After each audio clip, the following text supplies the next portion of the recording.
staying out so late. What's going on inside your head, inside your bed? I got jealous, maybe I made out with one of your crazy friends inside your bed. I feel guilty, but you walked in with someone else in hand to make me jealous again. We've been playing.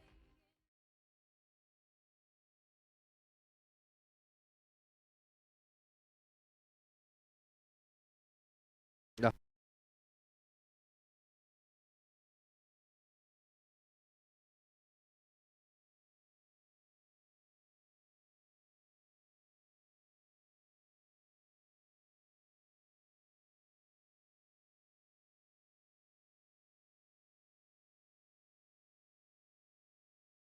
Good morning and welcome to day 2 of the Telkom VS Gaming Call of Duty Championships. My name, of course, is Shani today, and I'm joined by Dallas for probably the most intense start to a day 2 we could ever ask for. Of course, we have Bravado Gaming taking on Energy Esports to start off the continuation of our upper bracket today.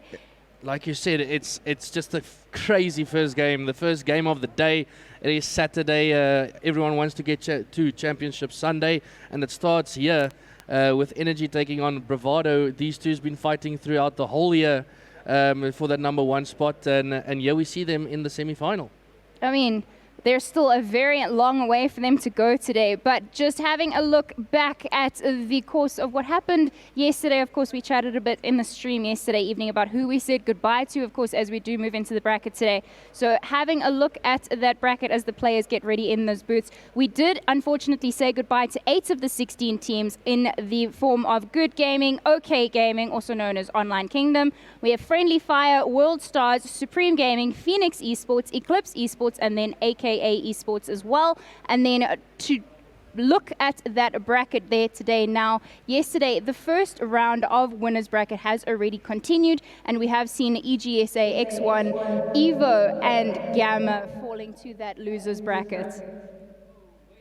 That is going to be a journey for them. Of course, we were discussing it yesterday evening that you don't want to drop to losers bracket because that's a longer trip back to that grand final. Yeah, it is definitely, and you know the strain it puts on your body to put so much hours into your game, and that's your last chance. A loss there and you're out of the tournament, so obviously the stress levels are a bit higher, and that's not a place you want to be. No, it absolutely is not. And then just a reminder to those of you who haven't been paying attention, we have a 50,000 Rand prize pool up for grabs. It is the largest prize pool that we will have for COD ZA this season. And of course, Telkom VS Gaming are bringing the heat to close off the season with your first place winners walking away with 25,000 Rand for the weekend. What can you do with 25 grand? And what most of these players are 17, 18, still in school, so they're definitely going to be using that money for maybe Plet Rage, or never know what they're going to do. But it's going to be an epic battle. As you can see, Energy Esports there on your screen in the booths that has been provided here at the Maverick Centers in Johannesburg. And yeah, Shani, I just can't wait for these two teams. They are stacked completely. The clutch factor is definitely there.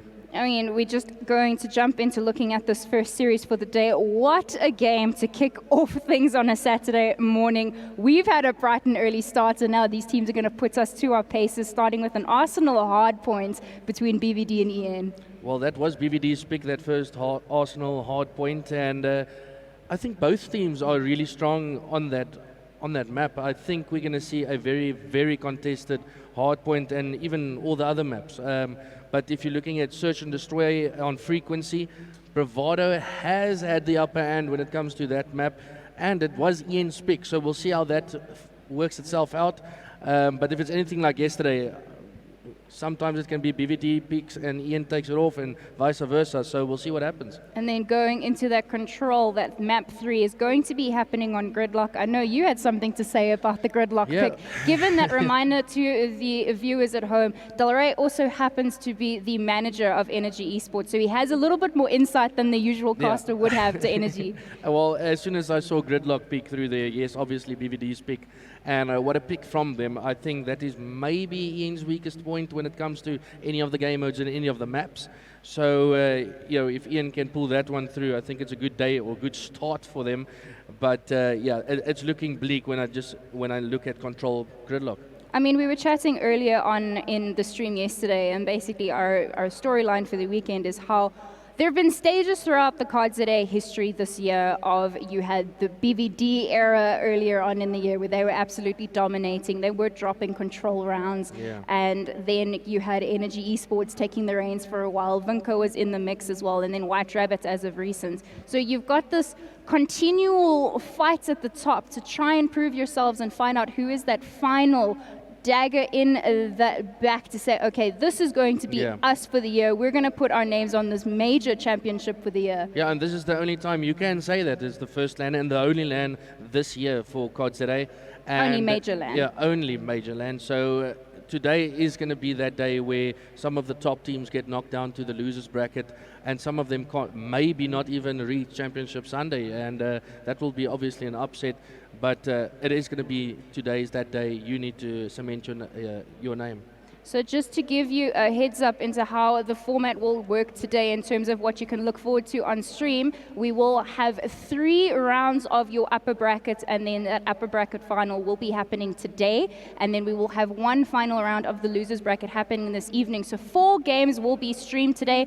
Players will be sitting in the booths here at the Maverick Center, and then hopefully you will stick around until that Championship Sunday, because for tomorrow's stream we will have that losers bracket final as well as that grand final to determine who is going to be our Telkom VS Gaming Call of Duty champion for 2019. Does look the lobby is starting to fill up, however, but we haven't even chatted about map 4 just yet. We will be going back onto Frequency, Bravado's favorite map of the season so far, if I look at how they've been playing on it throughout the season. Indeed so, and that just comes down to the Sorg presence that they have. They picked up Skara recently, and he's a good addition to the Bravado gaming team. You've got Lithium, the captain of Bravado, that is the leading man, and he's the Sorg for their team. So obviously Frequency is going to be a big one for them. But if we're looking at payload, search and destroy for a map number 5, I can't tell you what's going to happen. We barely see this map even make it in sometimes, but it is 100% going to be so interesting if it goes the distance. So we can actually have a look through these rosters. For those who might not be familiar, gotta love when players run across the camera. On the side of Bravado, we do have Lithium, Inferno, Covs, Rahil, and then Skara that you were just chatting about. A recent pickup, of course. Bravado's roster has changed a few times since they've come back from London. Of course, Scorpio being rotated out. Hypes was playing with them for a while. We've got Skara playing with them now. I think it's a good addition to the team. It is, definitely, and you can see they were rotated through players finding the best fit for their team, and I think Skara is definitely one of them. Obviously, his brother must be watching from Durban.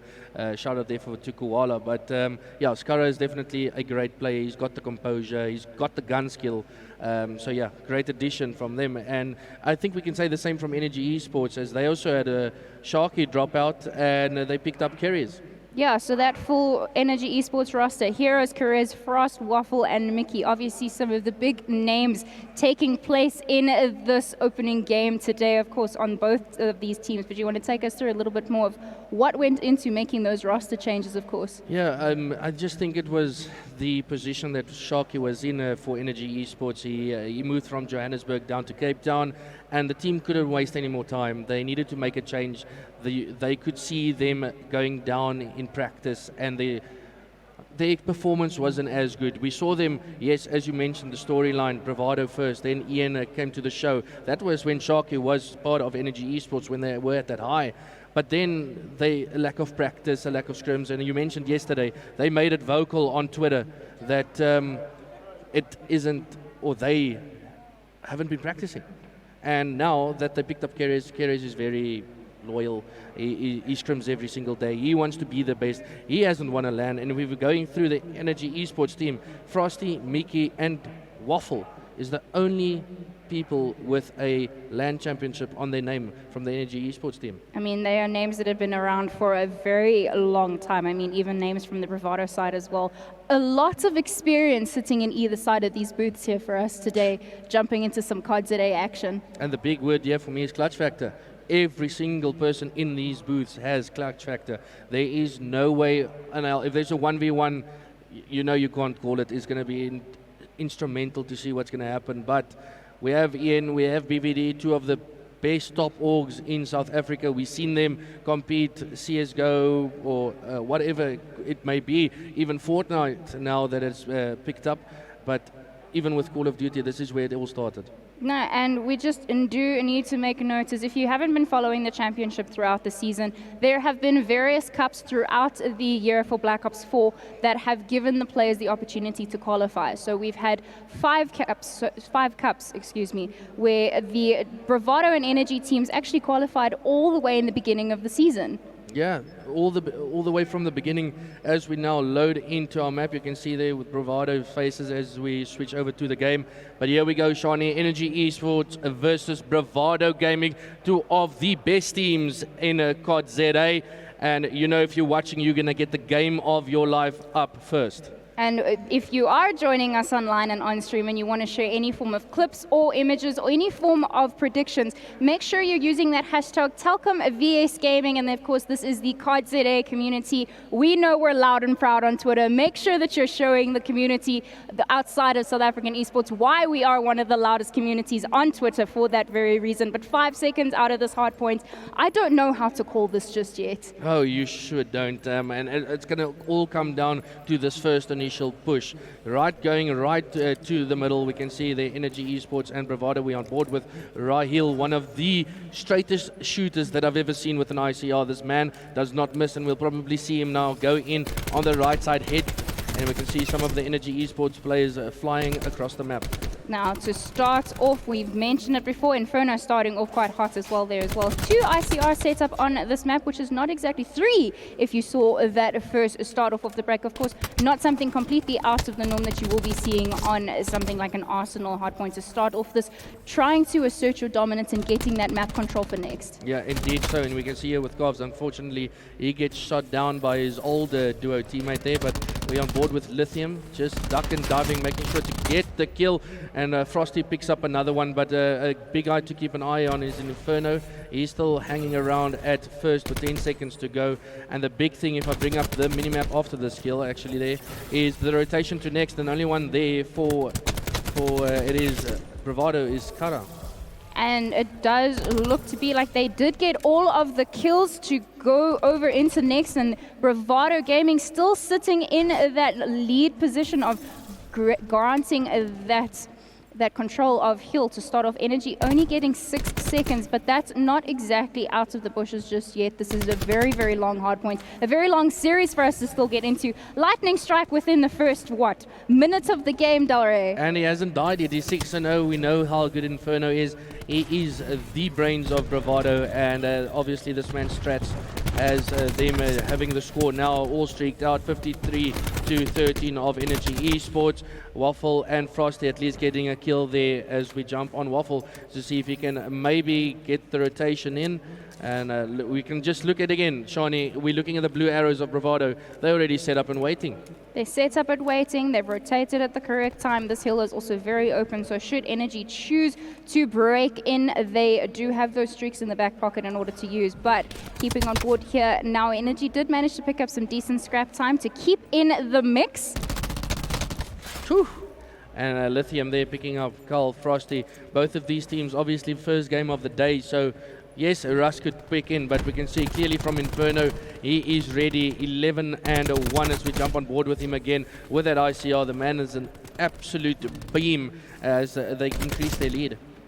They're increasing with every second they stay in that hill. That is a bigger mountain for Energy Esports to start to try and climb. Of course, a very talented roster here, as we will see those streaks now starting to be utilized. Potentially just that ping, and here it comes, the lightning strike. That is going to shut down the rotation. There we do see him manage to pick up 2, and he's already got another one. Yeah, and there he goes. Used them straight away. He knows he's on a 9 streak. He might just overlap his streak. As we can see, he's 65. Oh, he got another one, as you can see with the streak stays 65 off his another Hellstorm. So 16-1, and then we go again. It's just streaks galore now, Shani. I mean, there's there's no stopping when a player is playing like this. He has his Tempest locked and loaded as well. On the side of Energy Esports, really not a lot. There's the Hellstorm. This is the 4th streak we've seen getting earned. And if you have a look on the clock here, Bravado well over the 100-point mark. And there's no specialist equipment of the side of Energy to try slow any of them down. Indeed, so and we can see Inferno already on the Tempest. If he uses it now, he's for sure going to get it again on the map.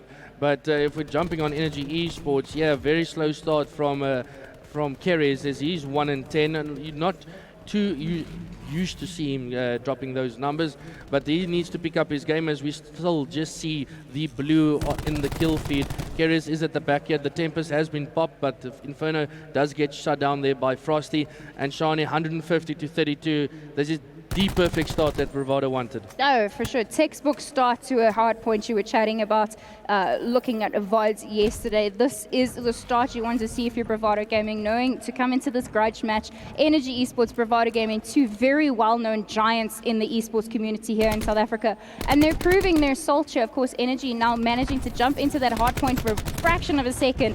Mickey picking up 2, but unfortunately 1 is a teammate, and you need that presence on the map to try and shut down how Bravado are completely wiping the board at the moment. Yeah, it's just with Bravado's game is they've got each other's trades, and every time they get a kill, it's Ian on their own. We can see at least Keres getting a kill there, but look again, it is Raheel to clean things up. They still have all those streaks. Inferno is 21-3. What is he doing to Energy Esports at this stage as he shuts down Frosty? And that was even a close gunfight against the Sorg. Yeah, just having a look at that now, Raheel getting close to that war machine. We chatted about how he's Raheel don't miss. Absolutely detrimental with that war machine that's about to come on live here now. And then again, you look over to the side of Energy Esports, no one going positive just yet, and they really are starting to look the music in the mouth here. I mean, you have a look there. It's a couple of seconds for Bravado to hit that 200-point mark. Energy nearing that 50. Yeah, and we can clearly hear Bravado already getting loud in these booths, so you know how amped they are. They already rotated over, and the big thing for me that I can see is, yes, that Energy Esports getting slayed out, but look how correct Bravado is playing this game. They rotate every single heal before Energy. They are set up, they get each other's trade, and it's basically the perfect hard point coming from Bravado. Yes, there's a lot of noise coming out of the booth, and the booth, of course, supposed to be those soundproof rooms, so we cannot hear them, but you can just hear the energy from Bravado Gaming coming out, radiating out of that booth as everyone is shooting their shots, everyone having a phenomenal game, and they are so close. Of course, they cannot win off of this, but there comes that war machine, there comes more lightning strikes, and this is 20 seconds away from ending. Absolute chaos.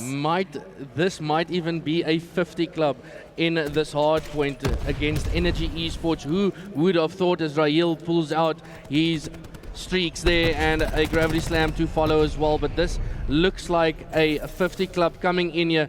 250, can they at least get in for the meanwhile? Doesn't look like that. A 50 club coming in from Bravado, 250 to 49 against Energy Esports. That Del Rey was a statement match. We were chatting, look at how hyped Inferno is there on your screen there.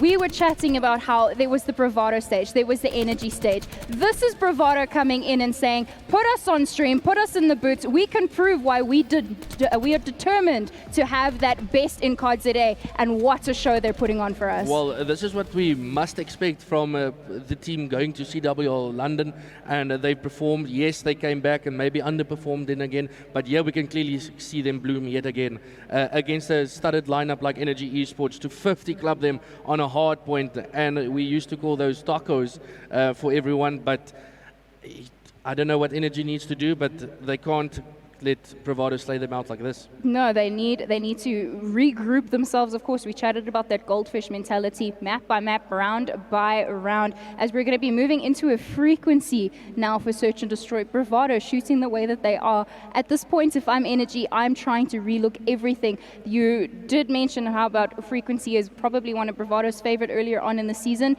Potentially some counter strats coming in here, trying to change it up during the series? Yeah, it must be, because obviously this has been Ian's pick, this frequency, and it's BVD's strong point as well. I think Ian is lucky that it's Search and Destroy next and it's not a respawn, because this is maybe where they can pull back things, regain. So Search and Destroy is not that fast of a game. So if they can just get each other straight, get that first blood, they can maybe crawl their way back into this, but nothing taken away from Bravado. That first map was fire. And you can see what we just saw on our screens there now. The players absolutely fired up and ready to go on this Saturday morning. This is the Telkom VS Gaming Championships. Bravado Gaming now sitting 1-0 up over Energy Esports. And you know Energy are coming for blood. Yeah, indeed. So you know they are still in this game. It's only 1-0 down. Anything can happen. We can even see reverse sweeps, but we haven't seen one yet this land on stream, but I hope we do. But yes, Bravado with the start they have, you know the momentum is firmly on their side. They've been getting loud. I haven't heard a peak from Energy Esports yet, but maybe the Search and Destroy is a bit different. And I'm going to jump on board again with Inferno. Inferno showed us again why he is that top player for Bravado, and he's going to rock the sniper as we always see. No, well, he is the sniper to watch on the side of Bravado Gaming, but of course a lot of talent equally balancing out that weight on the Energy Esports side. As we will jump on board here now, it will be Energy with Bomb to start off, as I have a feeling this could go the distance. I also do think so. We can see Energy trying to maybe go to B, but they're going to be met by Rahil. As I mentioned, he's one of these guys that barely misses any bullets. And look how close the Bravado players are playing towards each other. Lithium is right there if he needs to get the trade. Frosty gets a kill. Keres gets another. So that is 2 kills coming from Energy. And Keres does pick up the 2. And this is a different... hopefully a different Keres, as he's almost got more kills in his S&D that he had the previous hard point. This is the start of your Energy Esports that you wanted. You need to get Bravado Gaming on that back foot and make sure that you've got that life advantage, because Bravado proving in that hard points that they don't have a singular star player, that it's the entire roster together, and just like that, Energy on the board with that first round. Yeah, indeed so. And when was it? I think it was Thursday or Wednesday this week. I made a turn at Maverick, and I saw Bravado in the corner going through strats, drawing everything out, what needs to be done, where does everyone, what corner do they watch, and that's the time and effort that needs to put in to any Call of Duty or any competitive game. If you want to be the best, you need to put in the time, and clearly we've seen that from Bravado. No, and same needs to be said, however, about Energy Esports, as they do start this S&D, at least on that front foot, is that they've boot camped almost the whole week. So it's not a case of you've got LAN experience versus no LAN experience. They've all gotten used to how playing LAN. They had a full day yesterday. Both left groups in their 3-0 wins for both games that they played. So sticking on board here now, once again, we do have Del Rey watching Inferno as a minute on the clock. No kills coming in just yet. Yeah, Skara finds that first blood, so yet again Bravado. That is so crucial as Rahil finds the second, so it's a 5v3 versus Kyle Frosty. Keres and Waffle, who can come out on top, as we still on board with Inferno with this thermal. Sniper doesn't pick up Waffle there, but Frosty at least gets a kill with his sniper in the hand, so the 2 snipers trying to do damage. And I've got production whispering in my ear here saying the last 2 times the Bravado and Energy faced off, Bravado won both times. Cup 1, they 3-0'd Energy, and in the Open Cup, of course, before that Cup 4 earlier on in the season, they took it 3-1. So yeah, we can clearly see a trend from Bravado thumping Energy Esports, as Inferno is the last one alive for his team. He does get taken out. But yeah, it does look like it's one-sided when we look at the cups, but it's definitely not. These 2 teams go back and forth. Obviously, Kov's being a member of Energy Esports, he's now with Bravado, and you know that Frosty and Mickey, that's his old teammates, wants to get the better over him. I mean, it has been a whole year, and they've been playing the entire year as separate entities. So exactly. Whatever duo-ship was there once upon a time, there's none more. Of course, we've got an entirely different game. But Keres streak on the board, 6-0, a very good start for them, especially coming out of that hard point. Yeah, it's a different Keres that we're seeing. Yeah, he's 6-0. Maybe if he got the start on the hard point, it would have been a bit different. But is also 70 off of that Hellstorm, exactly, so he's going to be playing. Yeah, he needs to play it slow, play with his teammates, get the trade, even get an assist from someone, as he's very close and he's leading the charge here for Energy Esports. But on the same side, if you look at Bravado, we have 0-2, 0-2, 0-2, and only 2 players on their team with a kill. Well, here comes that ping. Does he end up... Those came up very close together. I would love to know. I didn't hear him getting loud, however, so it couldn't have been a collat. But Hellstorm locked and loaded. Hopefully we'll see that play of the game at the end of the round. But 2 streaks on the board for Energy, but only 2 players left on the map. Yeah, and the problem is how far Energy players are from each other. We can see Heroes on the other side of the map as he's trying to rotate back to his teammate, as he sees Rahil there, and he's going to slide or try and slide across to get to his teammate, or Keres will try and get to him. But Energy needs to stick together. It is a 2v4, so this is going to be extremely difficult for them. Player 8 and 1 and 7 now are all in the mix together. Heroes managed to pick up one, will get shot in the back by Rahil, but Keres picks up another, doing the most for his team, but now is the last man left standing. No one is checking Bob. Player 8 is around the corner. Does Kovs come and check? That is the question. And he doesn't get away as Rahil finds the kill there and the defuse. And Rahil now 3 and 2 on that 2 streak, with Kovs still trying to find his first one. But yeah, we get Bravado on the scoreboard. Finally, round 3 goes the way of Bravado Gaming.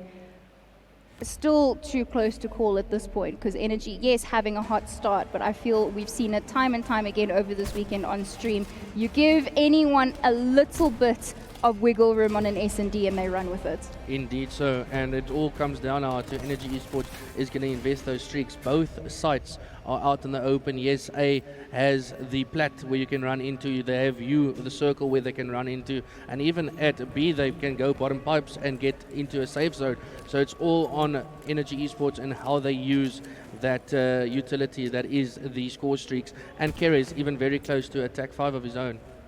8 and 1 he currently is. We will see that first engagement come in. Skara will win that first blood, but the trades are there as Keres and Heroes fight their way around there. 4v3. Yeah, Lithium with the sword. We know how deadly he is with that grip, quick draw, and stock. So he's just watching across and making sure no one can get it close to him. And the only 2 players left for Energy Esports is Waffle and Keres, 2 of the players last year that played for Eve or Origin, and they've now also joined the Energy Esports ranks. And we'll see if they can maybe clutch up. Keres has those streaks if he wants to use them, but it's a 2v3 situation. Shani, in this situation, if you were there, maybe would you invest the streaks? No, not yet. You've got the round advantage. You're running together as a team, and just like that, Bravado shuts it down with their Sorg duo. Yeah, and that's with the work with Lithium and Skara. Both of them not missing their shots, and they tie things up to a piece. And yeah, the search and destroy has calmed down, but just coming from that hard point again, Shani, I was just mesmerized by the way Bravado came out the gate. I mean, we chatted about it. It comes down to strats. It comes down to having to counter strats and throwing everything that you'd worked on out the window, expecting them to go X, Y, and Z, and now they're doing something entirely different. And of course, you do look on, if you're at the side of Bravado, Inferno is their IGL. He is the guy playing and making the calls, and very, very intelligent player playing there. 2 hit markers for Frosty, though. He must be kicking himself there, unfortunately, as we do not see a first blood getting earned just yet for either team. Yeah, we can see Frosty 100% will be kicking himself for that one. 2 hit markers could be potentially 2 kills, but looks like the bomb is going to go down at B, and you can see those 3 of those Bravado players. We can see now they're pushing up. Player number 7 is Lithium. He's going to be trying to peek that corner. He sees Heroes. The timing. And is he going to follow? Is he going to push up? He knows he's going to have to wait for his teammates, and here we can see the blue arrows try and push on to B. They're going to be met by Energy Esports players as one falls, and here comes Rob Kovs. He's trying to help his team as much as possible. Frosty just gets around the corner. It is a 2v2, make that a 2v1. Rob does get shut down as Latif finds that kill against Kovs, and Energy Esports takes the lead over Bravado yet again in Search and Destroy. I mean, I was going to comment and compliment Bravado on how they had the trades. I mean, Lithium was there, Cobbs was immediately up following that, but Energy Esports winning this engagement right here. Mickey now on your screen, closing that one out. Cobbs so weak at the end of that previous engagement, unfortunately not able to pull off that clutch. Yeah, unfortunately not, but we can expect a lot more from Bravado coming in the search and destroy. It is still so close. It's basically just one name standing out from Energy Esports, that is Keres with 10 and 3. But yet again, if we're jumping on board with the attacking team, that is Lithium. The captain courageous, he needs to be lead by example. He's 1 and 4, so he's definitely going to be picking things up. And this should be a go-ahead for Bravado to get over to A. That bomb will go down. In comes the lightning. Does it land on anyone? No. And there come the first 2 kills of this round, and it will be Lithium going back to for the plant. Yeah, it's crazy to see now nothing gained from those streaks. So this is going to be vital for them as Lithium comes around the corner, and that's how good the trades are as Lithium picks up another, and Skara cleans it out at the end, tying things up again, 3-3. And yet again, Sean, it came down to the utilization of Energy Esports streaks. They didn't get anything. Yes, it maybe gave the players a way of where they're situated. By then, it's already Bravado moved along, and Lithium, you can see the captain picking up 2 huge kills to secure that round. Yeah, and I mean, we said that this is going to go the distance. Energy started off 2 rounds back to back. Bravado came back with 2 rounds of their own, and now it does look like they're going to give each a turn. Of course, that's not how they're going to want to play it out, but that's how we found ourselves now in this round 7. And Shani, it's like yesterday that I told you. I think if a team takes that 2-round buffer edge, I think they take the map.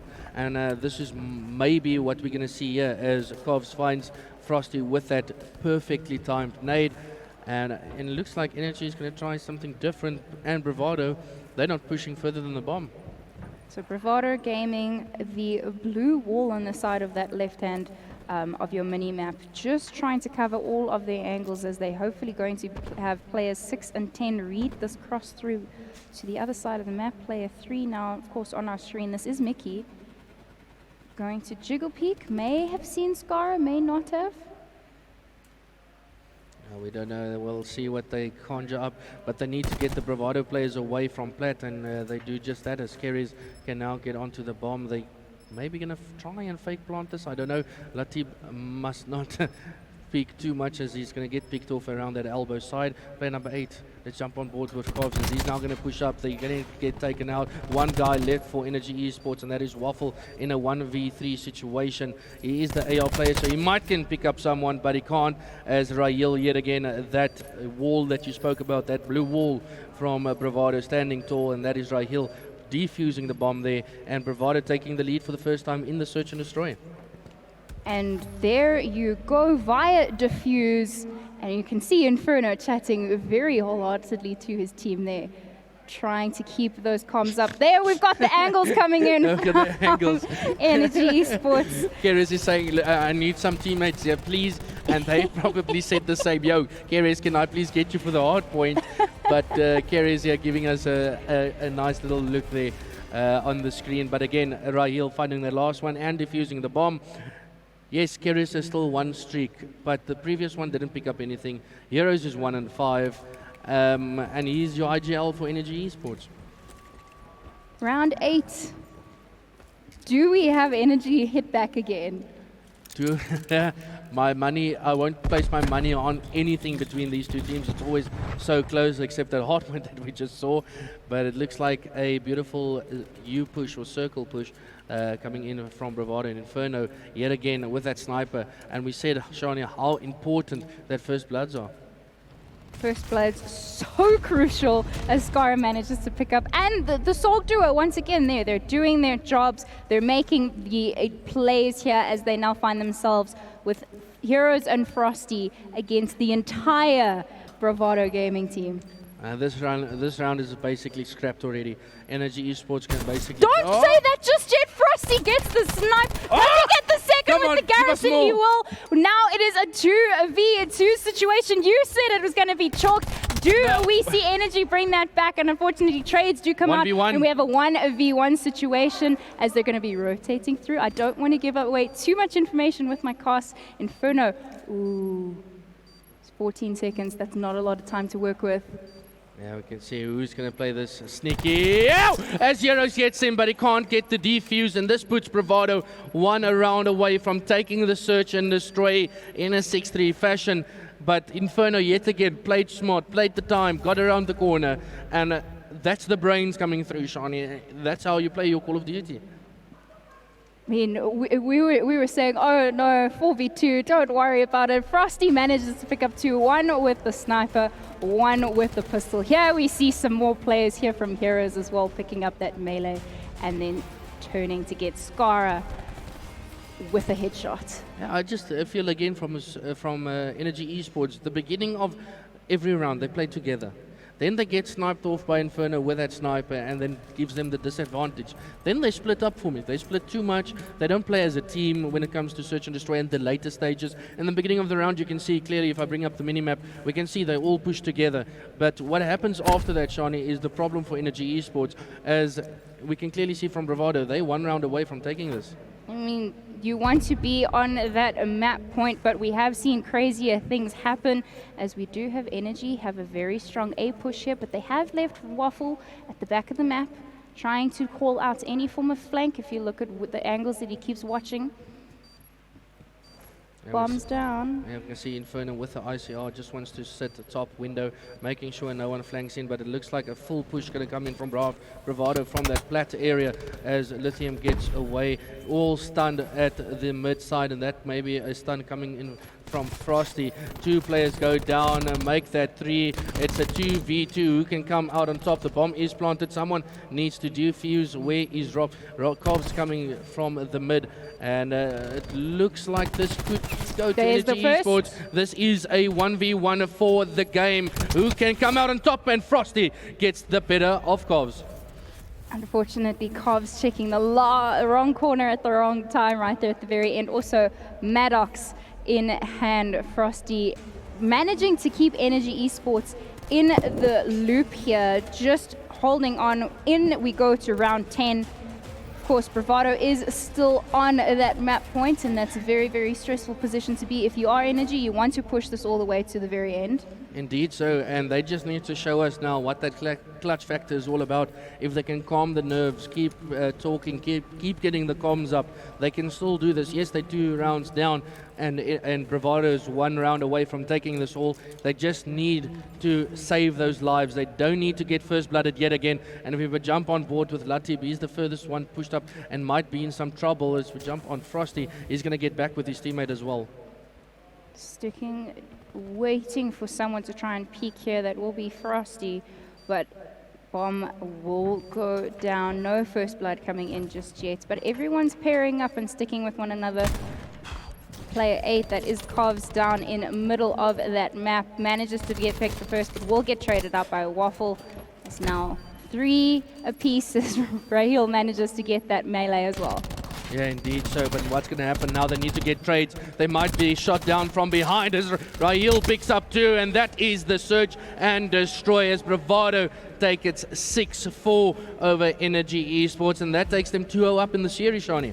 2-0 up in this winners bracket progression. Of course, you don't want to drop to that losers bracket, but Energy Esports gridlock control is where you need to start mounting that comeback. Bravado have historically been almost undefeated in their control. It is a scary feat to be facing. Of course, if this is going to start mounting, dare I say it, a reverse sweep, but this is where it needs to happen. Map 3, gridlock. Yeah, and you can clearly see with the pictures that's coming from the booth, the smiles on Bravado's faces. From Energy Esports, you have a bit more of a worrying look, but we did mention the control, the gridlock, and for me, this is maybe one of Bravado's strongest maps, and just saying that is scary for Energy Esports. Scary indeed, but I do have faith in Energy Esports, however. I mean, they haven't been performing in the respawns. We do only have a 250-49 to go off in this series, so that is a scary barrel to be facing. Oh yes, indeed.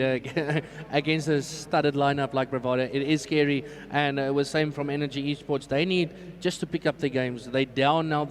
The control is in BVD's hands. They need just to play structure. Energy Esports is going to have to lift that energy. Excuse the pun there, but they just need to come out firing. So Career is obviously the standout player, Frosty towards the end there as well in that search and destroy, but you need to start having every single one of your energy players holding their own. It's what we saw in the search, it's what we saw in the hard points from Bravado. No singular standout player. They were playing together, but they were also playing incredibly well. Oh, that's what I'm talking about when I talk about Bravado. They 5 players that literally can do anything on the map. They can give them a sniper, they can do something about it. Give them an AR, they can do it. Same with the Sorg. So this team is really either or. Anyone can play whatever they want. They can get the picks. They have the clutch factor. From Energy Esports, they just need to stick together more as a team. They playing one off. They're not getting the trades. Yes, it was 6-4. It was close in the search and destroy. But now coming to control, they need to outshine Bravado on maybe their strongest map. I mean, I said earlier with that closing hard point that was a statement piece from Bravado. If you're Energy Esports, this is the map that you need to use as your statement piece here now. It will be the start of that momentum switch as well if they manage to get the first round. I always say it's the same with the S&D, but it's exactly the same as when you start approaching control. You get that first map, you get the first round, you manage to start off on that front foot, you get a little bit of a buffer, it's a little bit of a confidence boost, but then also you put the other team in a little bit of pressure. You don't want them to waltz in and be like, it's fine, it'll be a 3-0. Just saying that, if Bravado takes that first round of the control, you know Energy Esports is going to go down a slump. For me personally, I don't think if Bravado gets that first round, Energy is going to come back, but Energy needs to work. Firstly, don't give anyone streaks. We saw that in the hard point for Inferno, streak after streak after streak. Then Rahil comes together and he does the same thing. So they just need to stick together, get the first round on the board, play technically correct, and after that, let's worry about the kills, and that has to come.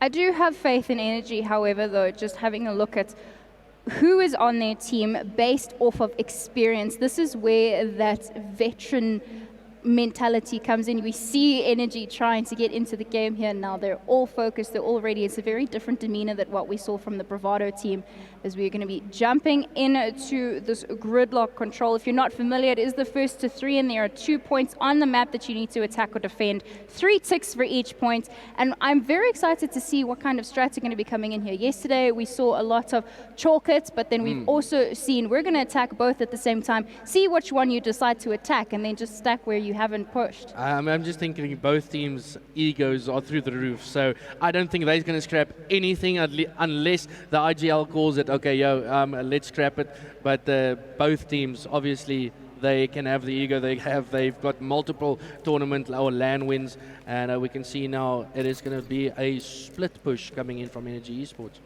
We will see them there on the side of A. First tick already progressed, as we do see them stacking here, and second tick should come very, very quickly on. And Bravado, they're not even challenging. They're like, it's fine, you can try push us for B. B will be ours. Yeah, and that's where the strat comes in, the IGL from Inferno. Scrap A, it's not necessary. Let's not give lives away. B is where it is. You can keep all the angles from 18. As you can see, Lithium picking up 2 yet again, a leading by example there, the captain.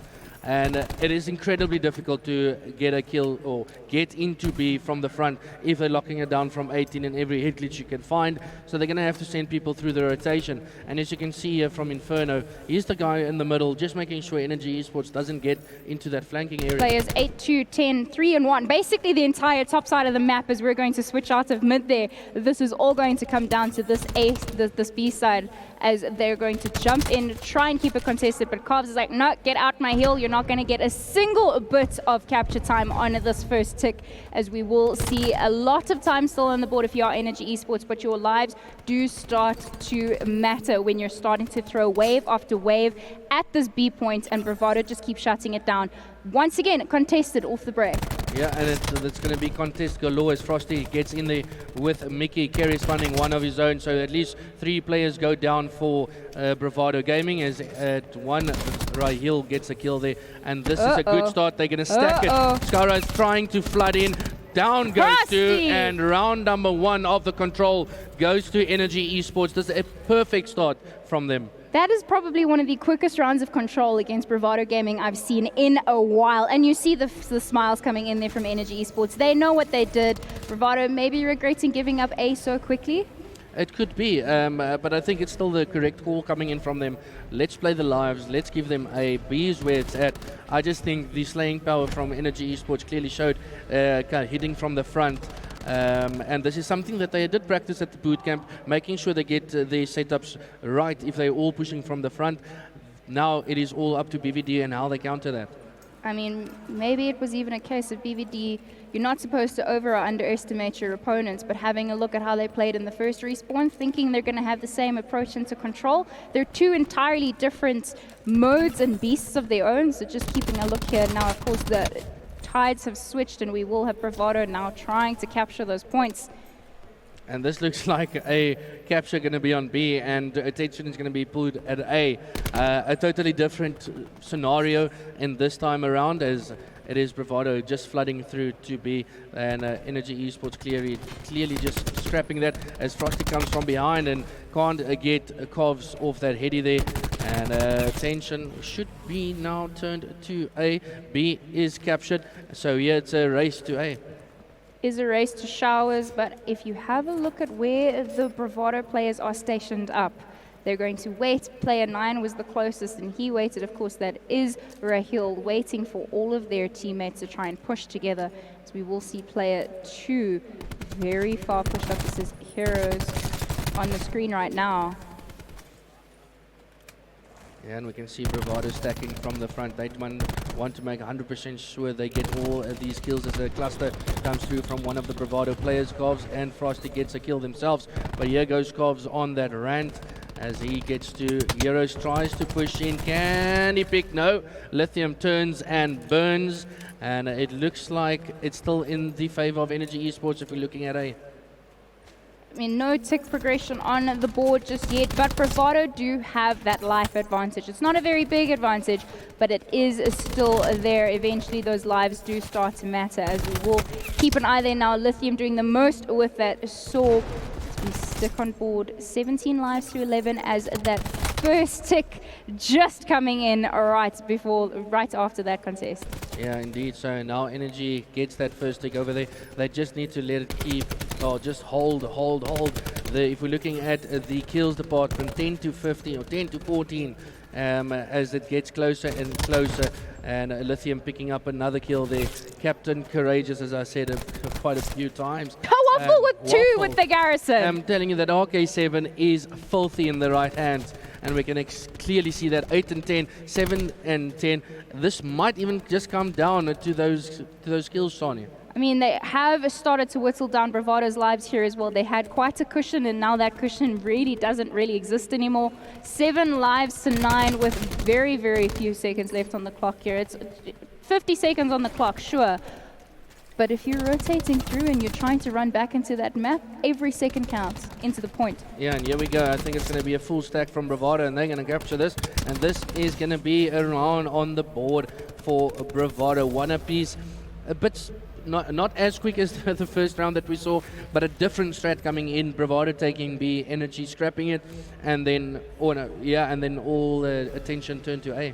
Not as clean as the first round either. A lot more down and dirty, a lot more trades coming in there, being both teams' lives getting whittled all the way down.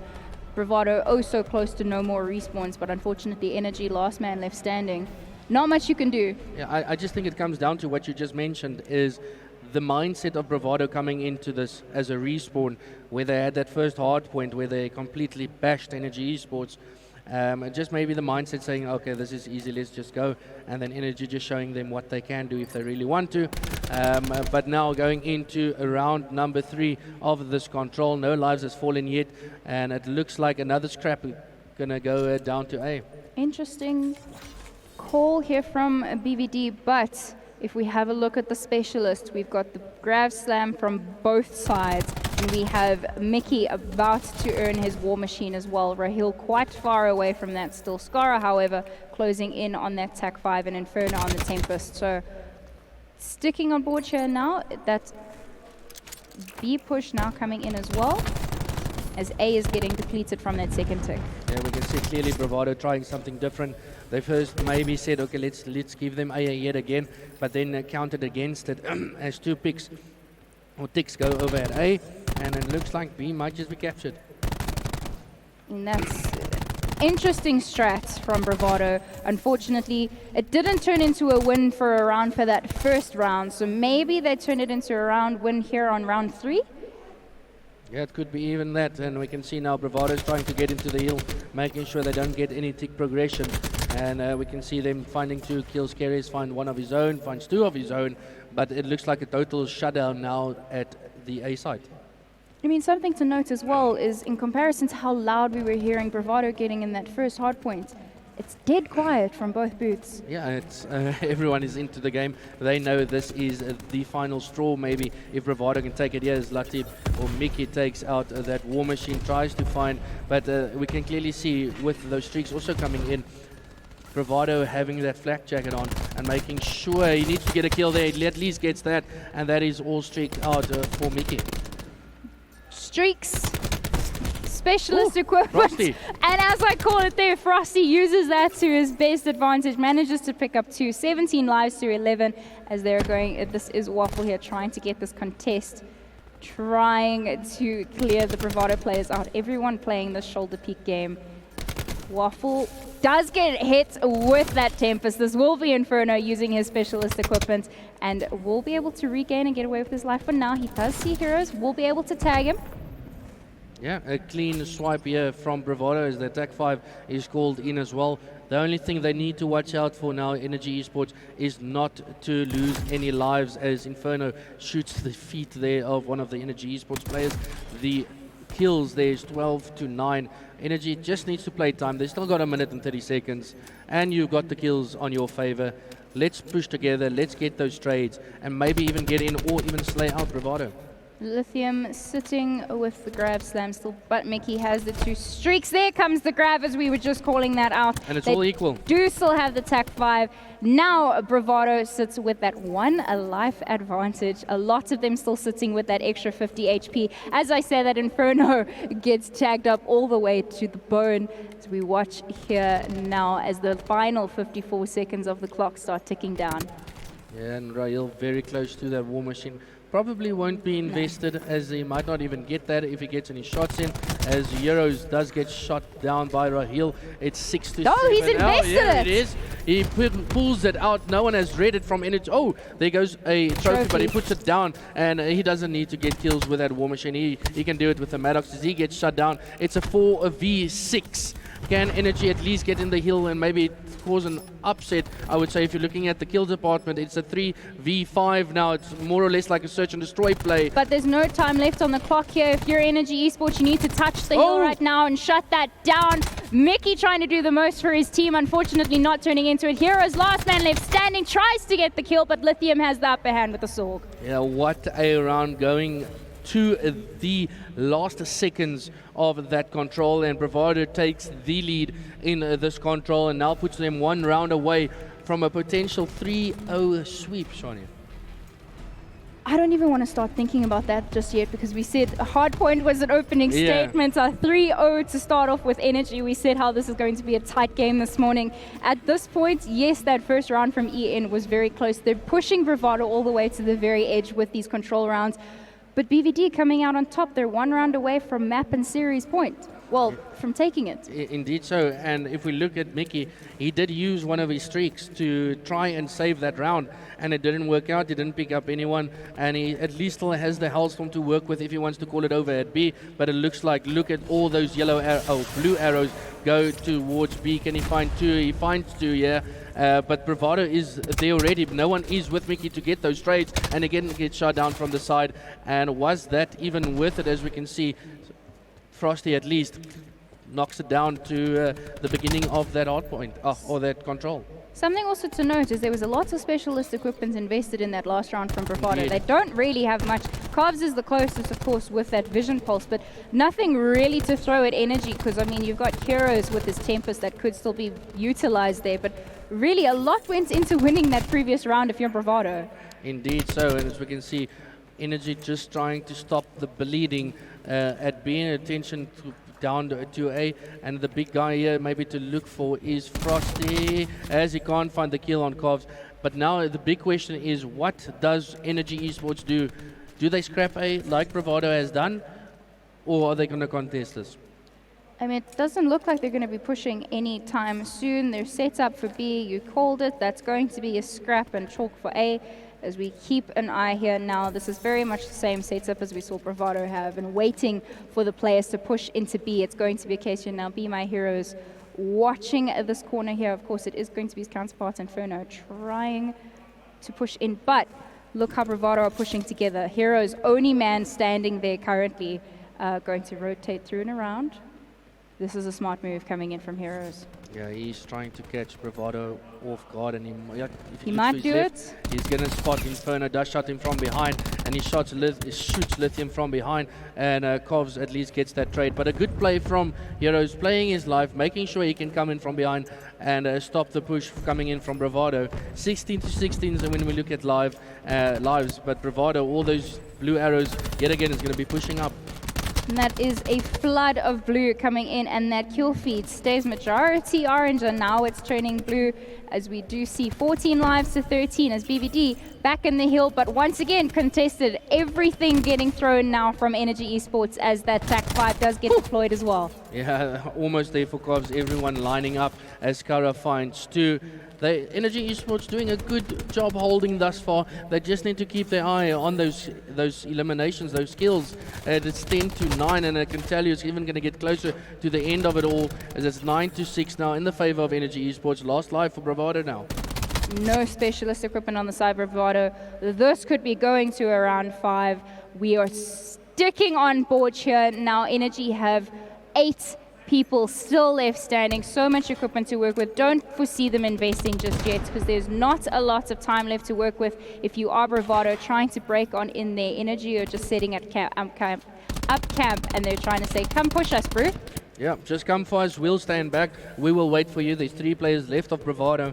Maybe a good way to end this all is don't feed Energy Esports. Get off the map. It's not necessary. We can see Heroes there on a 5 streak going into this next round, and it's all tied up, and we're going to see a round 5 in this control.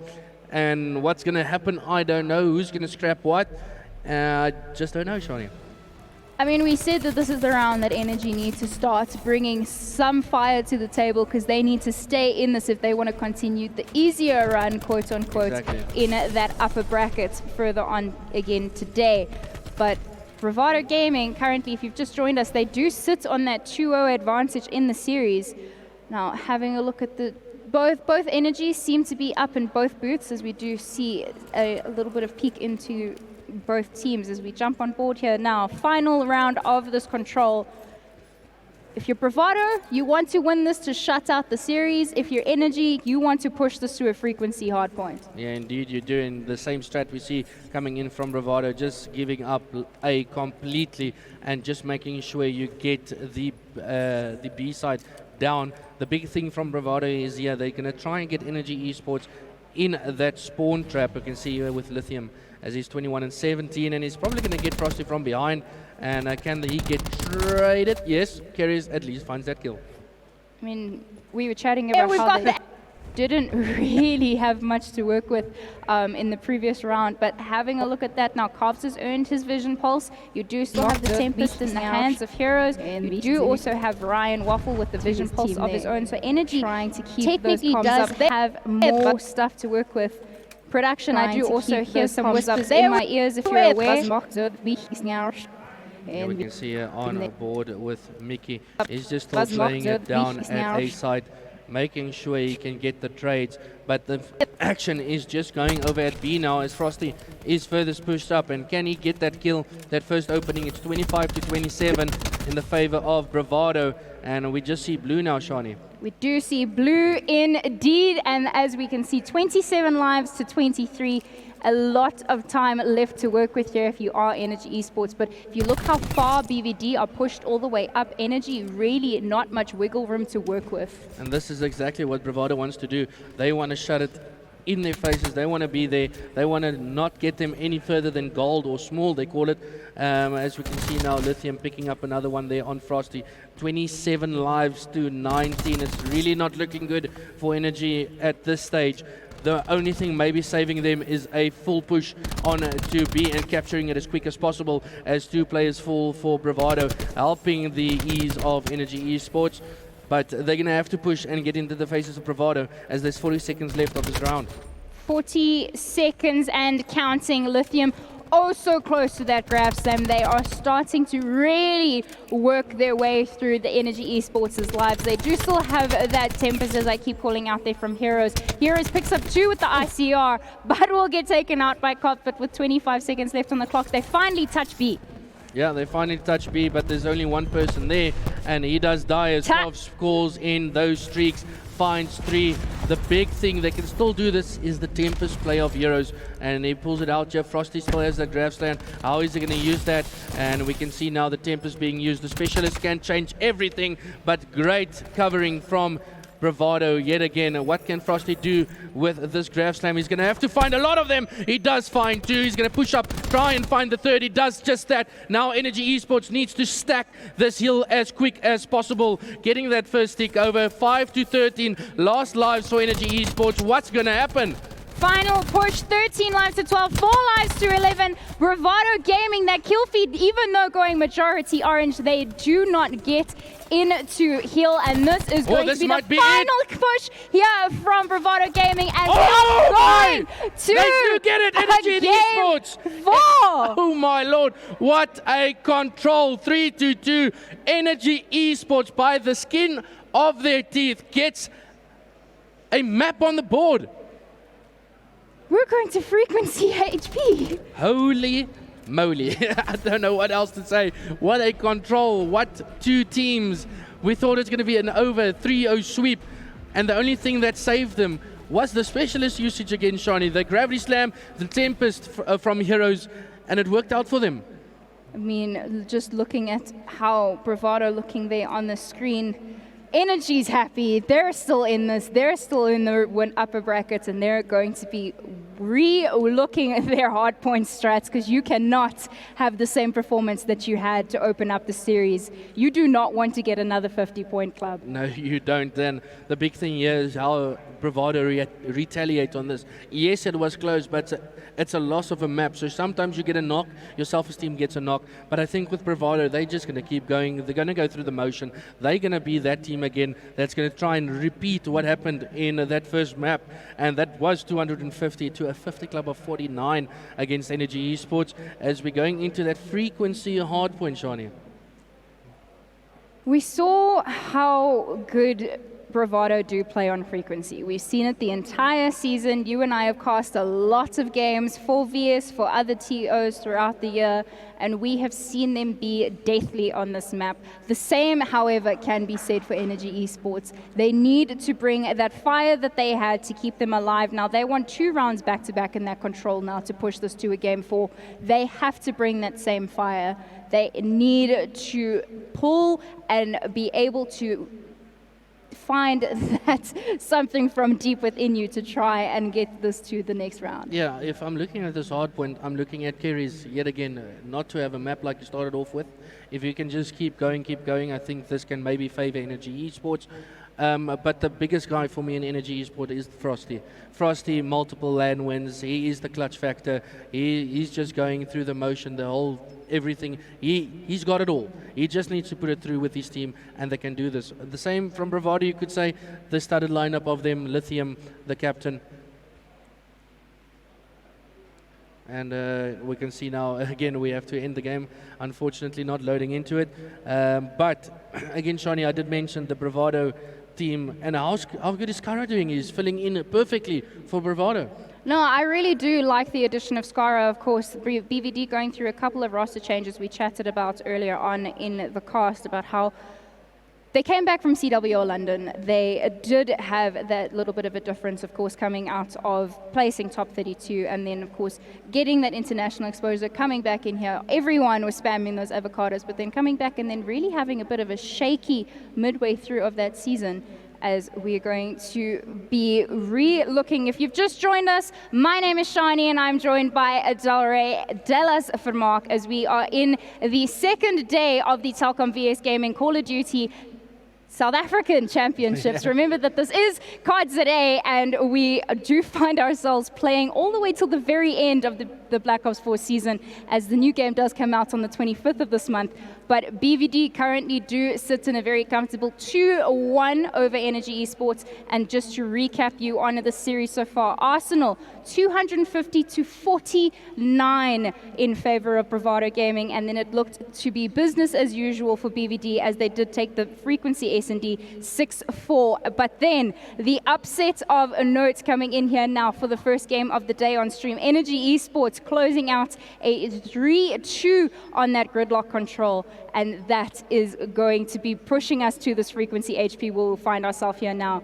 And I don't want to base it and I don't want to base my opinion and my call off of how this first hardpoint went out, because different maps, different mode entirely. Well, same mode but different map, different strats, and of course BVD now know what they're capable of in that control round that would be coming back into the respawn. Indeed so, and even looking at Energy Esports, obviously they're not happy with that first map performance. And we could clearly see now with the control, they back up. You could see the fist pumps in the booths. They're going to get the motivation yet again to keep playing. And I think we had another end here. And I don't know, as I did change everything. You'll need to move the players from team to team. All right, so let's change the players from team to team. We're going to end again. And again, Shani, if Ian takes this map, we're going to see a search and destroy on a payload.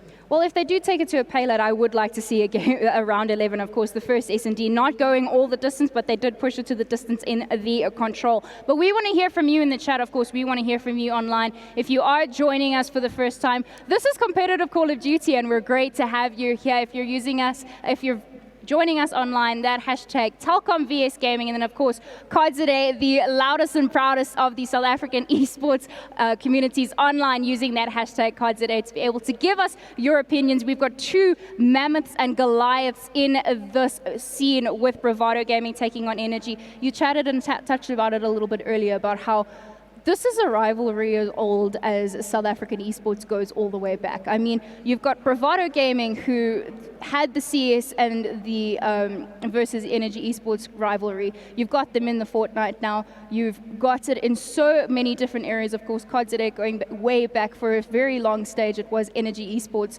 very dominant earlier on in the history of COD ZA. But of course, Bravado Gaming this season been so deathly to start off 2019 and looking to close it out very strong here. Hopefully taking this 3-1 if you're a BVD fan, but if you're Energy, you want to stay alive and you want to push it to payload. Yeah, don't we all want to see a reverse sweep happen here? But again, a big game coming up here now with Ian again taking on Bravado in HP frequency. The Sorgs is my biggest question here. How does the Sorgs match up in a game this close and this hectic, meaning it's a hard point? We know it's crazy.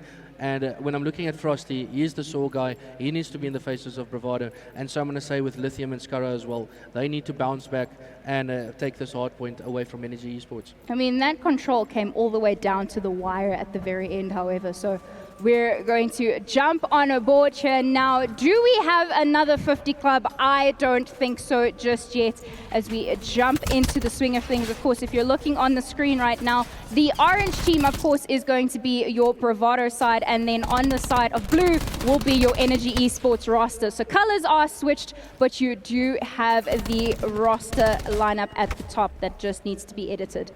Yeah, we can see now at least Bravado again starting off hot in that hard point. You can see Waffle with that RK7 picking up one of the players of Bravado. Now they just need to keep this, and the rotation is going to be huge as we switch on board with Mickey. Can he maybe jump and kill one of the players? Rahil, he kills from behind, but again, that trade comes in. 4 players go down of Energy Esports, and Waffle is the biggest play now from him coming in. He needs to secure spawn as he shuts down Lithium from behind, and all the attention is now going to be on Waffle, trying to get him out of spawn. As we stick on board here now, this is the start that Bravado Gaming need if they do, of course, want to shut Energy Esports here, shut them down here now. But 48 seconds left on this clock, and it's going to be a contest left, right, and center. Yeah, indeed, so, and we can see this coming in from every hill. Is Inferno picks up 2, and now we even see a Sorg in Inferno's hand. If we actually want to swap to him just to have a look with Inferno, we're not too used to him having a Sorgi. Maybe just pick that one up as he's still running that ICR, and Ian is racking up some points. Rotation is going to come down yet again, and we can see with Rahil, he's ready and set up, and Energy Esports is right on his tail. As we do have back on board then now, Bravado, of course, rocking that orange color for this round here now, but we will have Ian in the driver's seat for the meantime, as they will be able to pick up those scraps, as it does look to be like a very quick and early rotation as well, and they're going to continue to hold on this next hill. Well, the funny thing here, Shani, is Energy Esports already more points than they had map 1, so a big up for them. But knowing they're going to try and take this one away from Bravado. Remember, Bravado only 1 map away from taking the series in a 3-1 fashion, and Energy Esports obviously want to push this to a Game 5 payload SND. If that does happen, Rahil comes from behind, the trade does come in, but we see way more trades coming in from Energy Esports, Shani. Oh, for sure. You do see that kill feed going majority blue for the Energy side here at the moment, as we will stick on board here now. Bravado finally back in a hill, trying to make a dent in that bit of a lead that EN started building for themselves. But Skara doing the most with the garrison at the moment, shutting down heroes and picking up the final scraps. But it's all about next if you have a look what those blue arrows are. Yeah, it's going to be crucial what Skara can get. If he can maybe get streaks off that. He's also close to his stack 5, so that can maybe be utilized to break this hill. Frosty's fully pushed up, but he has people watching over him, but he does die now, and this might be the call for Bravado to push up. If we jump on board with Skara, he's 335 off that first streak as Lithium picks up 2, and there the whole Energy Esports team literally falls in the rotation of getting next. And it's all about this hill. If you want to see it go to the wire, it's all about getting scrubs, but also getting the first bit of that next 60. And as most of the 60 as possible, as that TAC 5 does come in. Inferno getting oh so close to that Tempest. A very different game coming out of Bravado here. Skara now earns his first streak of the game. And there's the second, as we will see 17 seconds left on the clock here, as we will watch all of Energy Esports rotating out. They've chalked it. They said, nah, the 10 seconds can wait. They can give it to Bravado Gaming, and we're going to set up for next. Yeah, we can see now Ian basically was in the lead before that hill, and here we go with Bravado taking it over and rotation on to next. It's going to be interesting to see how Skara utilizes his streaks. It's going to be huge for P2 to get over if your plays is at you. We can just see everyone falling, and Inferno has the Tempest in hand. Let's jump on board with him as he's also 75 off streaks, and that's the big thing that cost Energy Esports in map number 1. Oh, absolutely. Making or breaking a series for you is how you use your streaks and how you use your specialists. If you've got them and you've got time to play with, but you don't use them in the correct moments and you're not turning them into the kills they should be, unfortunately, you might as well not even have them to start off with. And as we see here now, streaks earned and invested almost immediately, as we will have that lightning strike coming in from Inferno. Does pick up the 1, unfortunately not turning into a second, but Cobb's picking up 2 of his own with the Sorg, and Frosty hitting back. Yeah, and it was huge to get Waffle from the back there, securing spawns for Bravado, and we can see with Lithium, he is that guy that Waffle was for Energy Esports. He's just sitting at the back here. Not the right, really, gun to be having at the back there, but here we go again with Bravado. Breaking the heel, play number 10. If we can jump on board with Waffle, he does fall. He was the big player there. Rahil is also going to be shut down as he had the war machine, or he put it down. But again, Bravado just gets into the hill like this. And that's what we saw a lot over the weekend, and we've also seen over the course of the season, is if you're not set up and you make it that easy for a team to waltz in and grab as much time as possible, you need to go back and look at your strats and how you're setting up and you're watching together as a team. We chatted about teamwork so much, and just having a look at this now. Bravado Gaming, 170 to 85 for Energy Esports. Yeah, it's looking one-sided once again with Bravado getting all those trades, and yet again, look there. I just want to point out Skara 17-9. Then you have Inferno 23-9. These two players on hard point is incredible. And as I said there, yet again, if you're at you and you want to get over, Inferno's literally doing it all for Bravado.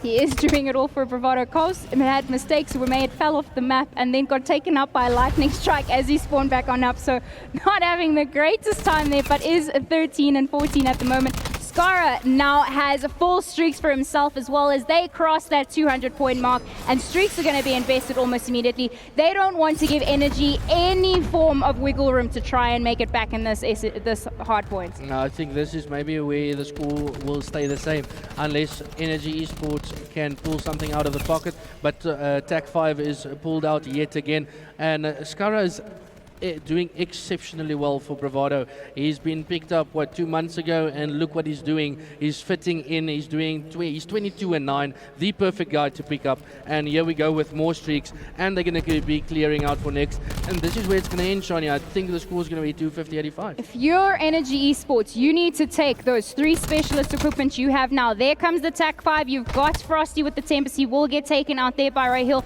The War Machine is the last thing you've got left standing. They will be able to push into this hill. There's no streaks left on the side of Bravado Gaming, so this is a very open hill, and they will be able to push that 100-point mark.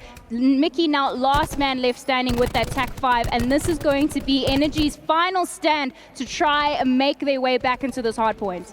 It's going to have to be flawless from this stage forward as Lithium comes in with a grab slam, and I spoke about being flawless, and that's definitely not how you do it. Flawless from Bravado, yes, as they come in, they utilize everything they need. Golf shots down, Frosty with a gravity slam, and that is basically going to be it. 250 to... No, don't just yet, but that is it. To 111, and Bravado take the series 3-1 over Energy Esports. Moon Cow was so kind to give us a little bit of a detail earlier about the previous 2 times, both of these hugs all around there for Bravado. The previous 2 times these rosters met each other. Bravado took a 3-0 in Cup 1, and then they did take a 3-1 in a Cup later on in the season, proving the statement has been made from Bravado Gaming, a 3-1 over them. But Energy Esports doesn't go home. That is what we do need to make notice of here, is that they will drop to that losers bracket, and they've got a much longer journey to fight their way back into our grand final tomorrow afternoon. Yeah, they do indeed, and as you can see on your screen there, with Bravado taking on, and they'll move on, and where they will face either the winner of WRG or Vinco.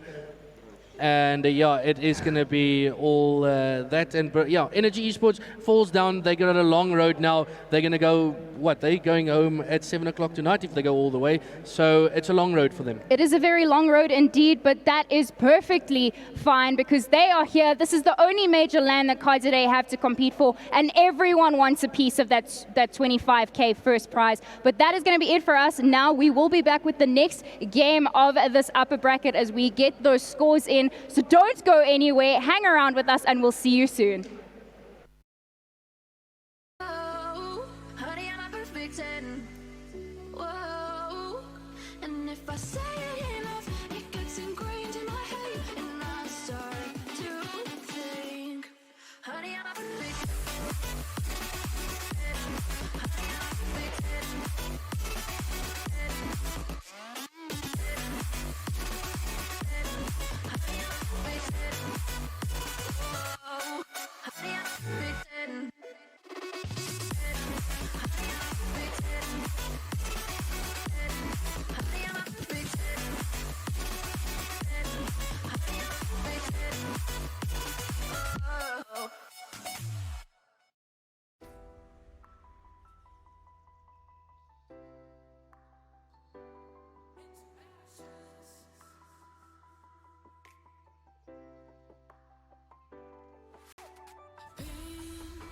It's been a good companion through the rain. It's been pausing like the blood in my veins. I've been scared to jump into the dark, but I need a clean new start. You're telling me you wanna be like a soldier, minimal chance of closure, survive in the land of the snakes. Like that song, you're always in my mind. Shut your mouth, you were just blind. I'm lost behind me, the mess I caused. Been doing it on my own, but what's the cost?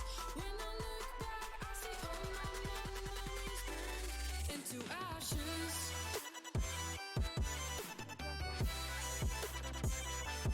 Into ashes.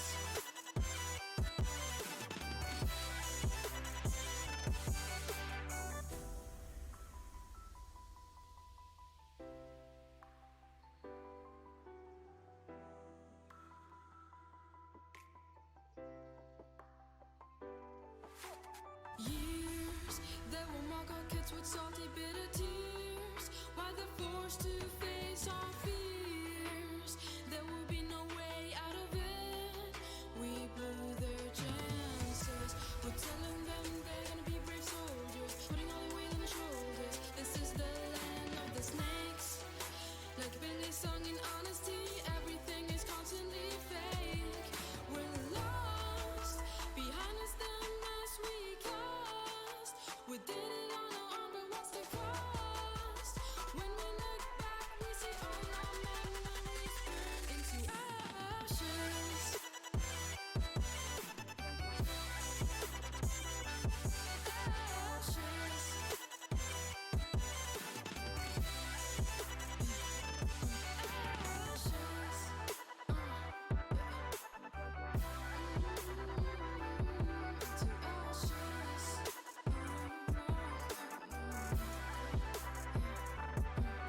Ashes.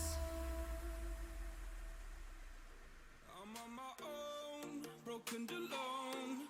I feel the rain crashing down all around this empty town. I'm searching for the lost and found, but you don't care, you're unaware. Keep moving like the scars aren't even there. It's in the air like a blazing flare. Don't stare 'cause the flames will burn us. I thought you were the one for me. That's why I gave you everything. Held you close by the stormy seas. Oh, you meant the world to me. I used to kiss your head when you cried for me. Hold your hand while the pain was over. Keep you warm by the roaring sea. You meant the world to me.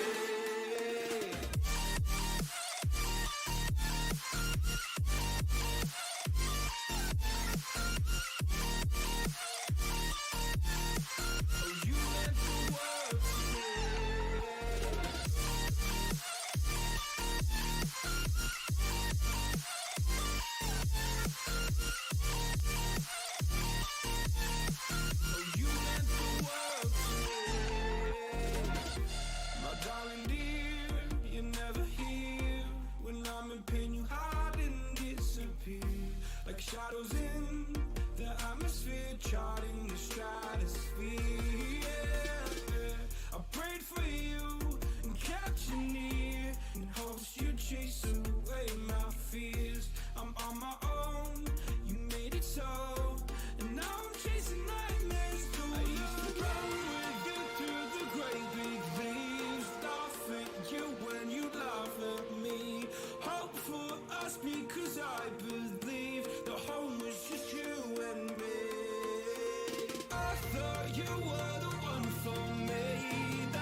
point in blaming you, you did not know.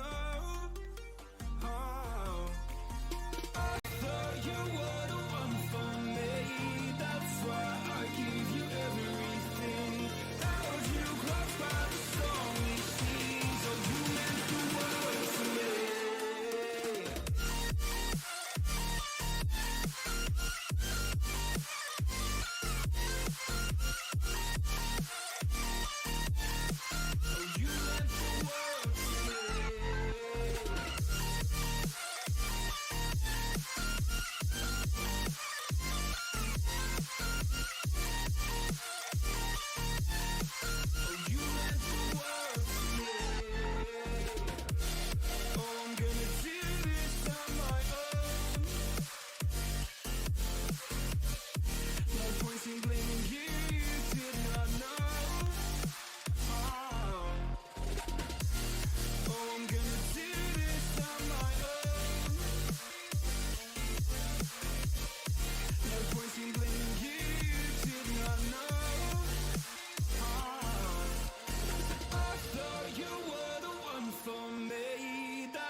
Oh, you meant the world to me.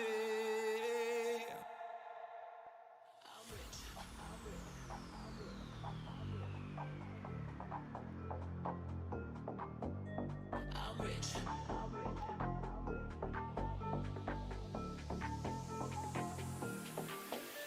I'm rich. Diamonds on my body rich. Smelling like Versace rich. Dizzy and Beyonce rich. I'm rich, I'm rich, I'm rich. Diamonds on my body rich. Smelling like Versace rich. Dizzy and Beyonce rich. I'm rich, I'm rich, I'm rich. I'm rich. I'm rich. Diamonds on my body rich. Smelling like Versace rich. Dizzy and Beyonce rich. I'm rich, I'm rich, I'm rich.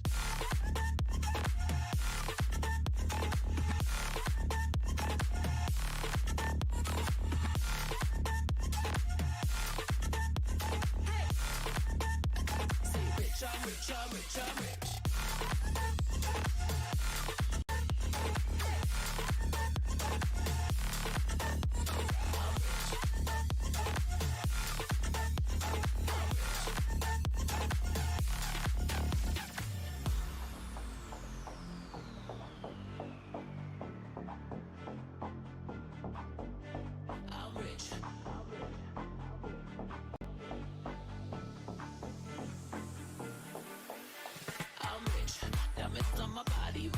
Smelling like Versace rich. Jay-Z and Beyonce rich. I'm rich, I'm rich, I'm rich.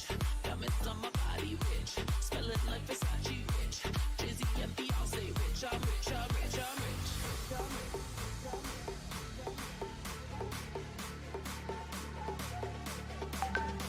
I'm rich. Diamonds on my body rich. Smelling like Versace rich. Jay-Z and Beyonce rich. I'm rich, I'm rich, I'm rich.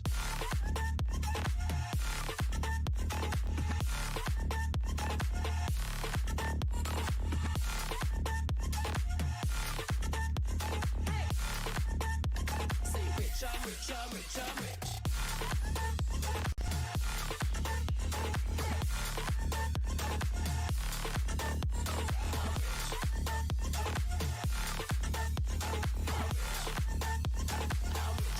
I'm rich, I'm rich.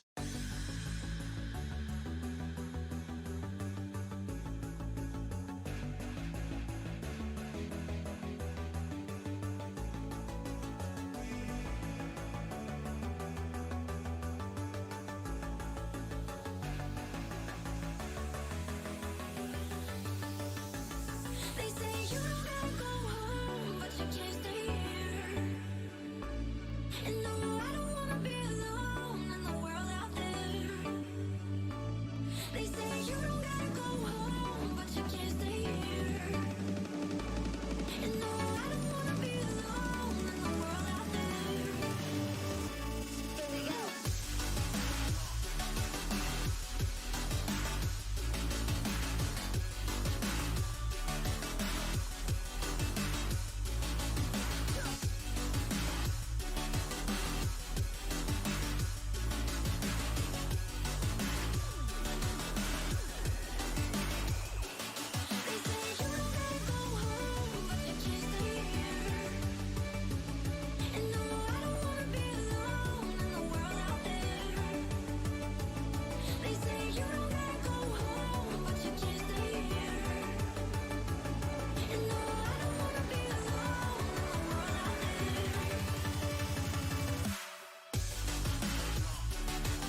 never gonna give you up. I'm never gonna let you go, never gonna say goodbye, no.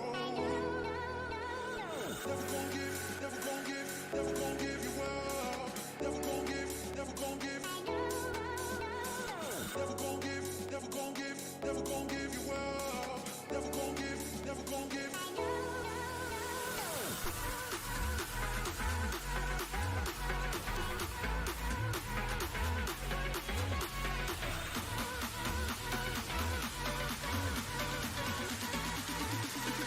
Never gonna say goodbye, no.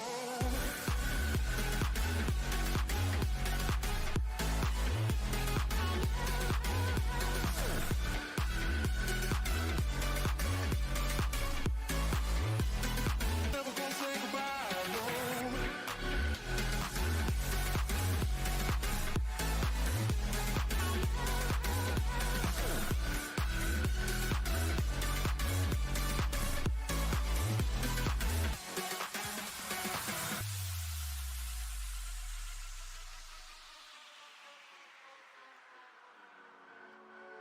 Never gonna give you up. I'm never gonna let you go. Never gonna say goodbye, no.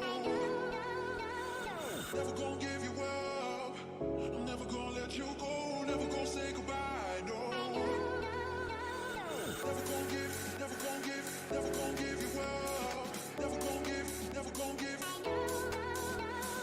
Never gonna give, never gonna give, never gonna give you up. Never gonna give, never gonna give. Never gonna give, never gonna give you up. Never gonna give, never gonna give, never gonna give you up. Never gonna give.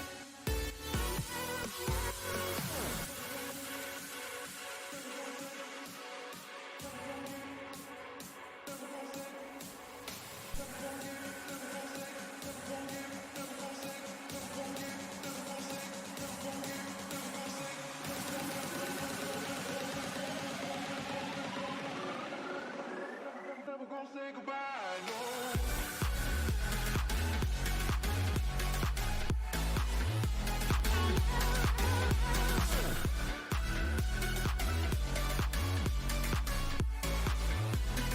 Never gonna say goodbye, no.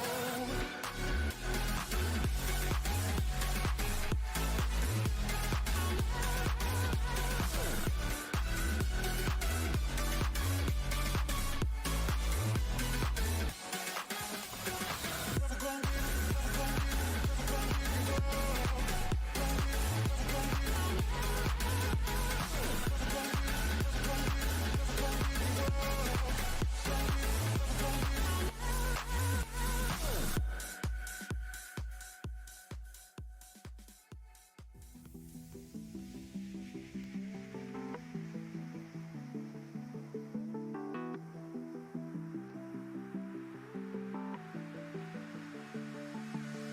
When time you ever come, yeah, it's when you feel sorry. Probably remember that it's cause you make mistakes. Tired of all this talking, yeah, I wanna see some difference. Yeah, I think that I'm joking if I told you what I'm thinking. Yeah, it's hard to say you, but I'm maybe overthinking. Yeah, and I can't get you out of my head. What I'm thinking, what I'm thinking. It's hard to say you, but maybe overthinking.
by.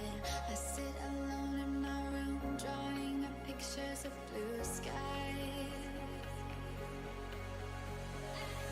We've been apart for so long, I'm always replaying all the pictures and memories stacked up in my head.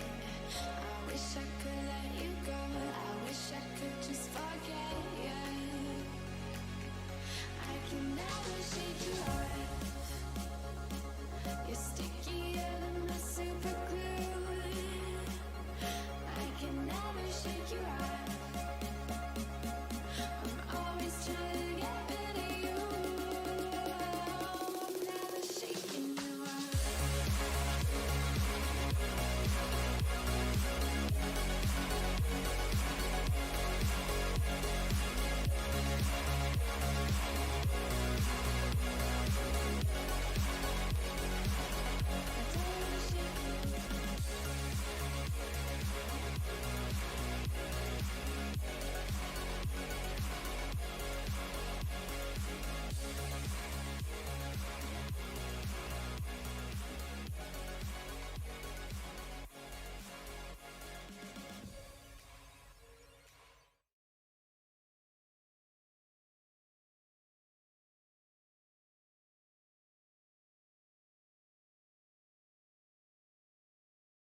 Ladies and gentlemen, welcome back to the Telkom VS Gaming Call of Duty South African 2019 Championships. My name, of course, is Shani Zade, and I'm joined once again by Adela Zade for more COD Zade upper brackets action, as we just saw Bravado Gaming take down Energy Esports 3-1 in a nail-biting series. We didn't expect that to go that close. Well, looking at that first hard point where Bravado came out firing, I didn't think we're going to see go further than 3 maps, but we did the insane control, literally gone down to seconds, and and then Bravado finished it at that hard point. Bravado did finish it off, and of course we said during the cast that was the statement piece coming out of Bravado, and as we look at our bracket there now, they will progress on to the 2:30 game later today. And now happening on stream, we are going to have our White Rabbits and Vinco game taking place.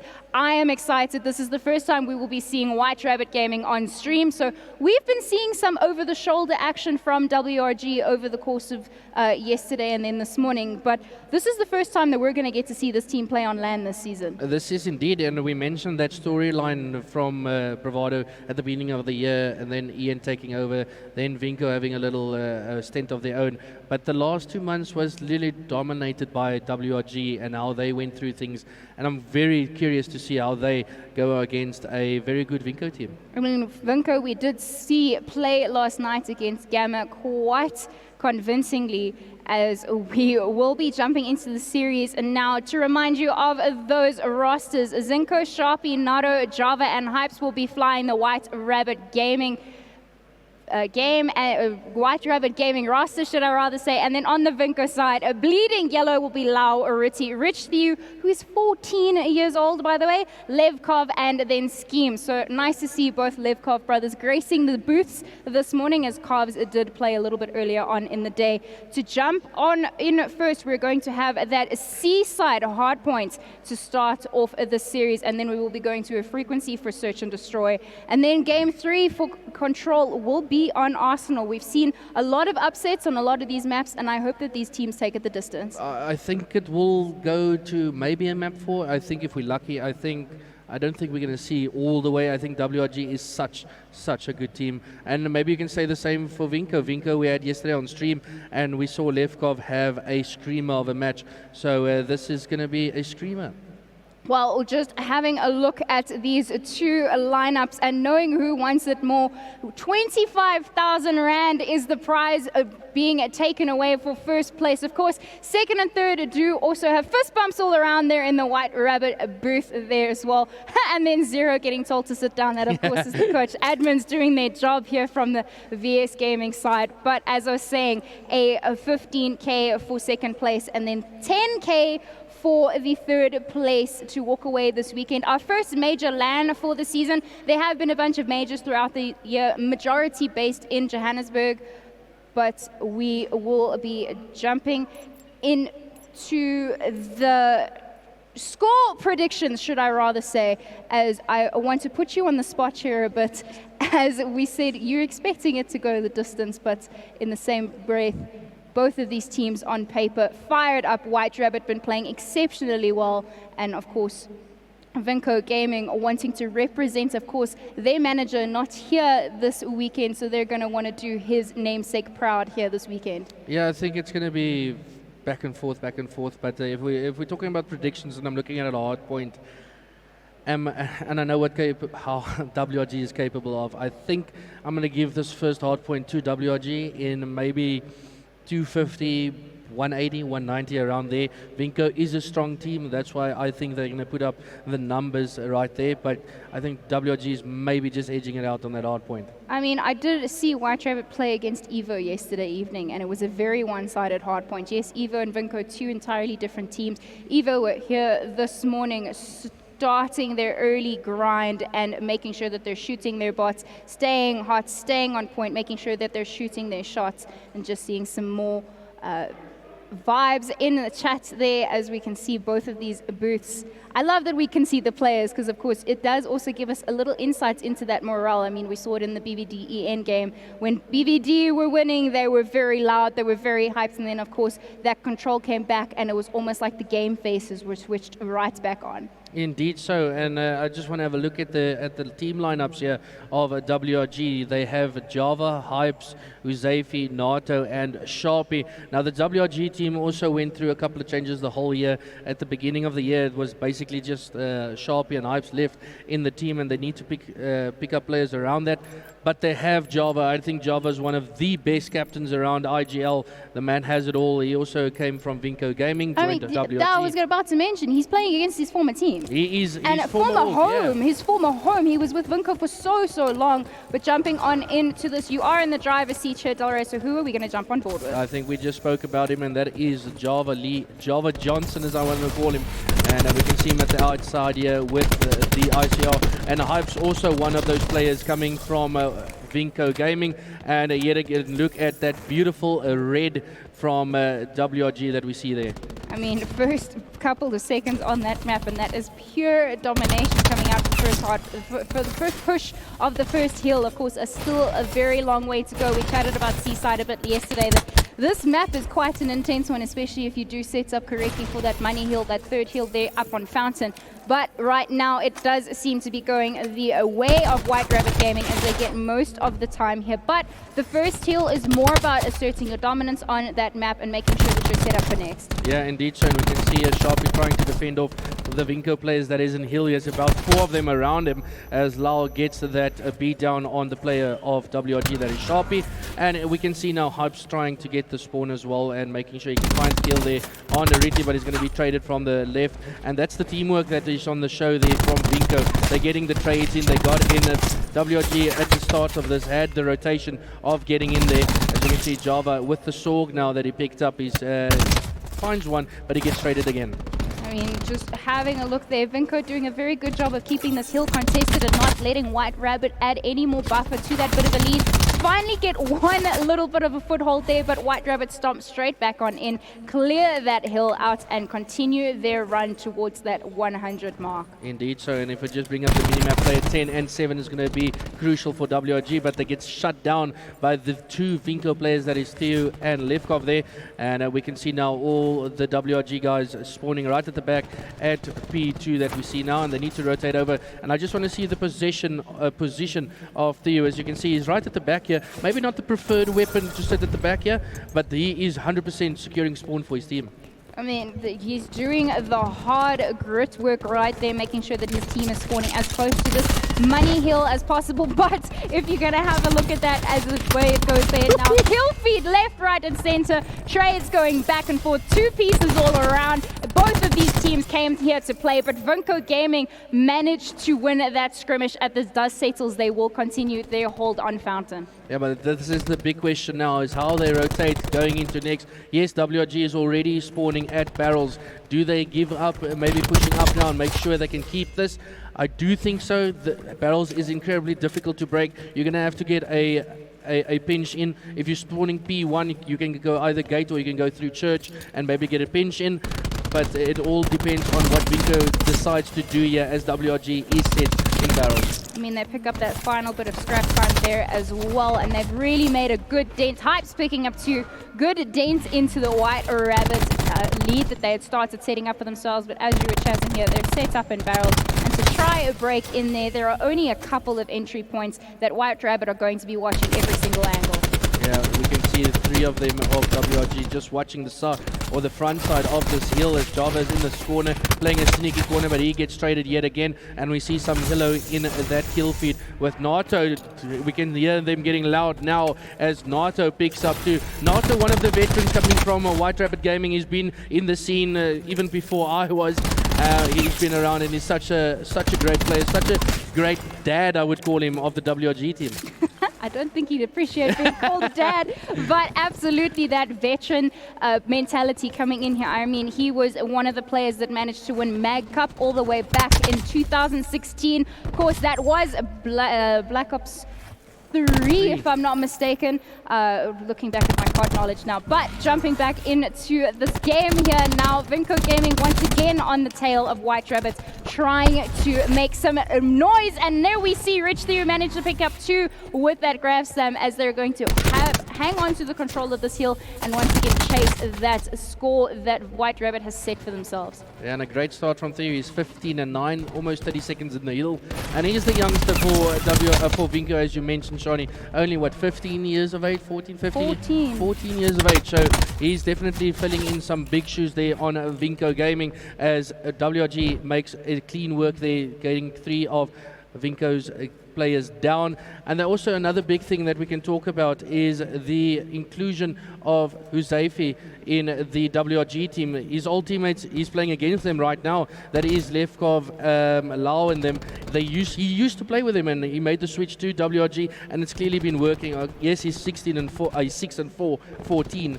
But if you've got players around you like Hypes, Java, Nato, and Sharpie, it makes things very easy. I mean, Ritzy here as well, making the most work with that Sorg. Almost stepped away from competitive earlier on in the year and now is here competing at the Telkom BS Gaming COD Championships.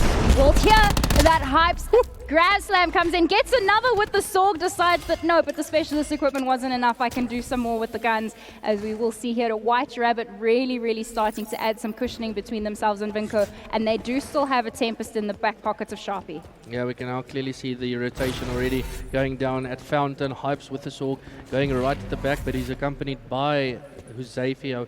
He's in-game, he gets game attack. There is Uzi Vert, so we can maybe look at that one. Hypes as well, like it was TU sitting at the back here with the Sorg. And just talking about Hypes, what a player he is. Last year at EGE, he showed us exactly what he's all about. I mean, just jumping back into the action here. Now, a little Uzi Vert, of course, this is Zenko Huzaifi managing to pick up another for his team, trying to hold on to this fountain. We saw Vinco get a lot of the time in that first rotation, and now that flood of yellow is coming down through the mid, and they're going to try and get their way back through this. Lee Java Johnson picking up 2 with that ICR. Tempest in the hands of Sharpie as they continue their hold on fountain. 37 seconds left on the clock here, and they are really starting to steamroll here. Yeah, and the Tempest is so good as he does find another one there on orange steps. He's now probably going to move up with the help of his teammates. Another one picks it there.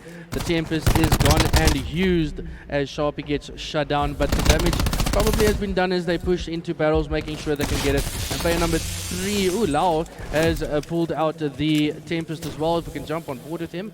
Where is his name? There we go. Let's see what he can do with the Tempest.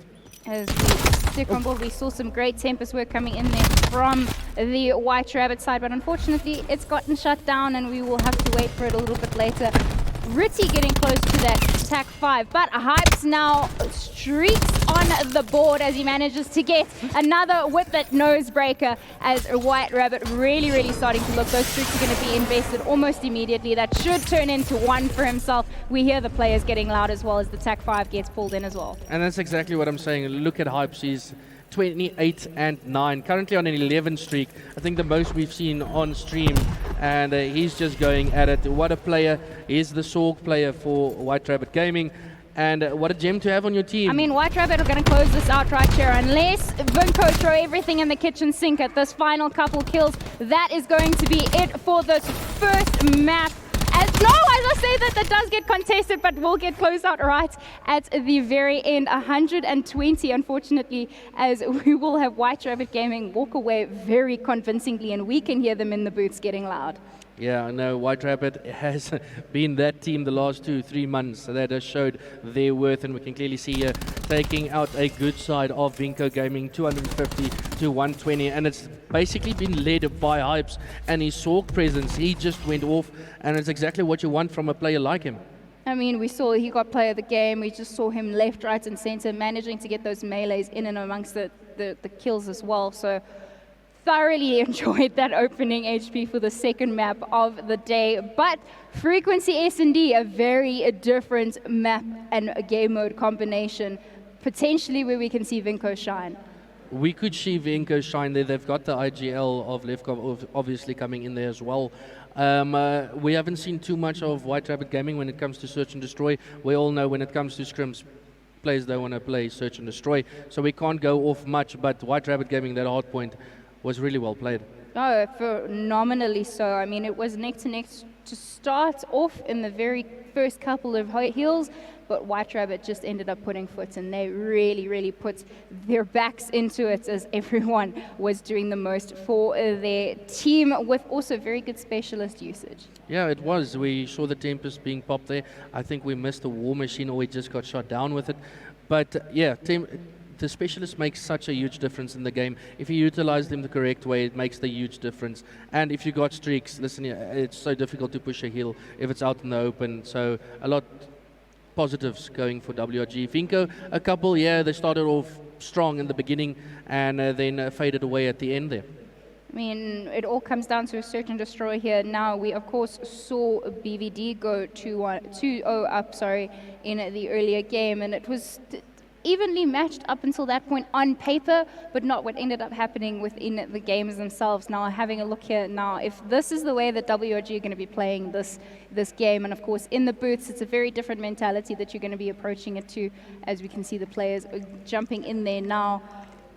I don't want to put you on the board with score prediction, so I'm not going to ask you for a score prediction, but if this is going to be anyone's map, I'm hoping Vinco will be able to put on a show here. For Vinco, I think this is crucial. I think they need the Search and Destroy. They can't go 2-0 down against a lineup like WRG. They need the Search and Destroy, and it needs to start off with getting your first bloods and getting those trades. I know Vinco is, listen here, they've got Java, an in-game leader. They've got Nato himself. So those two players is definitely going to help a lot on the team, as we can see the Vinco team push on to B. I mean, White Rabbit deathly in the respawn at the moment, so this is one of the maps you do want to win as a Vinco. Make sure that you're securing your S&Ds, as we will see no first blood coming in here. Rich Theo managing to get away with his life and will regain for the time being. But the bomb is getting planted. Java will get that first kill and will get gets the third. Switch to the man himself. He is having a phenomenal start to the game now. 3-0, has managed to pick himself up a Sorg to switch to, as he is getting further intel for his team. 2v2 situation. Levkov tries to even the playing field. Java really having a spectacular start, and will get the defuse as well. He will only be 150 off for this next round. It's just what a player. The guy is exceptional. As mentioned, he was in on this lineup last year, or earlier this year for Vinco, and now he's playing for White Rabbit Gaming, and what a player to pick up. He's so good in every single game, but the comms are there. Yeah, it's just an all-round good player to have on your team. And the hype is there as well, I feel. Yeah, definitely. He's the guy that's going to be calling out fist pumps everywhere. He's going to be bringing it to them. Even if they go a map down, you know you can count on Java to bring it. I mean, picking up that the Sorg as well, of course. If you manage to pick up that secondary weapon while it's on the map, all power to you. But jumping in here now, we said that Vinco need to shut them down in the S&D, and that is not the start that you want to see. Hopefully a little bit of a switcheroo now, as they will be on the defense. But Yeah, I White think- Rabbit looking very confident. Yeah, I think Vinco's maybe testing the waters now to see what WRG can conjure up. As mentioned, they don't know too much on both teams' SNDs. They don't scrimmage, but Lee just needs to play his life here. I mean, as we he's, did gonna get miss the bomb there. down. Yeah, we did miss there. Now, Nato did also pick up that first blood with a sniper, as he will have given them that first blood advantage, giving them that extra room around the room, Hypes again. around the map, and it's switched to Hypes, managing to get another 2-piece. So I wonder what he's had for breakfast, as he unfortunately misses that at the very end. But Rick to you. Oh my lord. Little Uzi right there. Uzaifi showing them what he can do, shutting down Theo from Vinco. But again, look at Hypes' play. They're playing like a team. There's always trades. If Hypes did fall here, Lee was just behind him to find that kill. And again, another round on the board for White Rabbit Gaming. That's not the start. We chatted about it. They've now got that 2-0 lead. It's a very comfortable cushion. It's the first to 6 if you're not familiar with how S&D works. It's a quicker, more condensed, less complicated version of CSGO without the economy for those VS fans joining who might be from the PC side of life, as this, of course, is taking place on console. As we keep a look here now, Lee Java now 50 off of getting fully streaked out, and he is going to keep a watch over this A-bomb site like a hawk. Yeah, indeed. So, and again, look at those beams that he brought there across the map, taking out, I think that was Lau, as it's in a 4v5 situation. Advantage, White Rabbit Gaming. And at this stage, it looks like Vinco just sitting back, don't really know what to do this far, but now chooses to go to A side. If we jump on board with Nato, with that sniper, we might just pick up one. Ritty playing with fire there, Jiggle peeking straight into Nato's crosses, but Zenko will clear schemes out. Levkov coming back, right back in with the trade. So we do still have Java 50 off of that Hellstorm as well.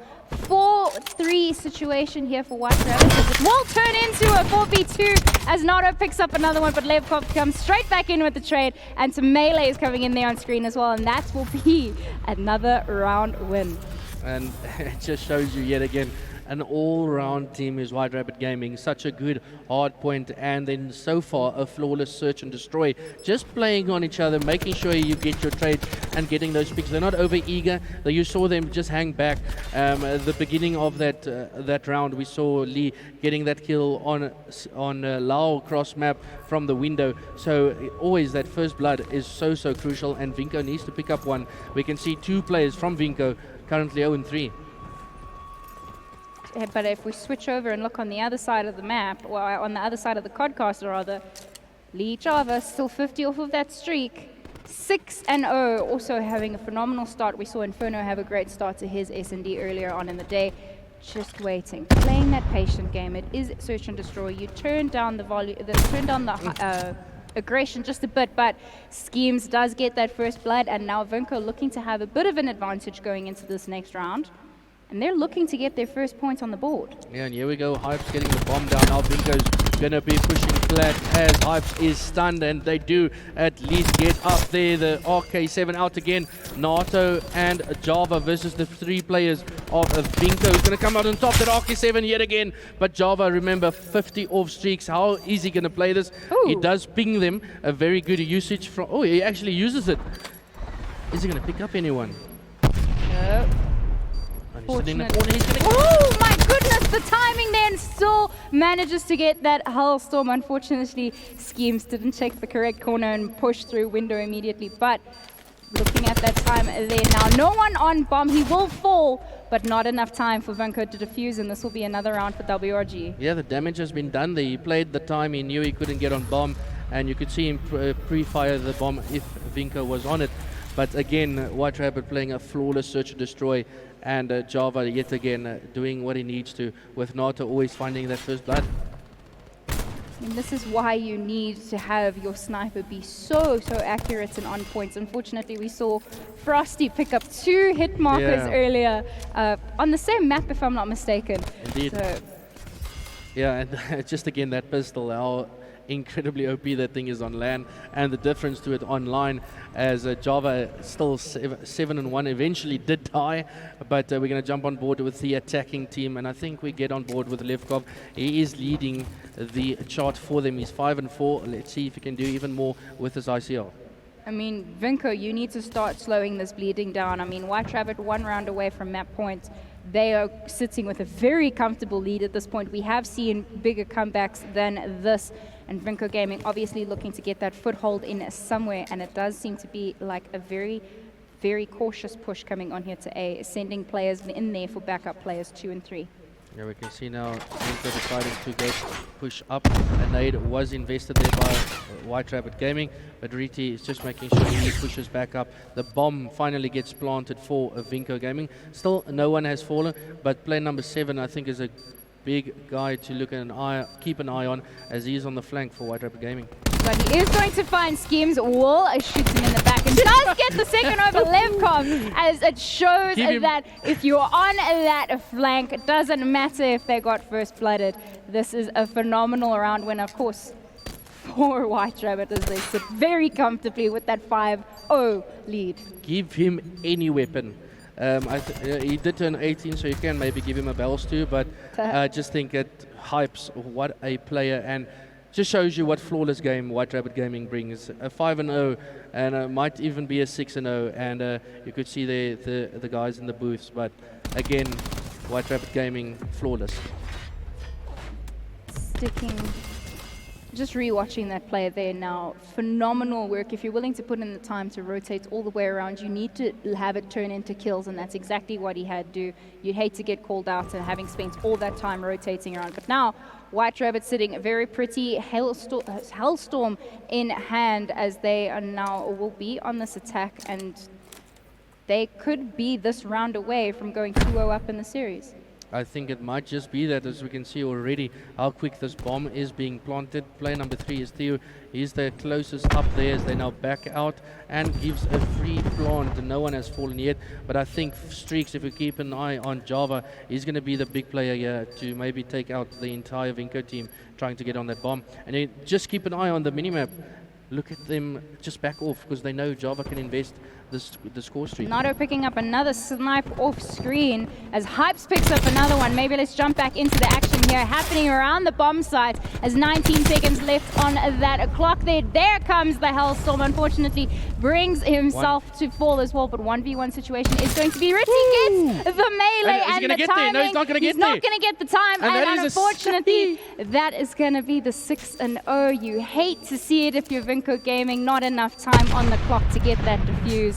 What a stellar search and destroy for White Rabbit. As I mentioned, it is a flawless team, this White Rabbit Gaming team. Java, Hype, Suzaifi, Nato, Sharpie, they bring it all. Flawless from the second half of that hard point, leading into a flawless search and destroy.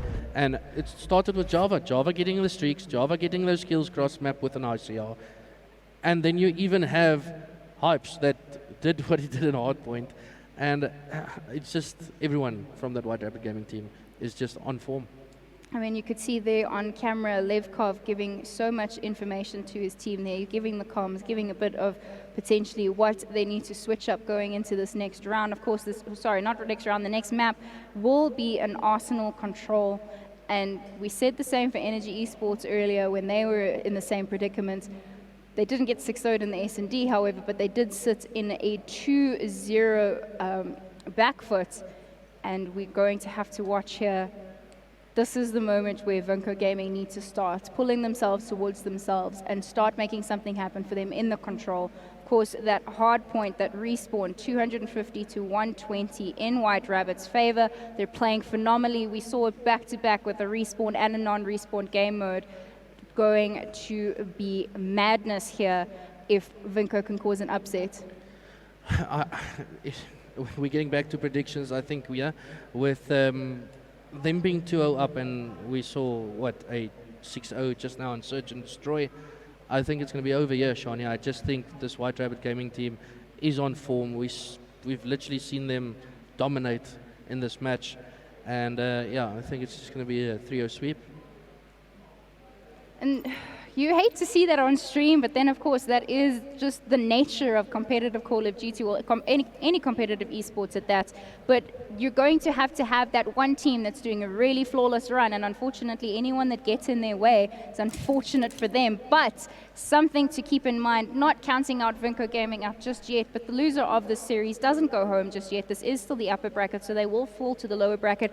But we've stressed that enough, in that the second you drop into that losers bracket, it's a much further journey to get back into winners. Yeah, it is indeed, and it's a longer journey. You're going to be tired, it gets late, but both teams, I know, is going to try their absolute best to stay in this series, and Vinco, that's exactly what they need to do. We can see them rush over to A and defend the push coming in from White Rabbit as they're pushing 3 people at gun. Look at that move coming through there from the window, flying through, as this is going to be a showdown here. Schemes now knows where all of those players are, but as we say, that kill feed going full red as they do win that first bit of engagement and the first tick on A. Again, something different that we see from other teams. They flank all the way around, and this one goes through the window. We usually see them come from mid and flying into window, but this time they come out, and a speck of yellow between those kill feeds. But this is a capture of A. Attention is now going to be turned to B. Player number 8 is there for Vinco Gaming. That is Theo.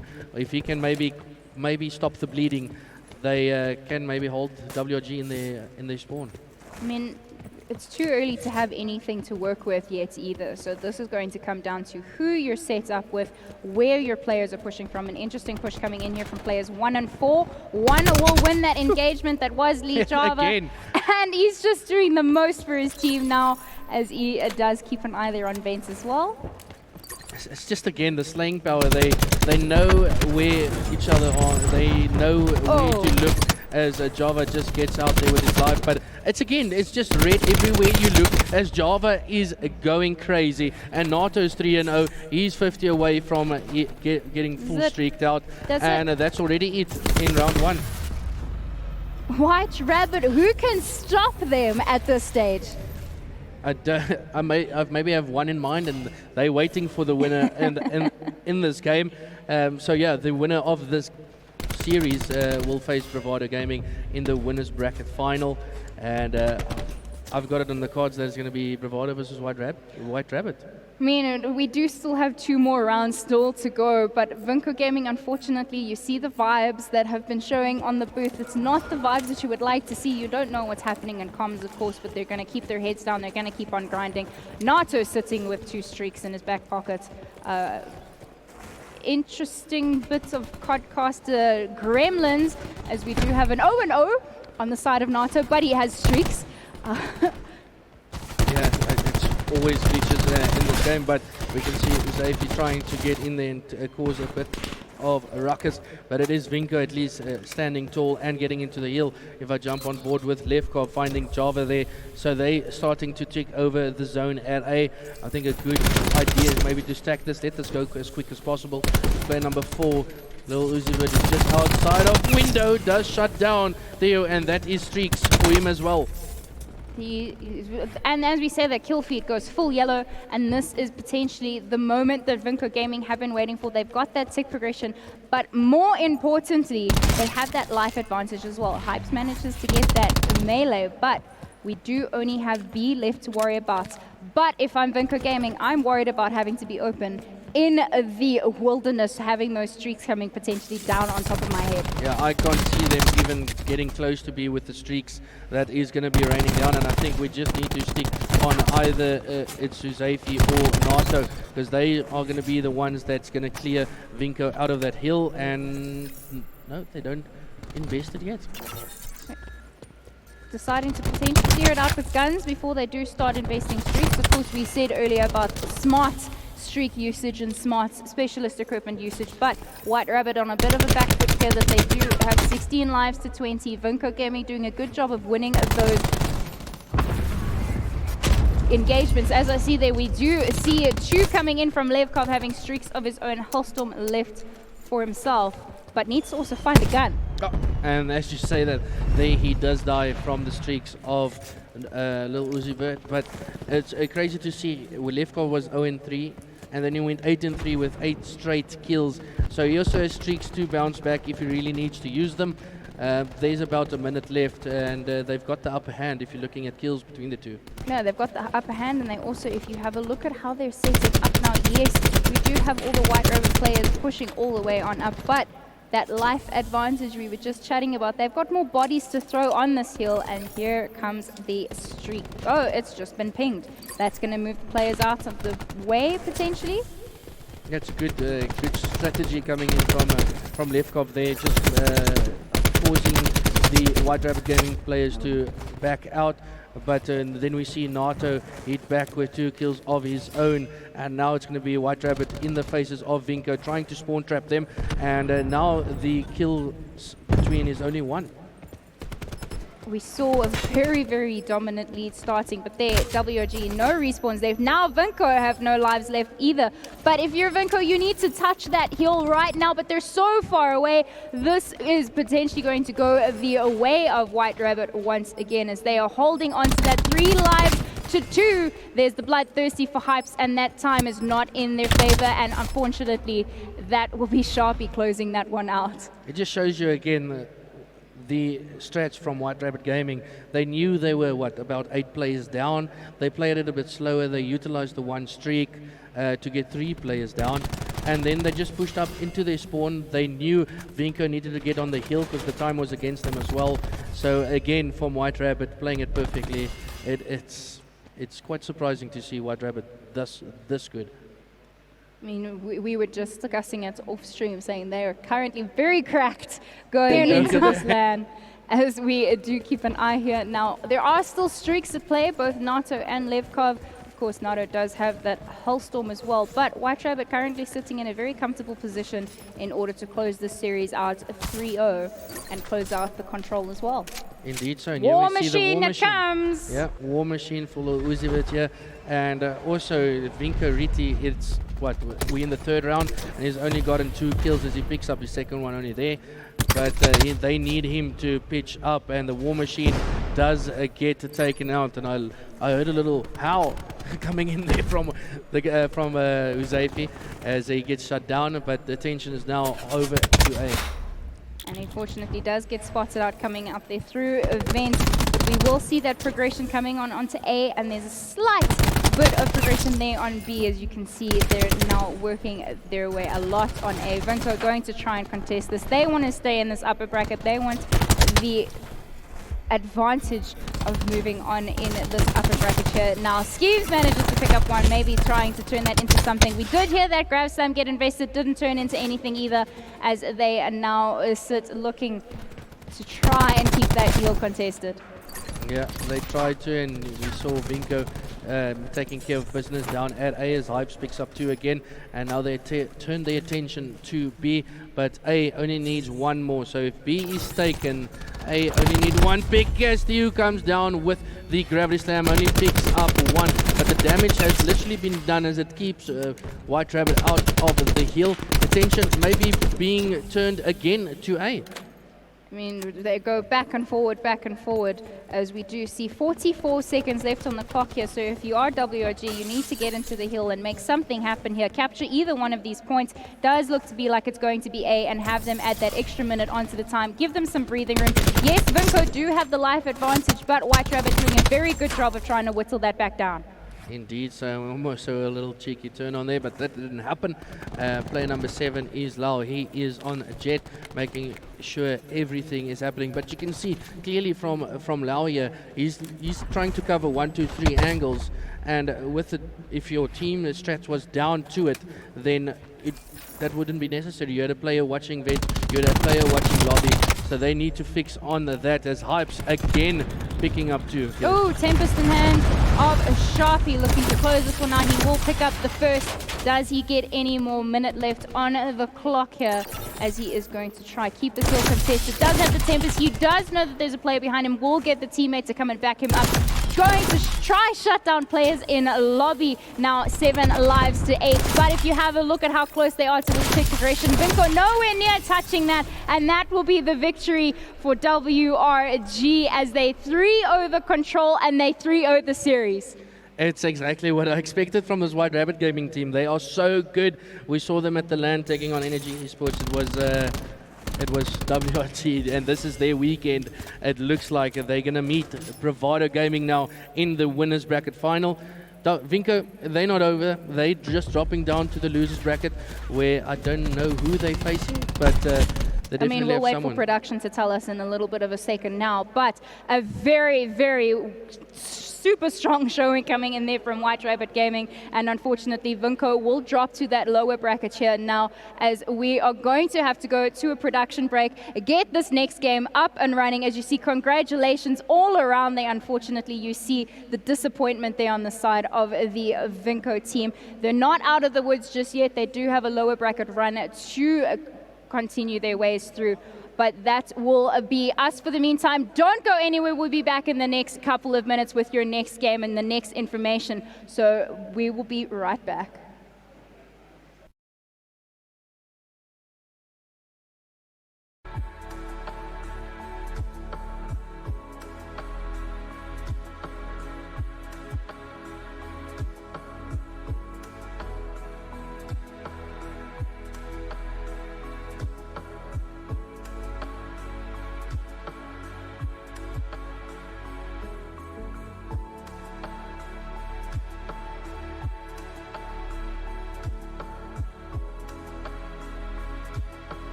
It is a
Just like the street lights lit this town, like a fire in a blaze, gotta burn it down. Can't be afraid to leave this out. We got this far, don't know how. I see danger in your eyes. They know we'll burn down the night. Coming just like the sunrise. You know that we're gonna light it up tonight. We're gonna light it up tonight. We're gonna light it up just like the sunrise. We're gonna light it up now.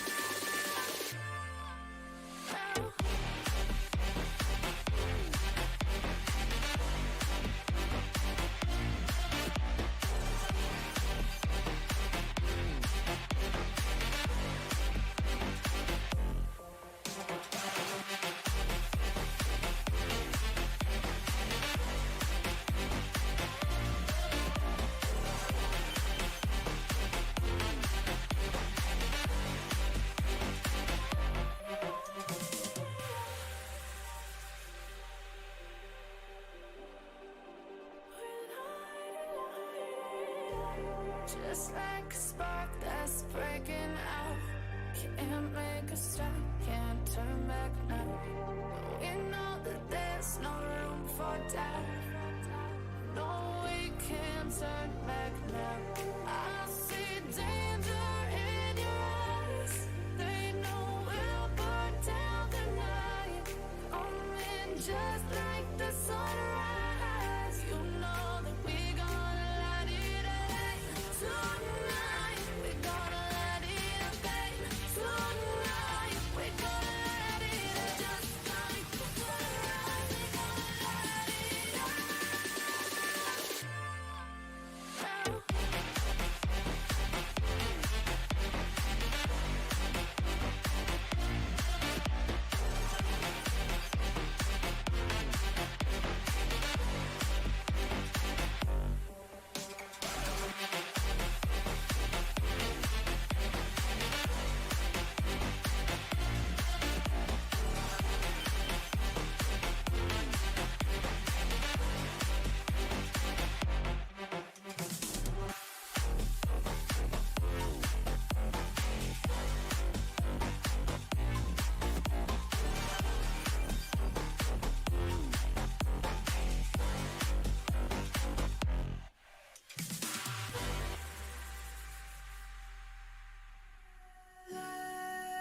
Legends and lullabies are songs we sing to the stars in the sky. Kings and queens, treasures untold, whispers of streets that are paved in gold. City of gold, city of gold, city of gold. Lead me down the road, city of gold. Wishes come true whenever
staying out so late. What's going on inside your head, inside your bed? I got jealous, maybe I made out with one of your crazy friends inside your bed. I feel guilty, but you walked in with someone else in hand to make me jealous again. We've been playing all these stupid little games again. Why these games again?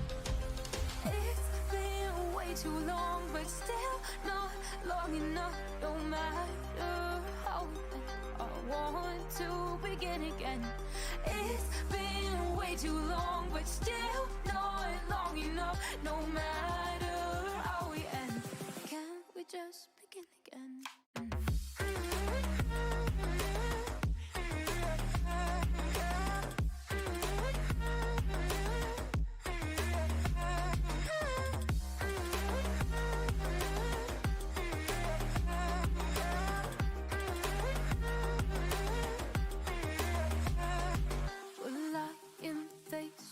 Face the day, lost in your place when I put your hair, nothing on but air. You pick me up, spin me around your kitchen barefoot. Can't pretend I'm not in trouble again. If I'm honest, you love making problems, I love fixing them, 'cause then I'm burned in your head. When we collide, not coming out alive, but it feels so good, better than we should. It's been way too long, but still not long enough. No matter how we end, I want to begin again. It's been way too long, but still not long enough. No matter how we end, can't we just begin again?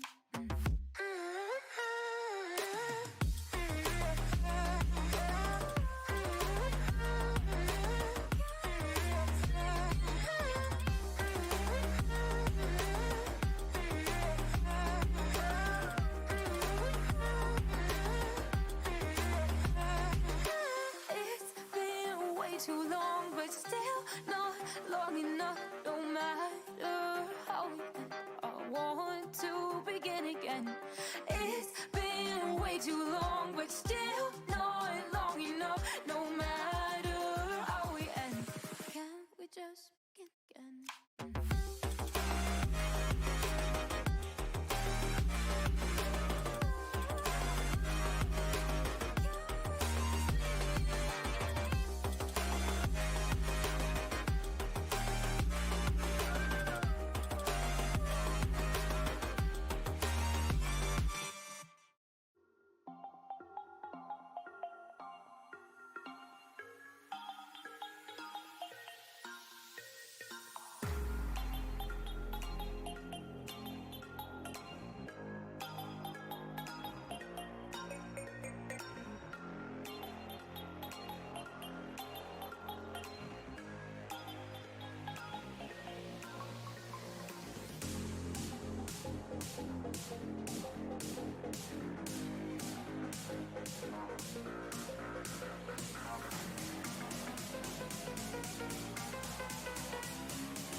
trapped inside this spell.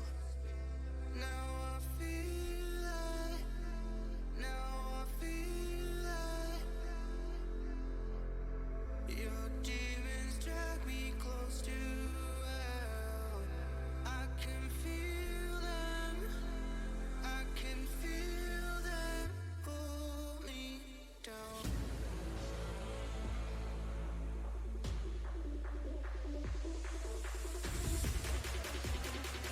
I can feel them pull me down.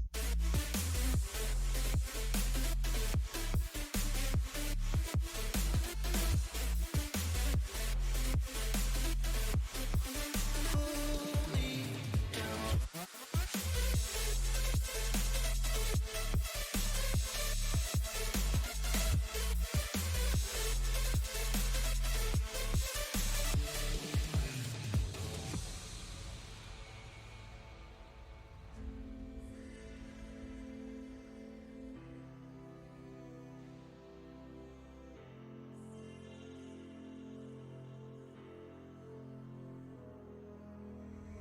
You got me trapped inside this spell. Now I feel like, now I feel like you won't ever let me leave you. You make these nightmares come true. My heart is in the ground. You fucked me up. I'm sober now.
Gave you too much, now I'm swallowed.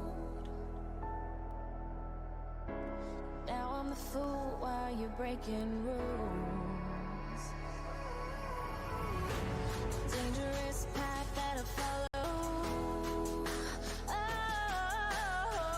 Oh, go on, just do what you do. And it hurts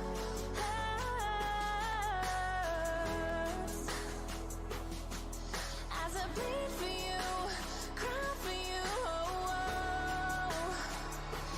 let me bleed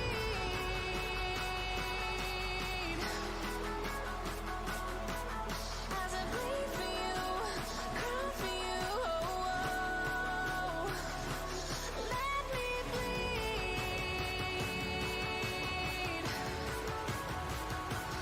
Let me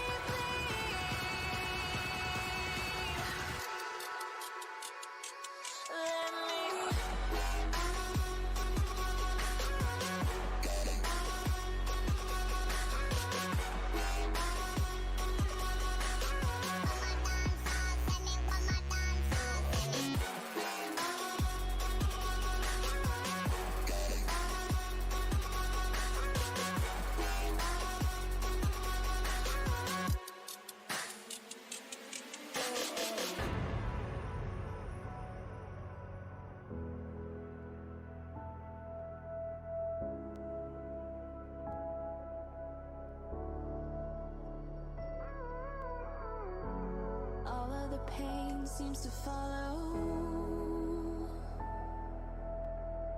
like a shadow, dark and cold to the touch. Am I insane not to let go? Oh, go on, just do what you do. And it hurts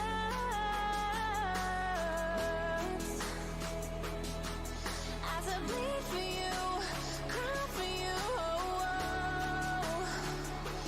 let me bleed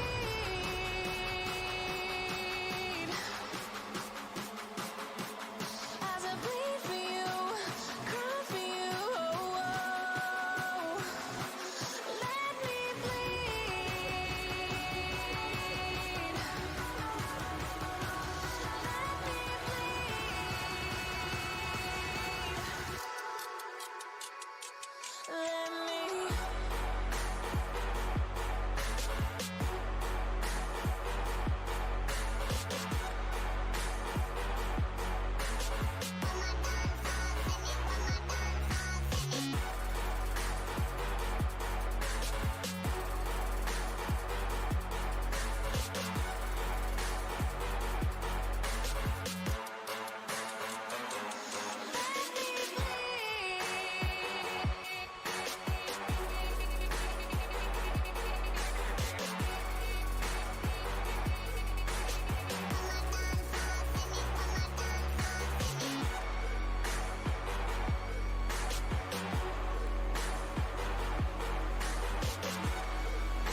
I live my life on the run. I say I'm not giving up. I may be living alone, but I still believe in love. In a similar way, I feel I'm losing my conscience. Traveling for days without my knowledge of provenance. Throughout my life, you called me a renegade. Oh, wow. Through all my lows, you said we could start again. But I'm a renegade of your love. Oh, but I'm a renegade of your love.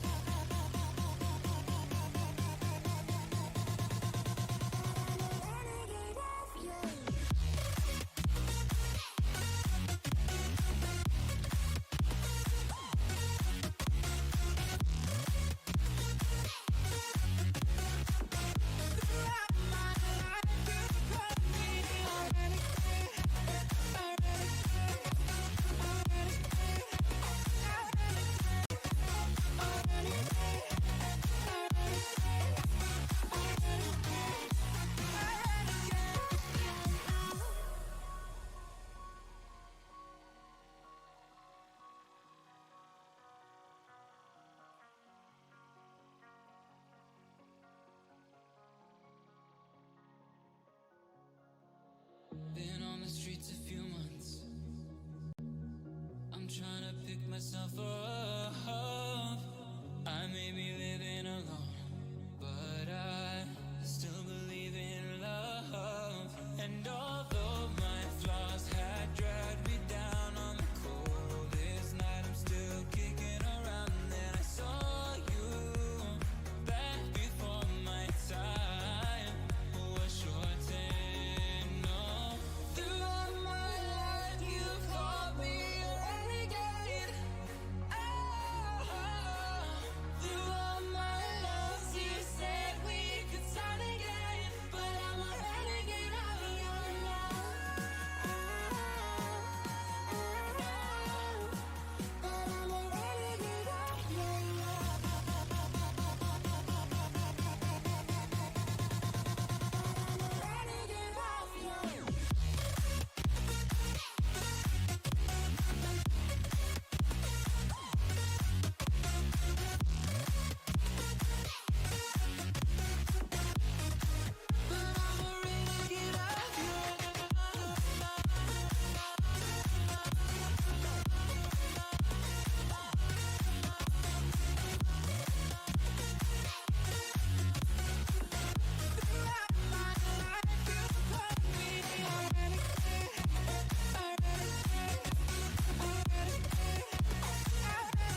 let a stranger close to me. Just one look and I knew better. Promise sights I've never seen. Once a mistake was just foolish. Come to you, I'm so naive. Whatever you say, I'll do it. Mark the flame, you take the lead. I know my mama told me better. Grab beneath your gentle pressure. Lay me beg like I have never. You're no good for me, my stranger.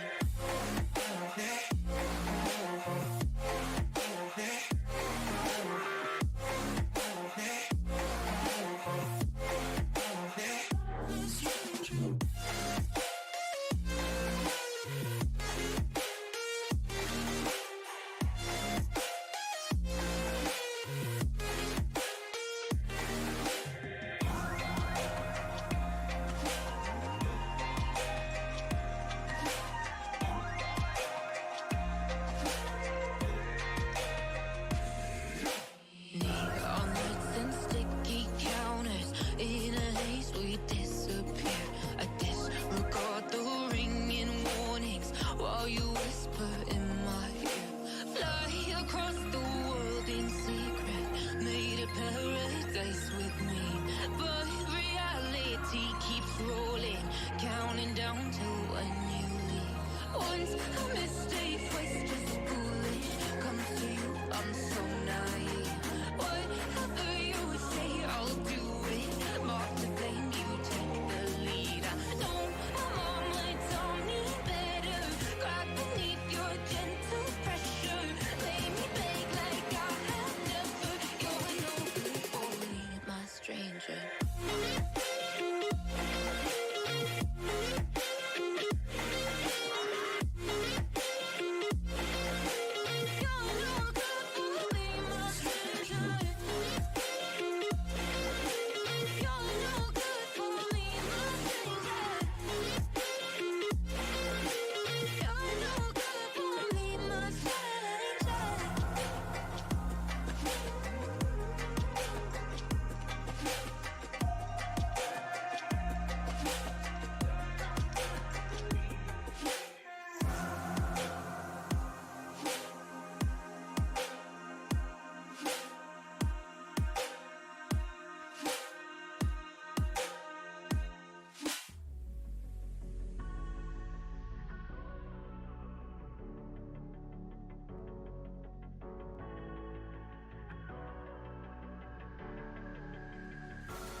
Better off as strangers. Believe me when I say, loving me is loving danger. Your heart is bound to break. I walk alone in the night, neath the pale moon. Loving's for the fools. Baby, beware of my bite. I'm alone, I'm alone, I'm a lone wolf. I'm a lone wolf. I'm a lone wolf. I'm a lone wolf. I'm a lone wolf. I'm a lone wolf.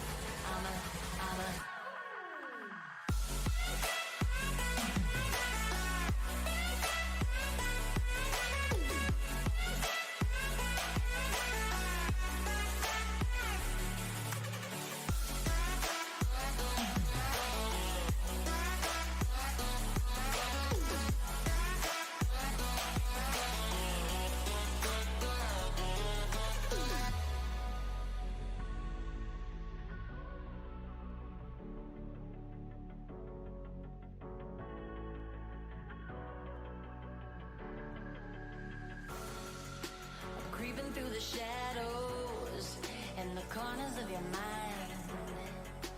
I go where the wind blows. I run but I don't hide. I hear the call of the wild, whispering the name. No, I can't be tamed. My heart belongs to the night. I'm alone, I'm a lone wolf. I'm a lone wolf. I'm a lone wolf. I'm a lone wolf.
dream, believe in strength. Now I'm the only one, only one.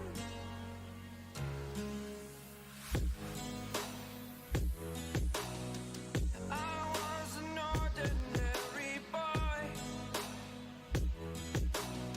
until I broke the rules. My life destroyed, life destroyed.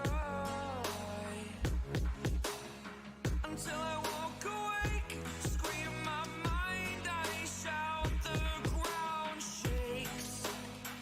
How much can I take? My mind will break.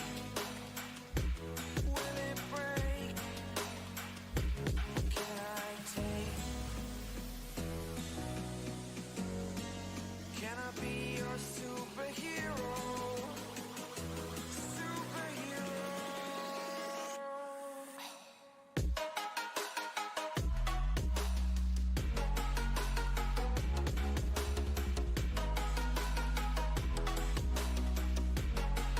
Can I be your superhero? Superhero. Superhero.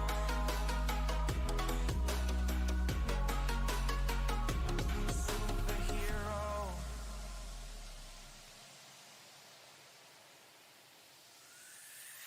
Fly away. It's the first time of today. Today. To dream, believe. You are the strength, you're all I need. Need. Oh, gonna give it a shot. Only one of me to shield you all from the enemy. You're a superhero. You're a superhero.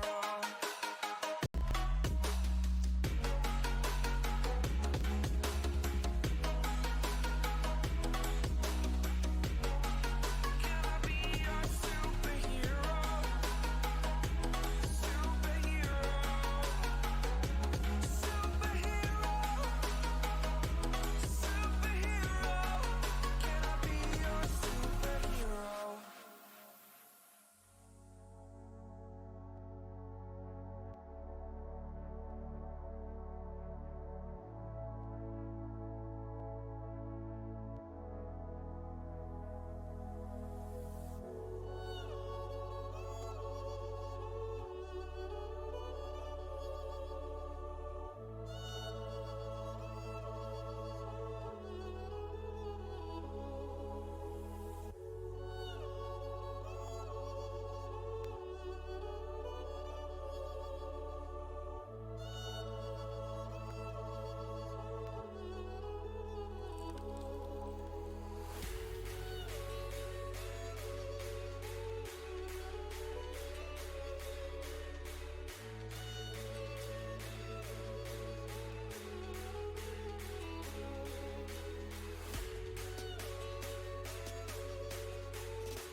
perfect 10? What does perfect even mean? Is there even such a thing? Ooh.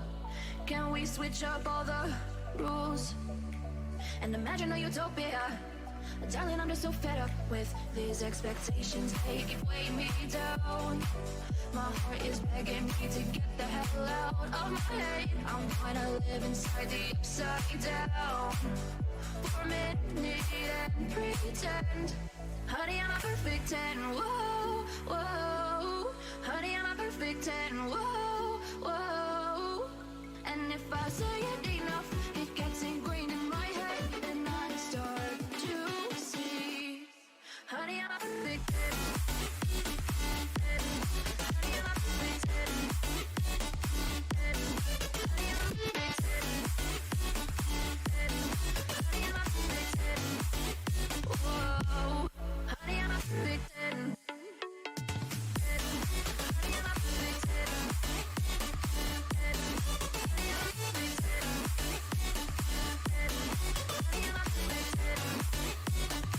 Oh, yeah, I've discussed it with myself, and I'm disgusted with the way we're told to have a certain face. I stood and wait because we aren't pixels on a screen. No, we're human, we breathe. Every single thing we see curated, it's overrated. These expectations, they keep weighing me down. My heart is begging me to get the hell out of my head. I'm gonna live inside the upside down for a minute and pretend. Honey, I'm a perfect 10. Whoa. Honey, I'm a perfect 10. Whoa. And if I say it enough, it gets ingrained in my head, and I start to think. Honey, I'm a perfect 10. Honey, I'm a perfect 10.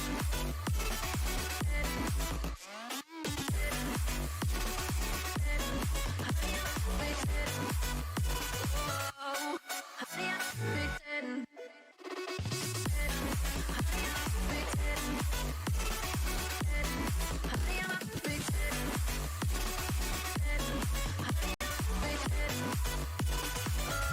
Oh.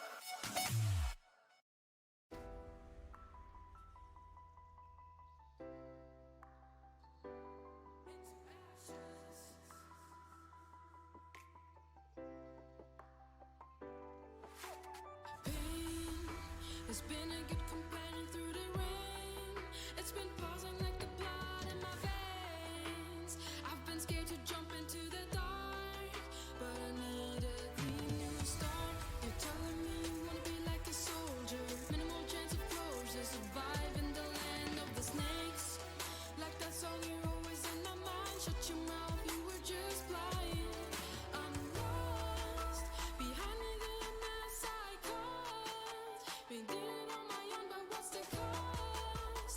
When I look back, I see all my memories burn into ashes.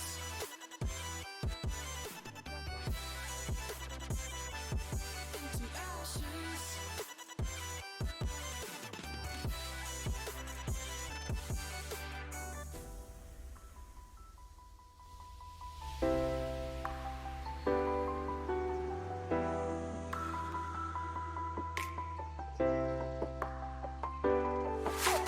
Years that will mark our kids with salty, bitter tears, while they're forced to face our fears.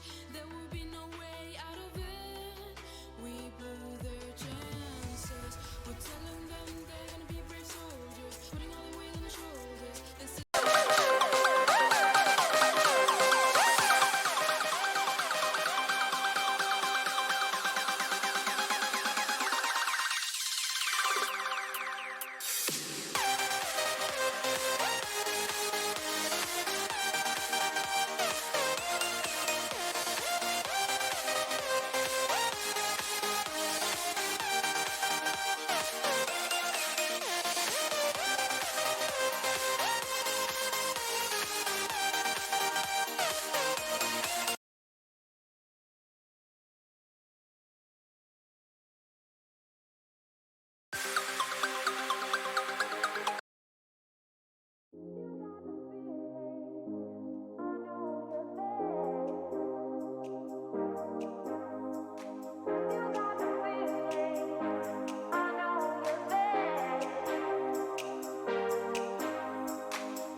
It is a culmination of a year-long league.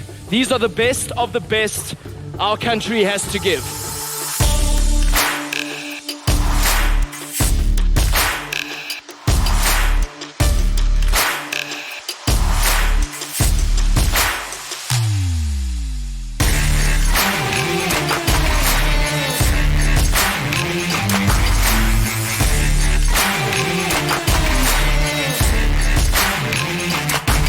Nice big stun coming in from Zazawi, but that is it. Only one, and that is it. I don't think there's more. And you're grand champions. Look at the glee, look at the joy. He's finally broken the curse. The shouts of true victory. It's mine. It's mine. It's mine. It's mine. It's mine. It's mine. It's mine. It's mine. Good afternoon and welcome back to the Telkom VS Gaming Call of Duty Championships for 2019. Of course, I am Shani today, joined by Delas today as we are jumping in to our upper bracket final. It is going to be a doozy. It is indeed two teams at the best form going into this game. We have WRG taking on Bravado Gaming. Two teams that has literally showed they are the best teams in the country. So we were actually just chatting about it now, saying that between these two teams, Bravado's only map that they've dropped was that control we saw a little bit earlier on stream. White Rabbit coming into this without having dropped a single map. And thank you, Mooncow, for all of those stats for us. But that is quite an achievement to get into this upper bracket finals. Indeed it is. You're going through all the top teams, all the lower teams, and you're still doing your best to keep playing, and to keep playing at that high intensity that WRG is doing. And you can say the same with BVD. It takes a lot out of you, so we're going to see what happens between these two teams. I mean, they are looking to secure their spots in that grand final a little bit later on in the day once we find out who is going to be taking the series. Of course, that grand final will be taking place tomorrow on the same stream, so hopefully you'll be able to tune in with us again tomorrow. But let's have a look at these rosters. If you do need a reminder, two very, very juggernaut teams here in the South African Call of Duty rosters. We do have on the side of White Rabbit Gaming, we've got Zenko, Sharpie, Nado, Java, and Hypes coming off of a very strong victory, taking a 6-0 SND as well as a 3-0 in control over Vinco Gaming to secure their spot here.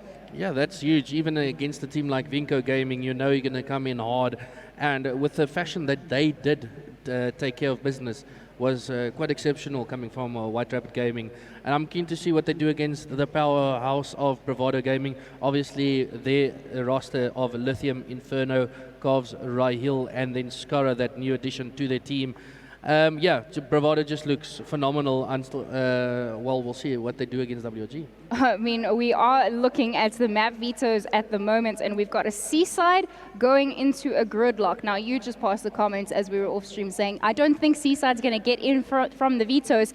And Bob's your uncle, it's the first map of the series. Yeah, and that was White Rabbit Gaming's pick. So it's great for them to get it through. They played the map 4 times during the whole tournament, and they haven't lost once yet. So BVD is going to be looking at giving them their first L on that map. And then, yes, we're looking at SND gridlock after. I mean, it should be a very interesting series taking it from there. I'm hoping it goes the distance, not only because Game 5s are always more entertaining, but because we have a triple Arsenal to close off the series. For me, obviously, the 2 first maps are going to be insane for me. If you can take the Seaside and the gridlock, I think you can maybe finish it off with an Arsenal out of your picks of the Control, HP, or SND. But those first 2 is going to be incredible. We saw what Bravado did against Energy Esports in their hard point, where they 50 clubbed them, and to do that against a team like against Energy, it's maddening. I mean, just reminding for those of you joining us on stream or on the social media platforms, that hashtag you should be using is Telkom VS Gaming. This is the hashtag CODZA community, showing you why they're loud and proud on Twitter. Of course, I've seen a lot of love coming in for both teams throughout the course of the weekend, and rightly so. They are two of the biggest teams. They do have what it takes to take the distance, and it's going to come down to, we chatted earlier about it, who can shut down WRG firstly, and you said, well, BVD are waiting for them in that upper bracket final, and this could be the showcase, and this could be the clashing of giants that we needed to see. We chatted about how this is the conversation about who is the best in South African Call of Duty. Well, the winner of this will be able to fight for that title tomorrow. Indeed, so the loser, obviously, they're not done. They're just dropping down to the losers bracket that will be played tomorrow as well. So both teams here are finishing the day on, one of them is finishing on a high, the other obviously on a low. But if you're looking at White Rabbit Gaming versus Bravado Gaming, two juggernauts of the Call of Duty community, and not just Call of Duty, other esports, CSGO, Fortnite, whatever it may be. But I'm looking at head-to-head, these guys are going to give us a hell of a show. So just for those not aware of the prize pool, given this is the first and only major LAN of the season for Black Ops 4 in South Africa, we've got a 50,000 Rand prize pool courtesy of Telkom VS Gaming, of course, and as that gets split up, the third place does walk away with 10,000 Rand, second with the 15, and then, of course, that whopping 25,000 Rand for our victors walking away this weekend, smiles on their faces. We've got a new game coming up relatively soon, literally 20 days from today, we will be playing Modern Warfare. I know I've got mine on pre-order, and I know we've been chatting about how excited we are about that. Like I said on stream, I don't think I'm going to have a live for the following 3 weeks when that game drops. But yeah, always exciting having a new Call of Duty, new faces that we'll see joining the competitive scene. And the biggest worry, I would say, maybe is to see how much of these people stick around for the new Call of Duty. A lot of these gents finishing with Trick this year, and obviously they're going to go study or wherever they go. So hopefully they stay in the scene. But yes, Bravado versus White Rabbit Gaming.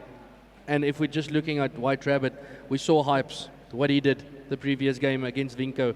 It was something I've never seen. And with Java as well on that SND, it was one-way traffic. It was one-way traffic. It was literally a split seconds, and Energy got on the board there. So if I'm BVD, I'm still feeling very confident. They've got the players. They've got players on their teams that has won multiple times. I think Lithium is in the lead with the all-time highest winner in South Africa regarding majors. So you've got a Captain Courageous on your team if you're Bravado. And White Rabbit Gaming, obviously the OPA of the team, NATO. Something also to note in terms of this is that if we do bring up our bracket, we do have teams still fighting their way through the losers bracket as well. I'm not sure if we can bring that up here.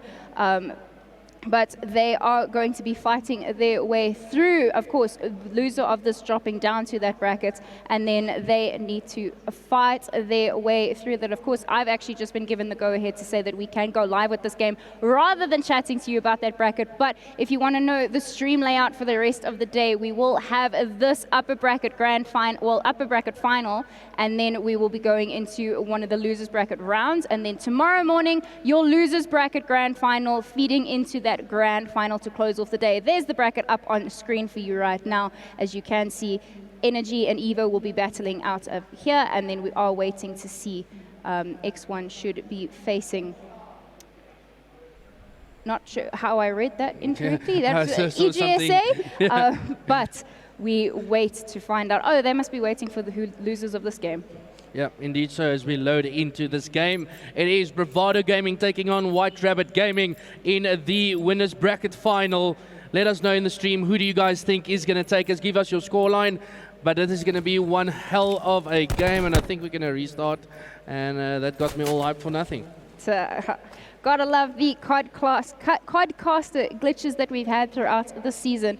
But if we just have a look and we look back and reiterate about something that we've been talking about the entire stream, is that we've had the seasons. So you started off beginning of the year, we had Bravado absolutely dominating everything from online to the pickup lands to anything else in between. They were dominating the scene and being absolutely clinical, especially very noteworthy was their control. Then a little bit on through the year, they did manage to go and represent South Africa overseas in the CWL London Open brackets. They managed to place top 32 out of 103 teams, and they really did fly that South African African flag high. Everyone was spamming the avocados. However, coming back from London then, we saw, I don't want to say the reign of Energy Esports, but we did see Energy regaining that willingness to grind. They all said on Twitter publicly that we haven't really been putting in the hours that we have been, and that changed. There was this switch that was flipped here, June, July, and they started to win their championships left, right, and center, all championships tournaments, and then White Rabbit and Vinco obviously fighting in between the two of them to try prove their salt, and of course White Rabbit looking so deathly now, going into this upper bracket final, not having dropped a single map this entire tournament on LAN.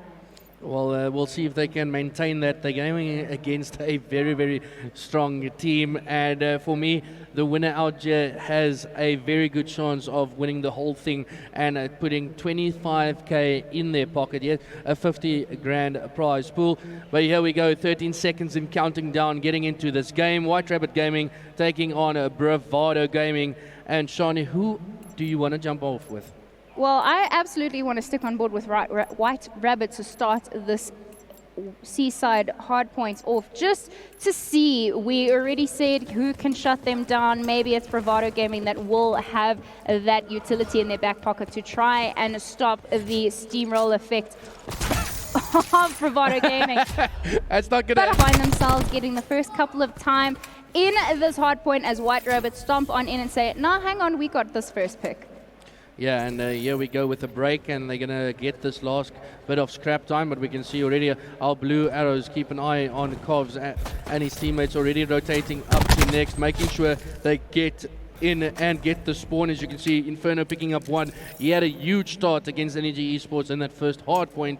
We'll see if he can maybe replicate the same thing, picking up those streaks, playing the spawner with the sword, finds one, will find the second, but he gets help from Skara there, and a great rotation coming in from Bravado Gaming.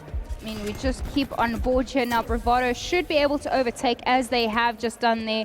46 seconds left on this clock, but you do watch all of those red arrows starting to close their way in and around, going to try and have that second push back into this hill and try and shut down any form of momentum Bravado can start off. We've seen Bravado build that momentum in the beginning of a hard point and absolutely steamroll, and White Rabbit potentially have their number and are able to shut them down. Yeah, we can see Bravado, or White Rabbit Gaming, scrapping that whole hill, making sure they get rotation into next. Let's leave it. Don't need to stress ourselves. Let's make sure we get the rotation in. As we can see with Sharpie, just checking downstairs, making sure no one comes in. Someone isn't by. I think he did spot him, and that should be Inferno there. But now it's chance for Bravado to hopefully break this hill and take care of spawn. If we jump on Cobb, look how far he's spawning out. His teammates are spawning at P1, number 2 and 4, as you can look on your minimap, jumping on board with Hypes. He's going to maybe just take care of business from the side, but they at least pick him up. I mean, White Rabbit now do have control of Fountain. This is a money hill. We've chatted about it before. Seasided is a verb. And as I say that, Bravado Gaming walk on in, contest the hill, and clear it all out. And it's all blue from here.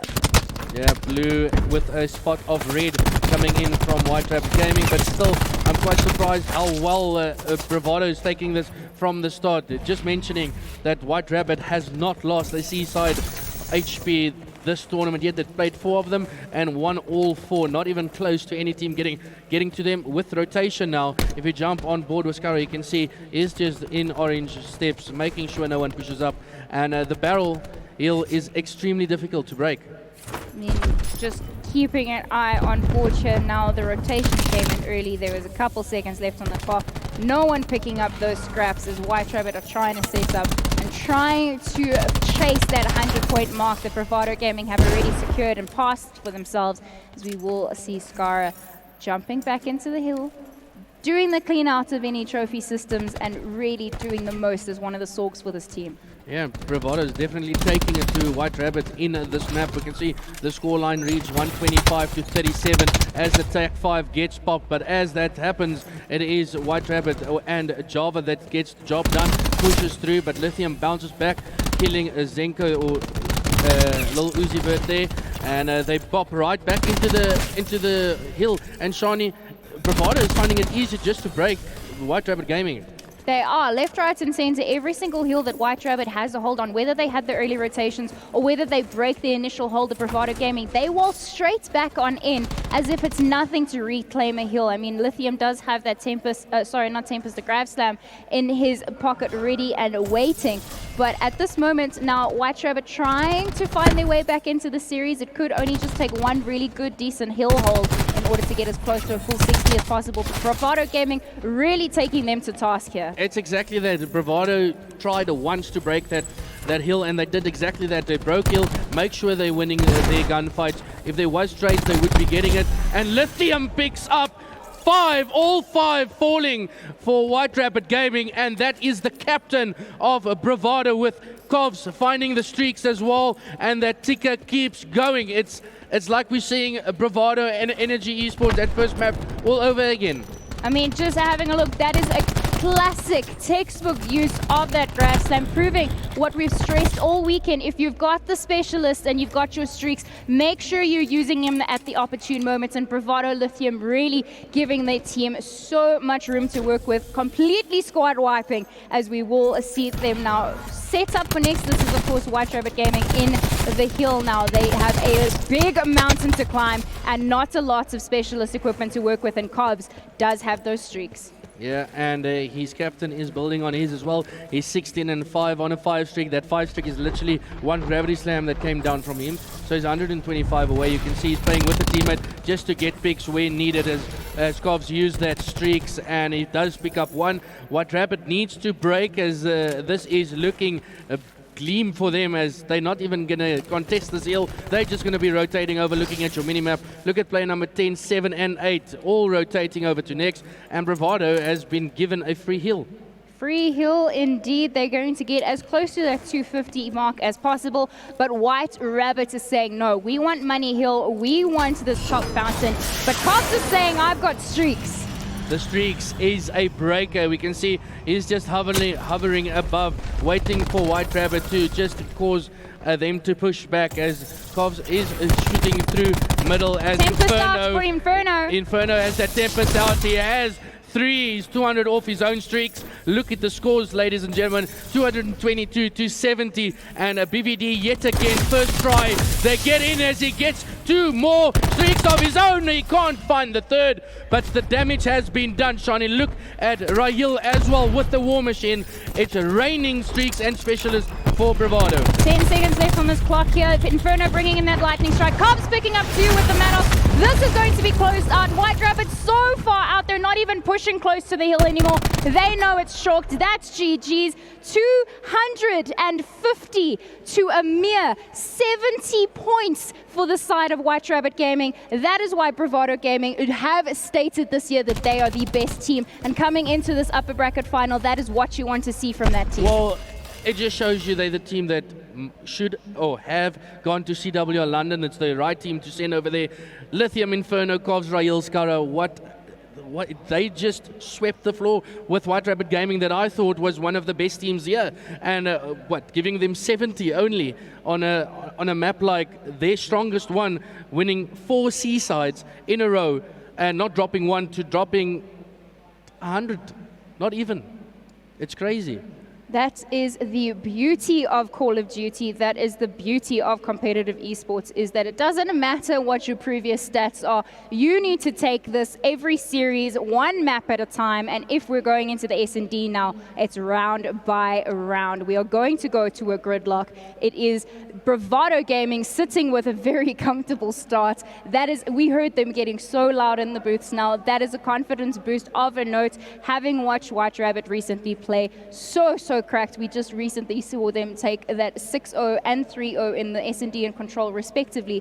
Inferno giving some final words as the IGL there to the rest of his team. A lot of comms, as you can see, the difference in how the body language is just sitting in their chairs. Having the coach, of course, Zero there coaching over the shoulders there for White Rabbit Gaming, giving them some final words of advice into the S&D. I just think because Inferno kissing his remote there, saying, oh, you got it, we got it. No, he's actually just blowing into the analogs, making sure everything works. But again, just going back to that first hard point, Bravado showed exactly why they are the powerhouse of COD ZA, coming out firing. And it all started, yes, Hypes grappling off the hill right at the beginning. But then the biggest thing was Bravado just came in and they broke WRG as with a click of a finger. It was their first try of breaking a hill. They succeed and they rack up points and they rack up points. And for WRG, this was lost mid-game through already. I mean, if you have a look at Bravado's earlier Arsenal HP against Energy Esports, another team that we said, you know what, the hard point is so strong here, it's going to be a close map. That Arsenal earlier in that series, 250 to 49, with Inferno earning 4 streaks when they hit that 120 mark to start out that first hard point. So they are very strong in the respawns. They've shown that they're clinical at control. Can they bring that same fire here into the S&D? We've known them to be a good team in the past, but do White Rabbit have the counter strats? Well, you see the same thing with the clinically that you said, or clinical from their pushes and their breaks, is how they use score streaks and how they break it, and the usage of their specialists. They always make it count with the War Machine, with the Tempest. With those things, you can break a heal with ease. You can change the game on its head, and Bravado just did that, and they kept running and running with the game as we now go into gridlock, search and destroy. I mean, if we just have a look at how the recon was, sorry, not the recon, the crash was used a little bit earlier in that hard point. He was barely alive, 2 teams up and trying to use that TAC 5. Maybe not the greatest situation just to emphasize that point here, but on the board here now, we do have that first blood go Hypes' way, of course, from White Rabbit, but that snipe will be denied, and we now have Bravado sitting with a 3-4 disadvantage. Yeah, it's weird to see Inferno rocking the ACOG scope on the sniper. It's a bit different than we used to see, but we can see now a 3v4 situation. Skara finds one as well, but a nice trade comes again for Covs finding another. That means that is a 2v3 situation, and if we jump on board with Cods, he is 2-0, gonna get the bomb down, and Nato finds one. Decides to not, because he knows that the teammate call out will be that they're very close. They've just taken us out. Of course, Rahil and Kov's last 2 left standing versus Lee, Java Johnson, and Nato. 2 very experienced players here, as well, 4 experienced players, should I rather say, on either team. But Rahil don't miss, last man left standing, as he unfortunately will get taken out. Java picking up the 2, and they will get this defuse. And this is the first round of many that White Rabbit need to stay in the series. And it's again Java on the SND. He does exactly what we saw him against Vinco. He's the leading man in search and destroy, as they take round number 1. And if you're wondering why they're waiting, they just want to make sure they get as close to that specialist as possible and a rack up for the nade that they hopefully have. But again, from White Rabbit, a good start of the search and destroy. At one point, I forgot that we were playing Search right in the very beginning, because there was very aggressive gameplay coming out of both teams with very fast and quick trades coming left, right, and center.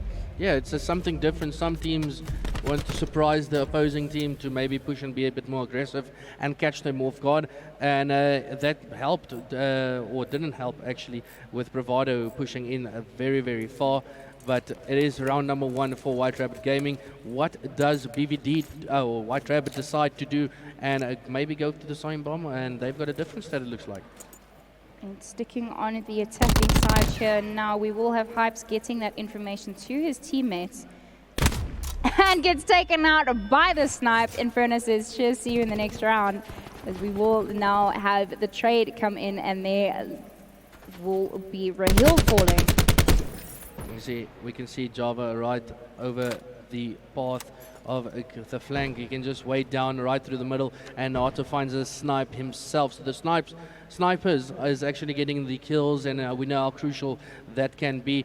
And I actually want to see what White Rabbit's going to do here. Are they going to send things over to A as Inferno finds another one? And again, the snipers, Shani, they make so much of a difference. I mean, just having a look at where those triangles are rotating through, and players 1 and 6 are going to have an engagement, 100%. They're dancing around middle of this map here, not deciding to just back off slightly, does know, and will get that information out there with that hit marker, as we will keep on board 3 apiece on both sides. Both snipers still up and kicking. And Lithium will take down Zenko. And it will be Inferno winning that engagement there. We will have Nato, last man left standing, but he needs to check the bomb. He's nowhere near it, and he'll get taken out, and they'll get the defuse. Yeah, and BVD getting on the board as well, one apiece. And we've seen this throughout the whole weekend, Johnny. It's 1 year, 1 round for you guys, 1 round for the other team. And yet again, it's going to come down to which team gets that 2-round advantage on the other. But again, 2 great Search and D rounds. Search and Destroy is one of these modes where First Blood's so important, but doesn't necessarily mean that you're going to be out for the count. No, definitely not. And as long as your team can get that trade, I think everything would be good. As we're going to stay on the attacking team with Inferno. He's 3-1. The sniper is doing work. He has that nade in hand, and we can see him. Did he swap away from the ACOG? Yeah, Nope. he did. So he's got the thermal on. Let's see if he can pick someone up on the... Oh, Oh, just that timing. he knows he's there though. Nade is going to get cooked. Will go out. He's expecting him to push, but of course, Hypes we know will have that Sorg in hand. Not something you want to challenge with that sniper. Oh, That the was read. actually really close. That was too close for comfort if you are a White Rabbit fan. But of course, a reminder to those not necessarily very familiar with FPS esports, the players themselves can't see those outlines. That's something that we have with Codcaster Magic to make it more entertaining. Yeah, he just took a shot and hopefully connected with someone, and unfortunately it didn't hit that for him. But it's now a 3v4 situation, still on board with Inferno. As he does spot one, doesn't get up anyone, he's just going to bounce out back, but Java is right in the middle.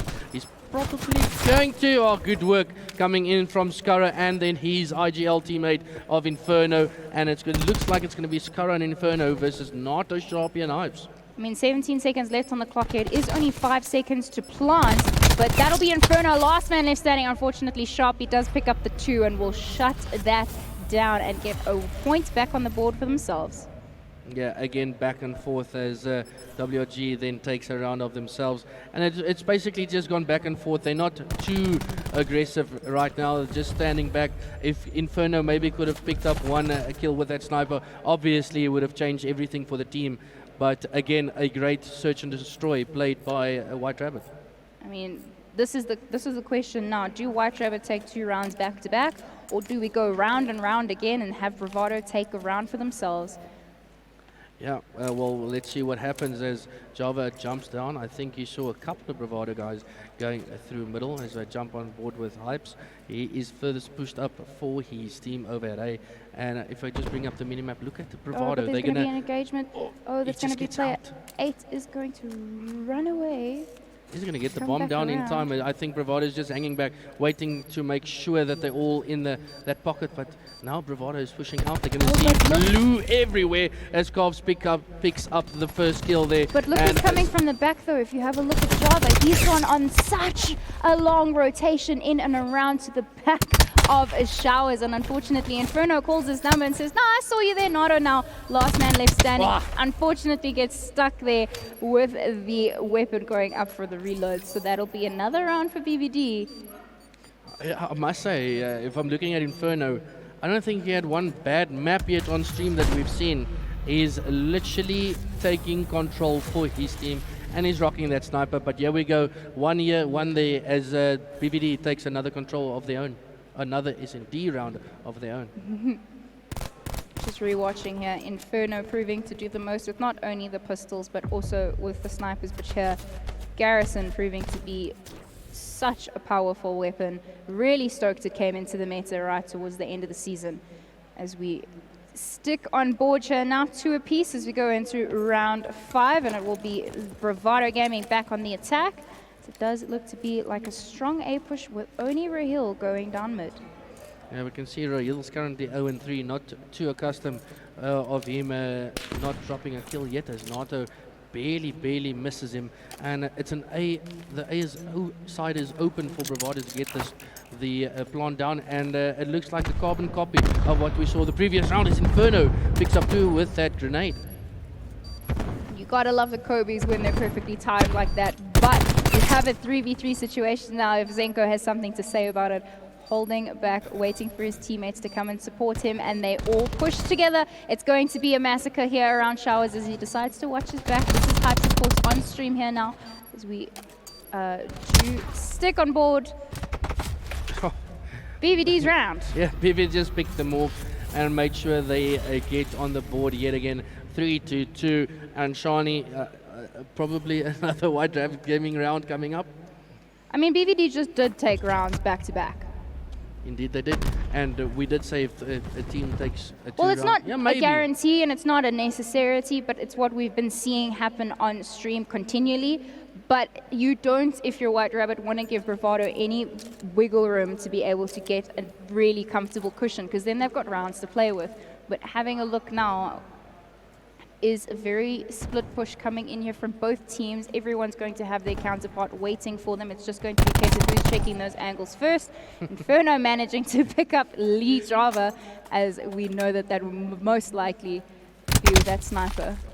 Yeah, and indeed we can hear Inferno. He's getting loud. I think he's definitely one of the most emotional, invested players when it comes to Call of Duty. He lives his heart out, and we can clearly see this as a Bravado. Looks like they're going to be taking this round as well. Only up led to Nato to clutch something out, and the body shooting coming in there as well. I don't think it was a case of body shooting right there at the very end. I think it's a case of they were all making sure that he was going to die. So they were all shooting at the same target. Yeah, we can see here as well, Cobbs just situating himself at the back. He knows White Rabbit is going to try and push in, and just well played. And Bravado's really looking good. They've got this 2-round advantage that we've been speaking about. Can White Rabbit bounce back? I'm not going to bet any money on that, because this can possibly still happen. We know how good White Rabbit is, but now they need to counter Inferno, because he's 10-3. 10-3. Keeping an eye. Oof, look there now. Does get severely tagged up. Does get away with his life, unfortunately. He's on the hunt. Have Java with that hit marker. We've seen so many of those on stream. Rahil don't miss. Getting the first blood of the game, and there's going to be some form of engagement coming around here. But no, everyone getting away with their lives for now. Everyone will be able to regain. As Hypes working his way through. Player 2 isn't around the corner. This is Rahil going to be here in boxes. Will be able to win that first engagement. Can he turn it into more for his team? Now 5v3, 28 seconds left on the clock. If you're White Rabbit, you need to get to that bomb. Yeah, you need to, and all the players are just falling all up for Lil Uzi Vert as he falls as well. And the scoreline reads now 5-2. And if I'm looking at White Rabbit Gaming, they're just getting picked off, Shani. They're not getting the trades. And when you usually look at the White Rabbit Gaming team, you're looking at players like Hypes to bring the Saw presence. And if we go just check his score, he's 4-7 currently. Not something that he's too accustomed with. We usually see him on the top of the leaderboard. And Java as well. Yes, he is 5-6, but he needs the rest of his teammates to bring the fire as well. This could potentially be the final round of this S&D. Should Bravado Gaming have their way? If you're White Rabbit, obviously you want to take this much, much further, and you have a lot of ground to cover if you want to take this map. However, Hypes pushed very far up. They do know that they need to be aware of Inferno's mad sniping skills that have been very, very present this map.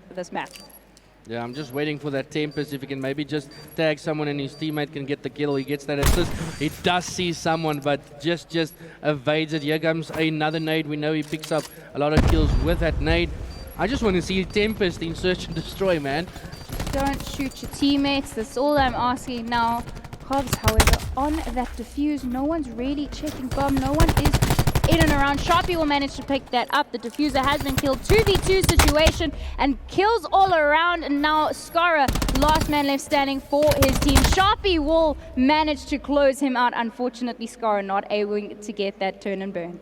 Yeah, at least the score is going to come even closer now with White Rabbit taking another round of their own. The scoreline reads 5-3. Only one round for Bravado to take the search and destroy and take a 2-0 series lead over WRG. But still, White Rabbit has a lot to do to take this away from BVD. But White Rabbit have managed to stay alive one round longer. We've now found ourselves in round 9. Inferno seconds away from that Tempest for this S&D. So we will stick on board with the attacking team here. It is going to be to Showers, and White Rabbit are reading this. Well, not reading it, they're pushing the correct side at the start of the game. And that is going to be Cobbs out. Skara gets the shot. Income, all of them. Skara is 5 HP, unfortunately not able to get that regain. And now White Rabbit with the man advantage on this map here at Showers, and then no bombers down. Yeah, no bombers down, just work together, Raheel and Inferno. You know Raheel does not miss any shots. As you can see, he's just staying with his teammate, and that's the perfect thing to do. It is a 2v3 situation. Just play with your teammate, make sure you can get those trades. As we switch our views to Inferno, he's just making sure no one goes through mid. And they're actually splitting Shani. Oh, he comes back. So he's come back. He basically went out to get some information. Now he's going to be supporting his teammate here, as we will see Raheel managing to get away with his life here now. But as I say that will be another round on the board for WRG as they manage to stay in this. They are pushing this all the way. Whether we go the distance or not is yet to be seen. But round 10 coming up here now. White Rabbit definitely have that fire underneath them. Are we going to see that round 11 in map number 2? It is really close. Like we can hear the other people getting loud on the floor. Some other matches taking place. But again, WRG is starting to crawl their way back. Still a way to go. They just need to stick by their guns, and it already looks better for them. Sticking, I mean, Nato 6 and 5, Sharpie 4 and 6, so they're not having the greatest of games.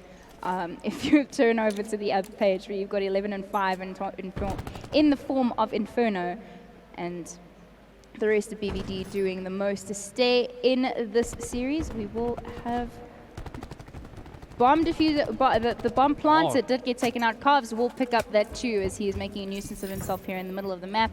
They want to close this out right here. Of course, his trophy also just coming back on board here now, as he will be able to win that gunfight, and that'll be the victory. Skara with the 2, Cobbs with the final nail in the coffin. BVD go 2-0 up in this series, and this is your upper bracket final. Bravado 1 map away from securing their spot in that grand final. Indeed, they are. And it started here with Cobbs finding the bomb planter, and then his teammate that looked over him. In Cobbs by far just showed us what needs to be done to close out the game, as he finds the last kill here on Nato. Also 2 good friends, but they take the L there, and now Bravado is 2 up in the series. They are 2 up in this series, and we're going to be moving and staying on Arsenal for the rest of this upper bracket final, should we make it to a game 4 and game 5.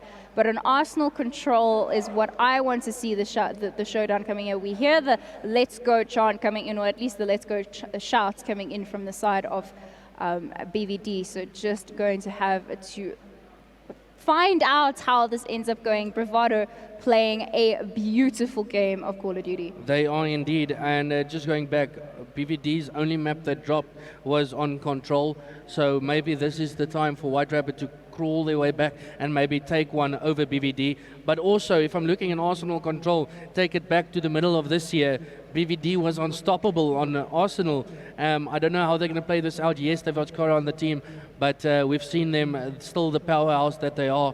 We are ready to get into this game. Arsenal control, as Shani said, if it goes the distance, we're going to stay on Arsenal until the end. But again, I'm looking at the big powerhouses from White Rabbit to show hypes. We haven't seen him too much on this game yet. Sharpie, the captain, he needs to start pitching for this as well. They need him to stay alive. I mean, I'm just trying to have a look back at the earlier games that we did cast, but White Rabbit Gaming did 3-0 Vinco on this Arsenal quite convincingly a little earlier. So, I know Vinco and Bravado, very, very 2 different rosters, as we are going to settle into some little bit of discussion around this. I mean, what's at stake here is, first of all, you're going to make your way into that grand final. Of course, if you're BVD, you want the quickest, shortest route to get there, which means you close it out here now. White Rabbit Gaming, this is the spot. This is the exact same thing we started with the Energy game a little bit earlier. Energy, this was the moment where we said we don't even start with the reverse sweep. conversation. It's a case of you need to take this round by round now. You need to turn this into, okay, we've taken this round, let's get the next and the next. And that is where you start turning that momentum around. But if you look at the scoreline, 250 to 70 was that first scoreline on Seaside for Bravado Gaming, and then a 6-4 that we just saw take place in that S&D. If you're a White Rabbit Gaming now, this is the moment to really have that composure. Yeah, it comes down to that composure that you just said. They need to stick to their guns, play as a team. We saw them break up a bit as Bravado went along and took that first HP, and so too with the S&D. I felt like White Rabbit was a bit picked off. They didn't expect maybe this BVD to come out like they did, or even expect that first scoreline. But White Rabbit still, they've got Nato. He's been around forever. He's an IGL, and I can imagine them taking it and hopefully. But you say he's been around forever, so has Java. Yeah, so is Java. So has Java. But Java is also coming from Vinco Gaming. He's a previous organization. He's a gem of a player to have on your team. He has composure. You will be the one in that team to say, yo, let's calm down. We are 2-0 down. We can still possibly do this. I mean, just thinking about this as a competitor now, you've got less of a journey. If you do solidify yourself into the grand finals tomorrow, you can get an early night, firstly, because you're not going to have to play any more lower bracket games today. But more importantly, you can have a longer time to be able to go review VODs. You can go back and discuss strats. You can get a really decent night's sleep knowing you don't have to worry about that losers bracket grand final happening tomorrow morning. So you've got less Call of Duty to play and more time to focus in on that grand final. Whereas if you have to make that lower bracket run, you're continually playing non-stop. There's not really that chance, unless you have your coach manager here with you, to do those reviews, to do any form of research, and to kind of have that, I want to say, just a bit of a breather and get in the zone for that final game. But I can also say that and be like, well, if you're continually playing, your shot is continually on, you don't have that moment to sit back and relax. Yeah, but you don't want to get stressed out and worried out about losing one, and there you go, you're out of the tournament. And the team winning here has secured the top 2 placement. So a lot is at stake for this, and I know WRG wants to get back, but BVD is looking incredibly strong. I did not even think, I personally didn't think it's going to be a 100 club in that first HP, and then BVD just shows us how good their search and destroyers as well. I mean, you said this is a securing of a top 2 finish, which means at least guaranteed walking away first major of the year will be in your pocket 15,000 rand. Of course, you want to double, well, not double that, but you do want to walk away with that 25K instead. But that's a great showing for Call of Duty for the year. Indeed it is. Obviously it's the only one and the last one, but even though a prize pool of 50,000 rand, and it's just great to see the Call of Duty scene is buzzing. Everyone competed to qualify for this LAN, and the best of the best is here, and now we're seeing 2 of the best teams taking head-to-head against each other. Yes, BVD is 2-0 up, but I don't think this is over at all. So we just see players returning back from that little bit of attack pause. But something to keep in mind here, if you're joining us on social media and you have any form of favorite moments, clips, a little bit of extra support for what's going on with COD today, that hashtag to make sure you keep engaging on is Telkom VS Gaming. Of course, this is the Telkom VS Gaming Call of Duty Championship, as we do have our ability to jump into this Arsenal game, and now this is a game 3. This is Control. This could be Bravado Gaming leaving it all out on the playing field and going into that grand final, or this is the beginning of the comeback for White Rabbit Gaming. They want to make sure that they're securing themselves there. Oh, you know they're fighting for all their worth. They don't want to go drop down to losers bracket and potentially meet another good team down there, and then the loser there gets knocked out. So all to fight for White Rabbit Gaming. BVD obviously wants to close it out, get 3-0 sweep, and what's better to go into a grand final in a 3-0 fashion? Oh, absolutely, that's the confidence boost. That's really that also extra mental piece to have over your opponents. Is we've barely dropped maps this series and this LAN, but jumping into this Arsenal Control, Mr. COD driver, who are you going to be jumping on board with? Well, let's jump on board with Skara. He recently joined Bravado, but also a gem of a player. We can see having the big names around him like Inferno, Rahil, Lithium and Kovs has helped him even grow himself. And then we can see Rahil finding the first one, Skaro finding the second, and already we just see blue.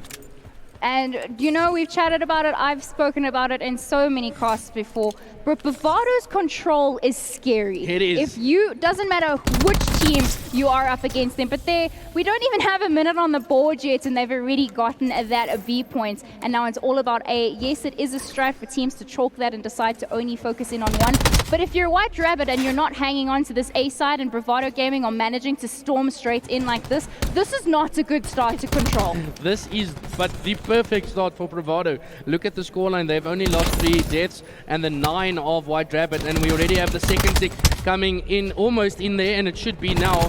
Yeah, they do get it, but look at Kovs as well. 4-0. They have streaks all streaked out, and Shani, this looks incredibly good from Bravado. And how quick was that round? That is the quickest round of control I have cast in my life. That was it was insane. Everything from the start, finding the first kill, breaking in, getting the heal, everyone stacking it and securing it, then turning their way to a flawless rotation even into A, and yeah, there was just nothing White Rabbit could have done. And Kovs has streaks. That too. I'm speechless after that round. Kovs has streaks, and we've basically just started. I feel like we've just come back from our production break. We've just come back from having a conversation about it, and we're already 1-0 into this control. And Bravado Gaming are 2 rounds away from securing their spots in the grand final. Indeed, and just look at White Rabbit Gaming's at the top right-hand side corner of your map. All of them only have 1 kill, and the first round is already gone. And I mean, if you have a look at it, Kovs is now with streaks. You've got so much progression towards that specialist, but now Rahil picking up that first blood. You've got everyone rotating through and around. Yes, he's invested that streak, but nothing really coming from it. And you've got White Rabbit that started to capture B, but now it's been completely emptied. Yeah, completely emptied as well, and you can see the fire from Bravado as Kovs is yet to die. I mean, what can we do when players are shooting straight like this? He's going to check every single one of his angles. He's making sure that he's doing the most for his team. 7-0 he currently is. The ping will be coming in here, and he hasn't decided to call that in. We haven't exactly explained that on stream yet. So what will happen there is when you choose to bring a lightning strike in, Ascara picks up that 2-piece, is that it'll ping and let the opponents know that there's a lightning on its way, but doesn't get called in, so they don't know when it's coming in. Just so everyone keeps understanding that. But having a look there now, Scara's got streaks of his own. And the time. Time is not of the essence for White Rabbit Gaming, and this is another perfect round of control for this Bravado Gaming side. White Rabbit nowhere near either of the capture points, and Bravado were just having a field day. And as I said, the Arsenal control, one of the best control maps of Bravado, and they clearly show that 2 rounds of not even a capture for WRG. And again, Skaro, what a pickup for Bravado. Look what he's doing. He's been mentored by probably the best players you can get around you. And as he finds Lil Uzi there as well. And yeah, Kovs, for me, personally, the best player in COD today. I mean, I'm sure he'll love the free gas. Oh, he's going to go watch back the stream this evening and going to love the free gas here. Man is 8-1. He does have that lightning, but then Skara has a lightning as well as that Hellstorm getting ready to be brought in, as well as the TAC 5. They're 1 round away from securing themselves in the grand final of the Telkom VS Championship. As we will keep an eye on board here now. If you're a White Rabbit, this is the moment. But I want to go out on a limb and say that the first 2 rounds of this control were quicker than some of the first rounds of other series we've passed.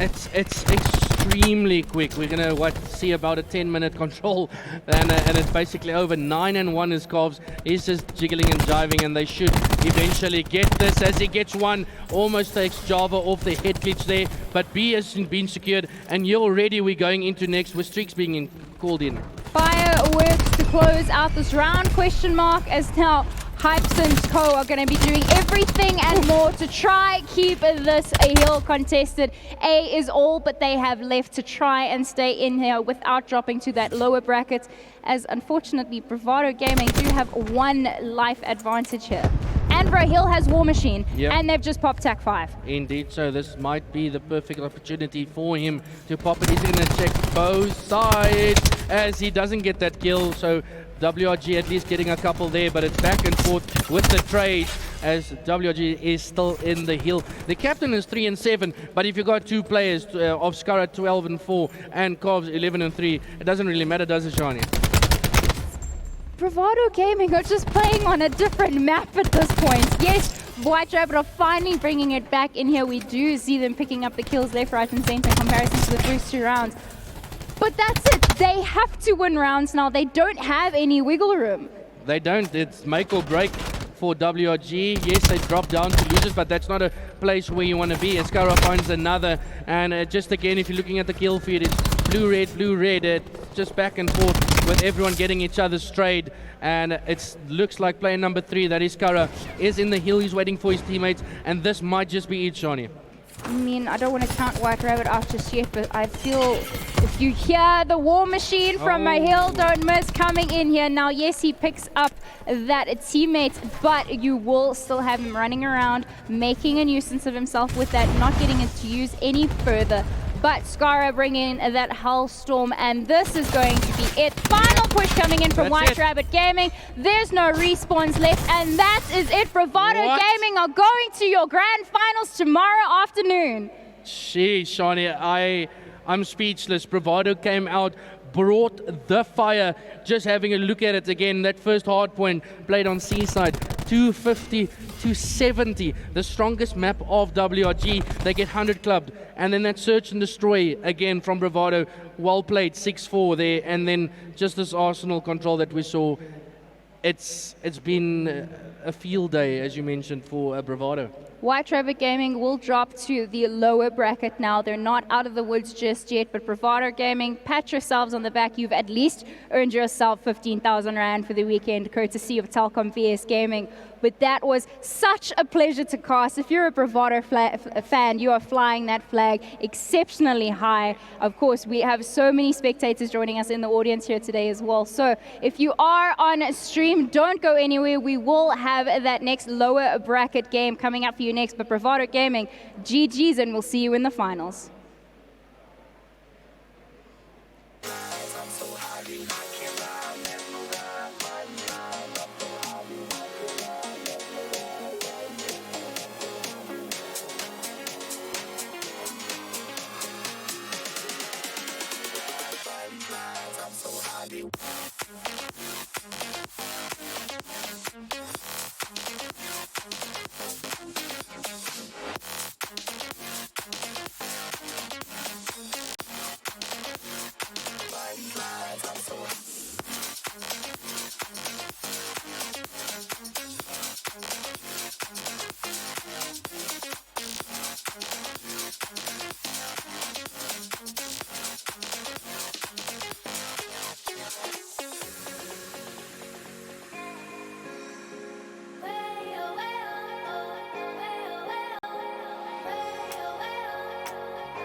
I'm so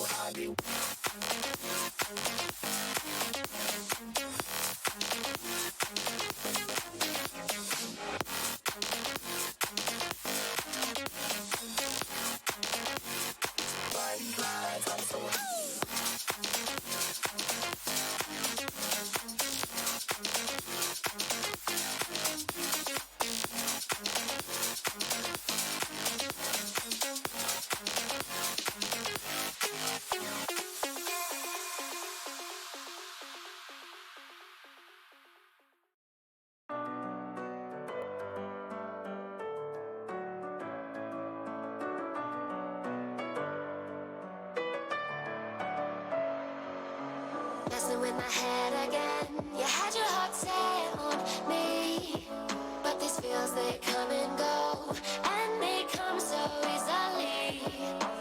Tell me what it is about you that I can't forget, but you're breaking down my walls again, just to set me free. Why do I, baby, why do I love the way you always leave me? Why do I, baby, why do I love the touch but never love the feeling? Why do I, baby, why do I love the way you always leave me? Why do I, baby, why do I love the touch but never love the feeling?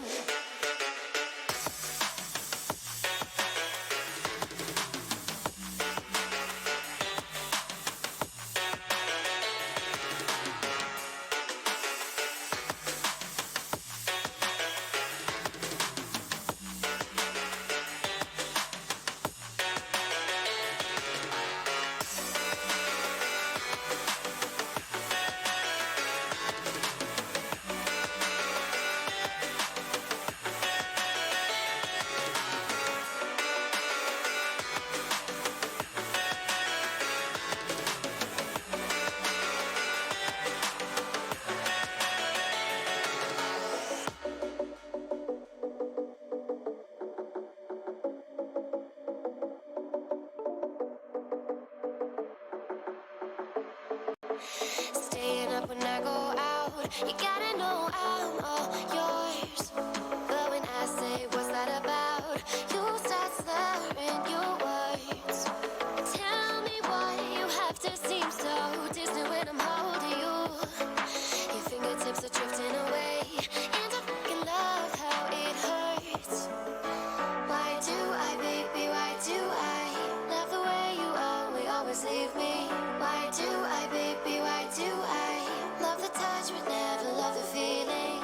Why do I, baby, why do I love the way you always leave me? Why do I, baby, why do I love the touch but never love the feeling? Why do I, baby, why do I? Why do I, baby, why do I? Why do I, baby, why do I love the touch but never love the feeling?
You like to play your own game. Cover it up, don't let them know what you're thinking. I bet you never tell them how it feels. I bet you never even try to be real. Cover it up, you like to play your own game. Cover it up, don't let them know what you're thinking. I bet you never tell them how it feels. I bet you never even try to be real. I bet you never even try to be real. I bet you never even try to be real. I bet you never even try to be real. I bet you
I am who I'm meant to be. I am who I'm meant to be.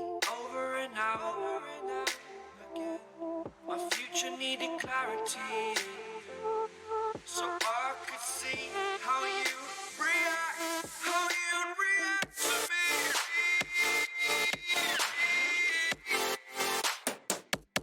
So much differently.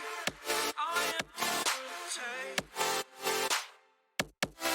Every time that I look back, I see my fortune. Would you react to me? We are reacting so much differently.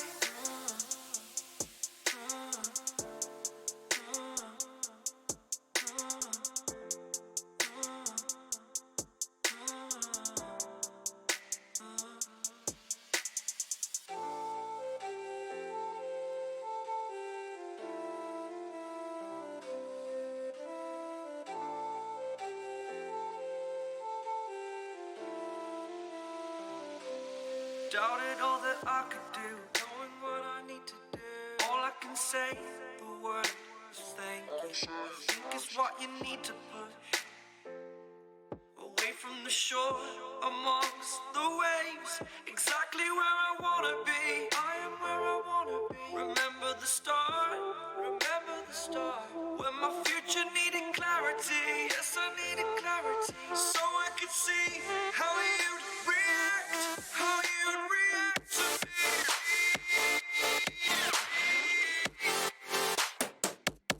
So much differently, 'cause I am different to you. Every time that I look back, I see my fortune. Would you react to me? We are reacting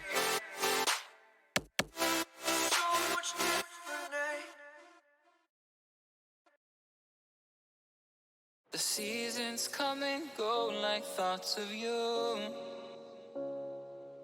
Like a wave returns to the sea into the blue. They change but in a cycle that I can't lose. Each painful but delightful to live through. You came into my life just like another season. Not for long, just a time, just like another season.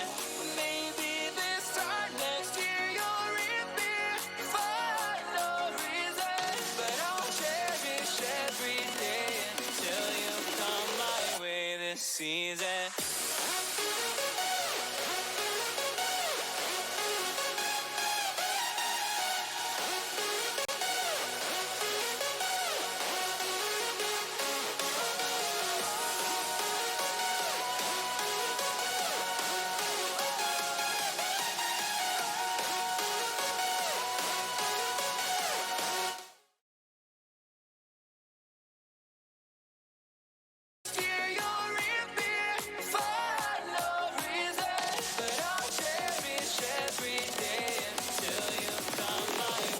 Season.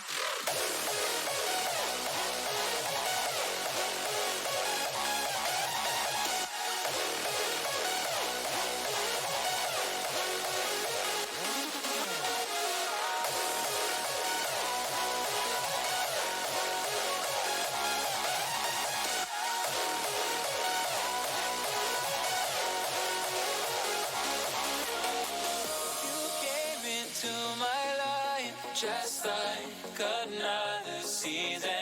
Not for long, just a time. Just like another season. Maybe this time next year you'll reappear for no reason. But I'll cherish every day until you come my way this season.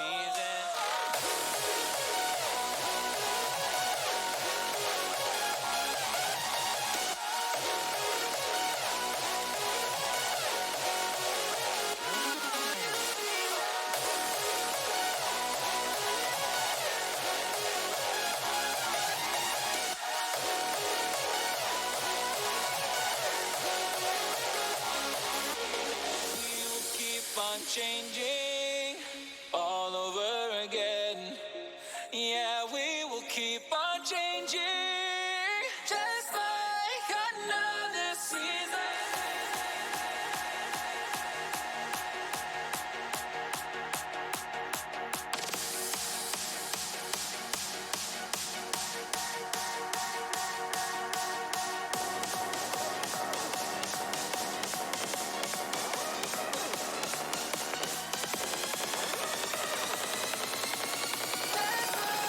Another season.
a diamond from gold.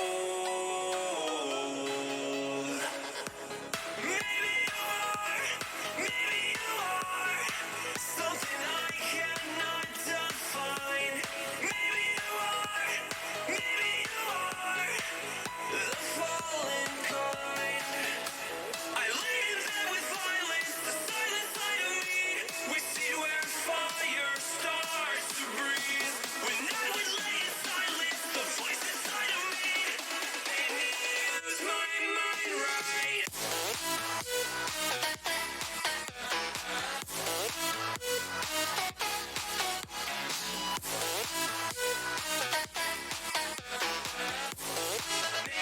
Use my mind right.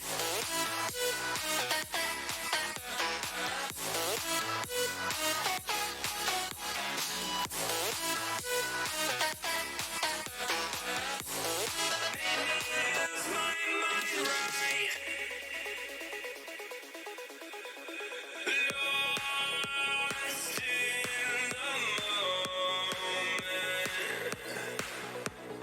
I found myself. Do you ever wanna turn back time? I never even got to say goodbye.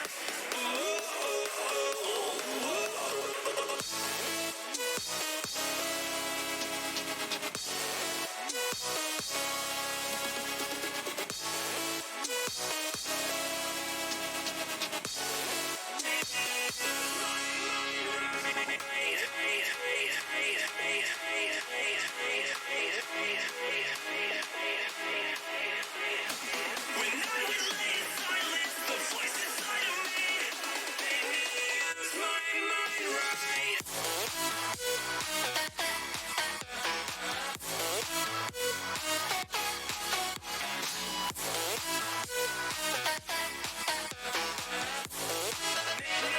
Use my mind right.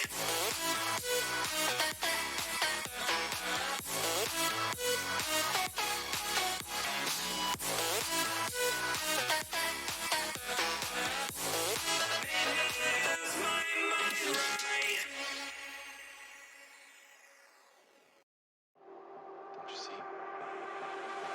Time ticks and decays, never to return, never to feel whole.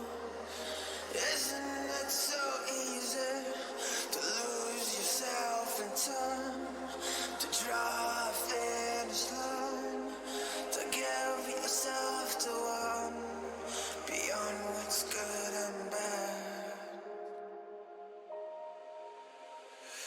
It kills me not to know.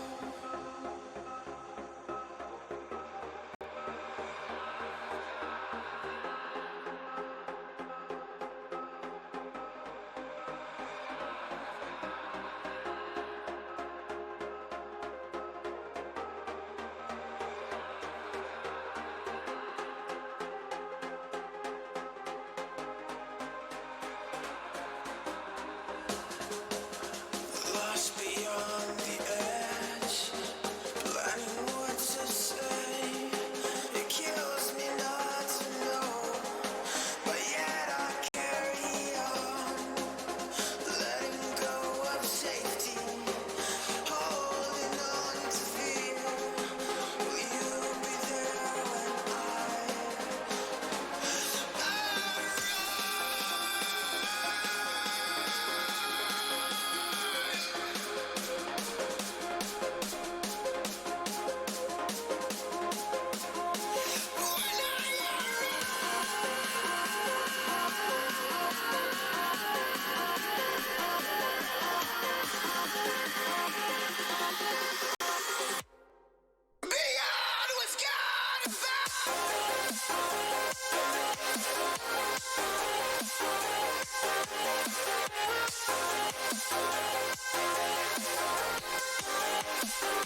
Beyond what's good and bad.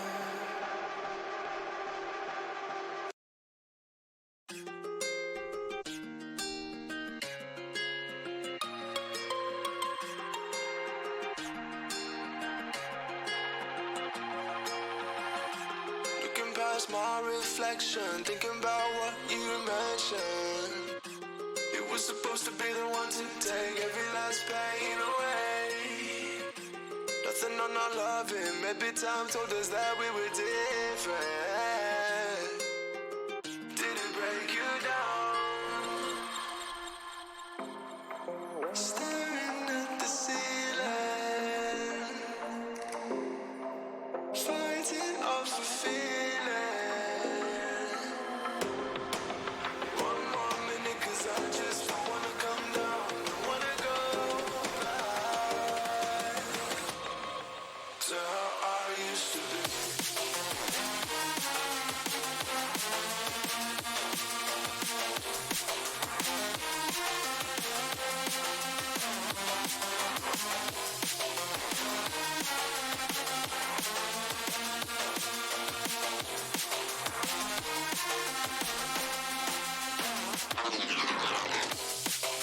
Staring at the ceiling,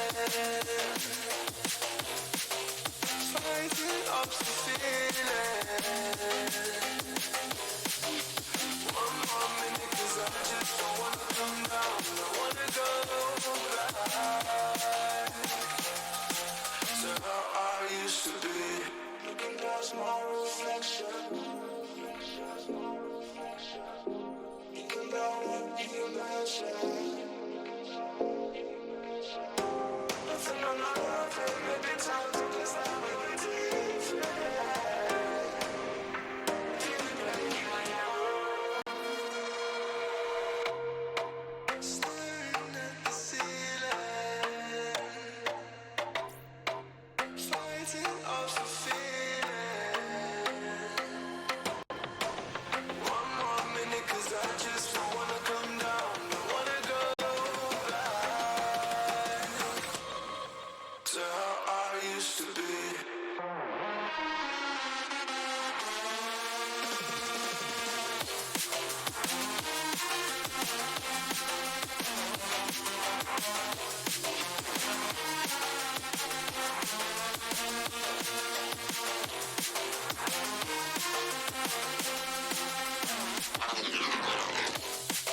Staring at the ceiling, fighting off the feeling. One more minute, 'cause I just don't wanna come down. I wanna go back to how I used to be.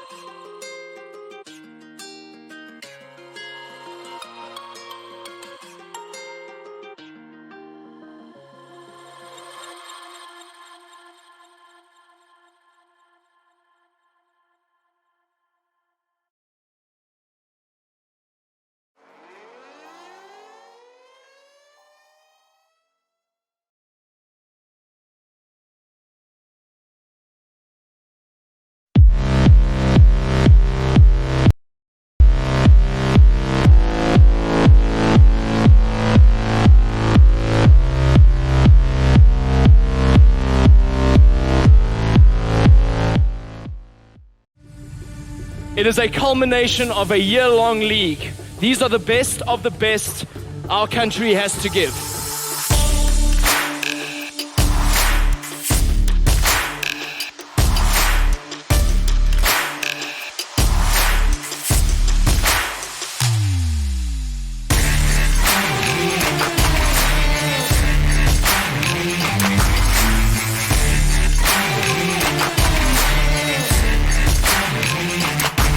Nice big stun coming in from Zizawi, but that is it.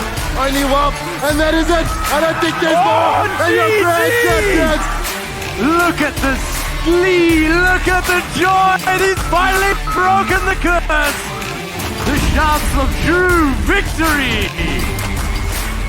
It's mine. It's mine. It's mine. It's mine. It's mine. It's mine. It's mine. It's mine. Welcome back to the Telkom VS Gaming Call of Duty Championships. My name, of course, is Shani as always, and we've got Dallas joining me for the last game on stream for today, but a long game we're expecting it to be, because we've, of course, got our lower bracket stage 5, if I'm not mistaken, between Energy Esports and Vinco Gaming. Yeah, the loser here goes spacking, so it is a grudge match. These two teams need to go through to tomorrow, and the winner here will face then WRG that just dropped down against the BVD. I mean, BVD, if you've just missed it, secured themselves a convincing spot in that grand final with a very swift 3-0. We actually said on stream, we've had longer control rounds for round 1 go on than Bravado Gaming took 2 rounds back-to-back in control. So GG's to them. I know they're on their way to the grand finals tomorrow, but it's all about leaving everything on the line here this afternoon, as Delray has just said. Loser of this game goes home, and you are out of the tournament. And of course, you don't want to have that happen. This is the only major LAN for the season, and you've got a 50,000 Rand prize pool up for grabs. And also, if you win here, you're in the money. So you need to get off the best start possible when going into this game. No, so if you just have a look at these rosters, we will have Energy Esports being represented by Heroes, Caress, Frost, Waffle, and then Mickey. And then on the side of Vinco Gaming, bleeding yellow will be Lau, Ariti, Rich Thieu, Levkov, and Schemes. We've seen both of these teams compete on stream earlier on in the day. They've both obviously earned the right to still be here and in the top 16 of South African Call of Duty teams. But right now, you can see we are really stoked to get into this first hill, of course. First hard point as we are jumping into Seaside. This is going to be a cracker. We've got the Seaside followed up by Arsenal, and then back to Seaside for the control. Yeah, the first 3 maps are quite interesting to see. Both sides have seen success on a Seaside hardpoint, but then the Seaside or the SND on Arsenal, both teams has 100% winning record on that map, so we'll see what happens when we get to it. But it is Energy Esports taking on Vinco Gaming, and it is Seaside HP who's going to come out on top and join WRG in tomorrow's losers bracket final. Well, let's see what happens. And Shani, who do we jump on board with? I mean, I have to favor going on the side of Vinco Gaming, considering that they do have a very interesting history with Energy Esports. As we do know, as the roster changes have gone throughout the year, a lot of these Vinco Gaming players come from the formerly known as Crypto Gaming roster that now no longer exists. They have indeed, and that Crypto Gaming team was on full force when they were together, and a good start here from Vinco Gaming as they bleed into this map, all yellow for them, and a great start as they break in the hill,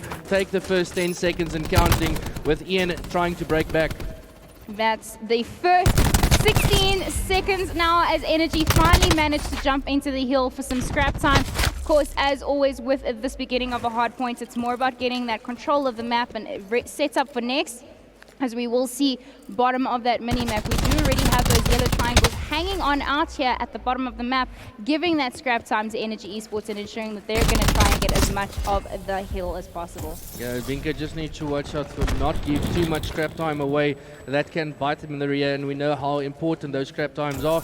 But more important than that is the rotation to next to secure you get those points and keep ticking over. As you can see, it was Vinco that was over first to this hill, but then Energy Esports breaks back. Frosty is in long. We'll see if he gets taken out as we stay on board with him. He's on a 2-streak. Make that a 3 as he's going to finish that off with a melee, as he will try and get the kill while being stunned as he is going to do the most for his teammate. Unfortunately, Levkov does pick up a teammate in the splur of those kills, but manages to pick up 2.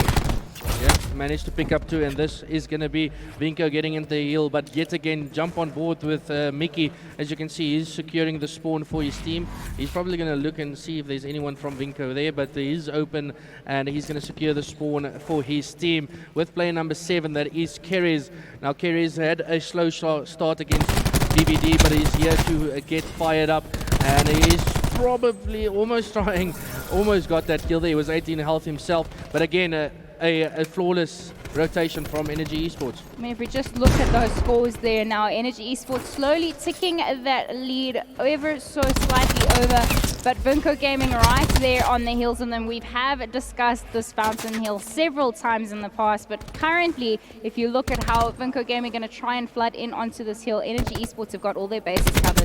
They have indeed, and that comes down to the teamwork and the IGL of heroes. As we can see, Vinco is flooding from the front. Is Energy Esports reading that?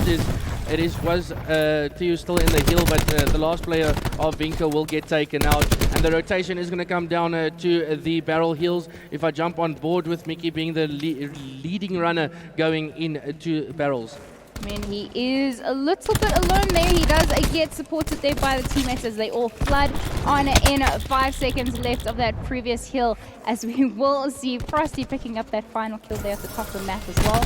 We do make our way here now. Vinco Gaming getting some very important time on the board here, of course, to chase that close to 100-point mark that Energy Esports have already set for themselves. And Waffle has a streak. Yeah, Waffle has a streak on board, but he did die before he got his second. And we're on board with Schemes. He's 4-6. He's very close. 235 off his first streak. He's got an 11 bullets left, but Frosty takes care of him. And this looks like a break, but there's only 30 seconds left. No, Theo does stop him. He's got help from Lau, and that's a good hold if you're Vinco Gaming. I mean, that is the time that you need it in hill. The 24 seconds left on the clock here does look to be like they're going to leave player 2, that is Ritty, to soak up as much of that time as possible. And the next is what it's going to be all about here, as they will be tied up across the board. Yeah, we're going back to P1, and we'll see now what happens with the rotation. Energy Esports again beating Vinco on that rotation, jumping on board with Schemes. He is on a 2 streak, and he's going to be the leading man here for this break. And we'll see if they can get into P1. It's going to be crucial this. You don't want Energy Esports to get too far ahead of you. I mean, just keeping an eye on here, Energy Esports, yes, they're getting that time in hill, but Vinco Gaming right there to try and make a nuisance of themselves, jumping back into hill just for a brief moment, and contests all around. Oh, yes, Lau does fall in the hill, as there's only 30 seconds again left of this hill. Rotation is going to be key again. And where is Carl Frosty to jump on board with him? And attack 5 there for Vinco has been utilized, and you can see Frosty already making his way into next, but player number 1 is Levkov. He's the big man to watch, as he's going to try and secure spawn for his team. I mean, looking there, he is going to potentially run into player number 6. That will be Frosty, and there he goes as I call that out. Vinco Gaming now in the lead here, going to try and hang on to this next hill as soon as it goes live. But Ryan Waffle making a nuisance of himself there with that garrison as we stay on board with Vinco Gaming, now looking very, very strong going into the second set of rotation. Yeah, you can see they're picking up the kills left, right and center, with Schemes getting a kill of his own. There's 40 seconds left of this hill, but you can see Schemes wants to push forward. He wants to make sure that they get fountain spawn again and not spawn at the back there. And the big player yet again, if we jump on board with Levkov, unfortunately doesn't find a Mickey there, and would have gotten into the hill. But we can now see player number 8. Keep on your eye on Ryan Waffle. He's going to be the guy that's going to fountain, make sure to get spawn for his team. But there's 3 Vinco players hunting him down. They are hunting him down. Indeed, trophy system is out. He'll get the first. Does he get the second? He's going to regain, and unfortunately too strong was the Vinco push, as unfortunately Waffle all the way up there at the grandstand alone. Not much you can do as the TAC 5 does come in for Energy.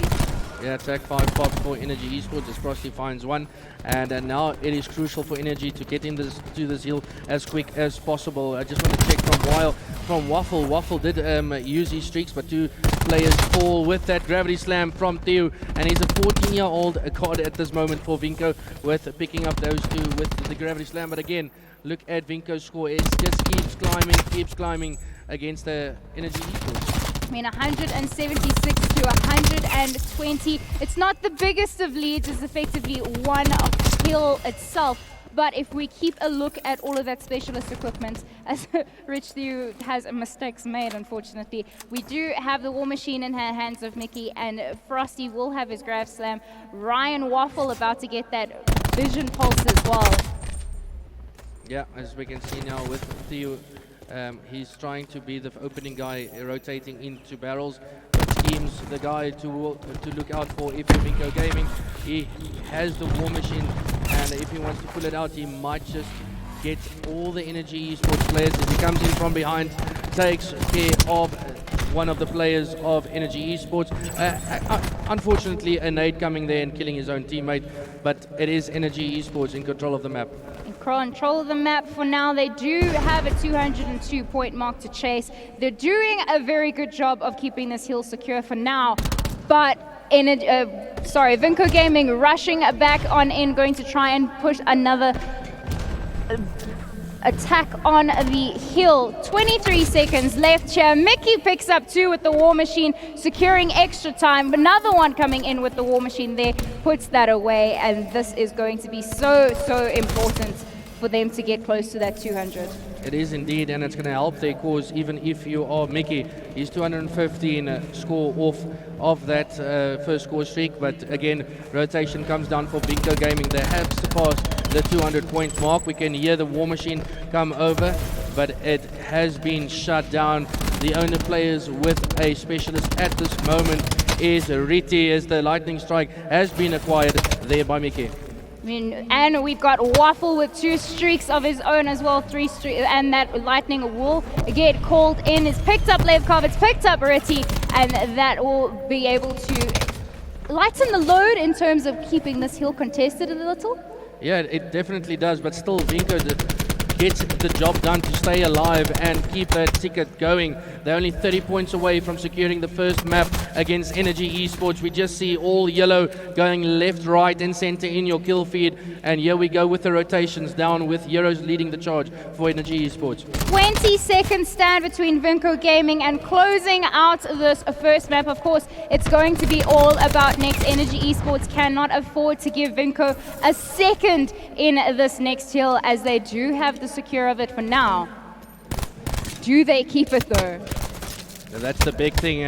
Waffle finally gets that kill there from Vinco Gaming, pushing from the front of barrels, but they've got a pinch going in here from the back and from the front. How they counter this, we don't know, but Vinco from the side. We have the Tempest pop there by Heroes, but Heroes does fall. Is Waffle going to be investing those streaks? I think he needs to at this stage, and yes he does. Gets Vinco out of the hill for the meanwhile, but there's no one from Energy Esports even close to get into the hill. I mean, this is pretty much game, set and match here, as we see that Lowski also bringing out that Tempest. This is looking to be all yellow, as this is the final closing seconds of this hill, unless Energy can pull off a miracle here. There comes the contest for the final few seconds. Do they manage to bounce Vinco out of it? And that doesn't seem to be it. No, it doesn't seem, but it's still contested, and they can't win on this. The rotation is going to be key, and let's jump on board with Mickey. Mickey is over down at the next point. He needs to go use with his teammates. Can he get the kill? Yes, he does, but he gets shot down, and Vinco takes game number 1 against Energy Esports, 250 to 201. It was much closer than we have been seeing on stream today, Dalare, and what a show they are putting on. Both of these teams, lives on the line, and what a start for Vinco Gaming. Definitely it has, and it's down from Vinco with their rotations and how easily they broke Energy Esports and how at ease they were of holding a hill. Energy struggled so much to break the hill, and it's all down to Vinco's teamwork, securing the hill, making sure they keep it. I mean, we are going to be moving into an Arsenal search and destroy now. At this point, Energy were right there with them the entire time, right until the very end. They were there. Yeah, they were there, but still, I just think Vinco took it away from them when it came down to the rotations and how they broke the hill. Vinco did look good with the slaying power. They outslayed Ian if we just look at the stats there. But yeah, I think Vinco well played map number 1. But now SND on Arsenal, and both teams have been flawless, not dropping a SND on Arsenal. I mean, at this point, it's who wants it more at the very end. Both of them, of course, trying to stay in this to try and move on to that losers bracket grand final happening tomorrow morning. But Vinco now upper hand. Energy Esports going to have to bring in that composure. Yeah, Vinco definitely has the upper hand. They'll map up and they got the composure. They just need to keep rocking, keep sticking to their game plan, and it's going to work for them.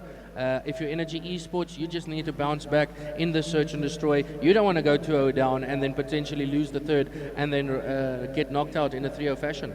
I mean, just some interesting stats that production has managed to give us. From Cup 1, Energy Esports beat Vinco in the quarterfinals in a 3-0. I know these are with different rosters, but just some interesting history on these two teams this season. Cup 2, Vinco win the Cup 2 going 3-2 against Crypto, and we already chatted about how this is a lot of the former Crypto rosters.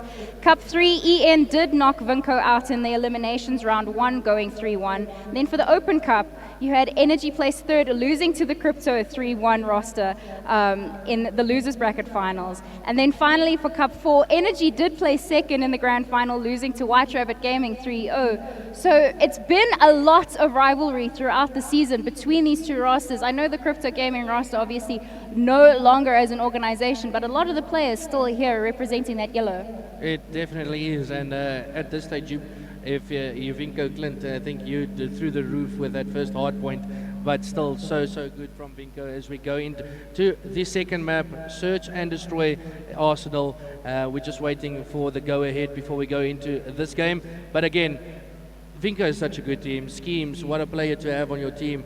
Calm, cool and collective. And then Levkov, Theo, Riti and Lau, I think it is. So again, what a good team they have. We've just been given the green light to jump into this Arsenal Search and Destroy. I don't want to put the chat into a predicament of asking what their predictions are, but I have to try and side with Vinco here just so that we know to go to a gridlock game 4. Well, yeah, I do think it's going to go the distance now with Vinco taking map number 1. A great showing from them. How they play on the Search and Destroy, we'll see now. Energy is going to have to stop them before they run away with things. I mean, it is Search and Destroy. We've seen it make and break teams throughout the season. As we jump in, 6 seconds left on the clock here as we are going to start this second map of your losers brackets losers brackets stage, as we are going to be heading into this losers bracket grand finals tomorrow. Indeed, so, and we're sticking on board with Theo. He's running that Sorg for his team, quick draw and stock equipped with it, and it looks like a big push from them. Is Energy gonna read this as 3 players from Vinco has stacked in mid, and it's all on Energy Esports and how they're gonna counter this B push coming from Vinco Gaming. Early shots coming in, no first blood just yet. There comes that first blood. Ryan Waffle will have that headshot, but sticking on board. Very, very passive player coming in here. Everyone waiting to see moves and counter moves. Yeah, Vinco just playing passively at the moment. He does hear Mickey above him, but unfortunately does not take him out. And here we can see the Vinco squad of scrapping B going all the way over to A now, but Mickey is still in that vent. If I jump on board with him, this is going to be crucial if he can come up behind them and maybe get the skill. And still Theo with the bomb in hand, and here they go with the plant. There comes the plant, just as a matter of time, as well as that bomb will go down. 40 seconds on the clock. Schemes, last man left standing. Not much he can do here as he tries to shoot the diffuser, but that's not going to happen. It's not going to happen, and Energy Esports gets on the board first in the Search and Destroy. And how important was that for them to get a good start in the Search and Destroy? Heroes is 3-0 in the first round and getting the defuse, so getting an extra 100 points towards his streaks. And we know how influential streaks and even specialists can be in a game like Search and Destroy. Going into round 2, though, that is, like you said, the start that Energy Esports needs. Yeah, it did, and they need to build on that. If you're Vinco Gaming, you obviously need to stop them. You don't want to let them bleed you out anymore. And if you're Energy Esports, you just want to keep going, being in the faces of Vinco, but also playing it passively correct and not like headless chickens and just run up.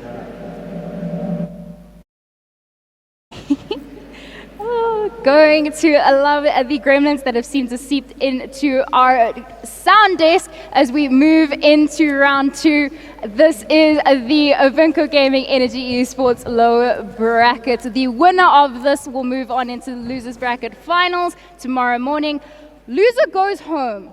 Loser goes home, and you don't want to be in that seat. You want to make Championship Sunday. You want to be in the money. So this is a big game with Vinco Gaming being 1-0 up against Energy Esports. And we have a stalemate as no one is making a move. And you can see that's coming out. We saw such insane running and gunning a little bit earlier. Shots here coming from Heroes trying to pre-fire as he did get that information a little earlier. But they do have that first blood advantage if you're Vinco Gaming, but look at B, that bomb does go down.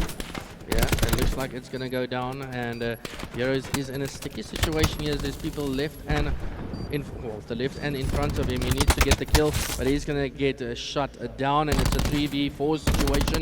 Can Energy Esports hold off as 2 goes down? Ritty gets another, Theo cleans it up, and that is Vinco Gaming on the board.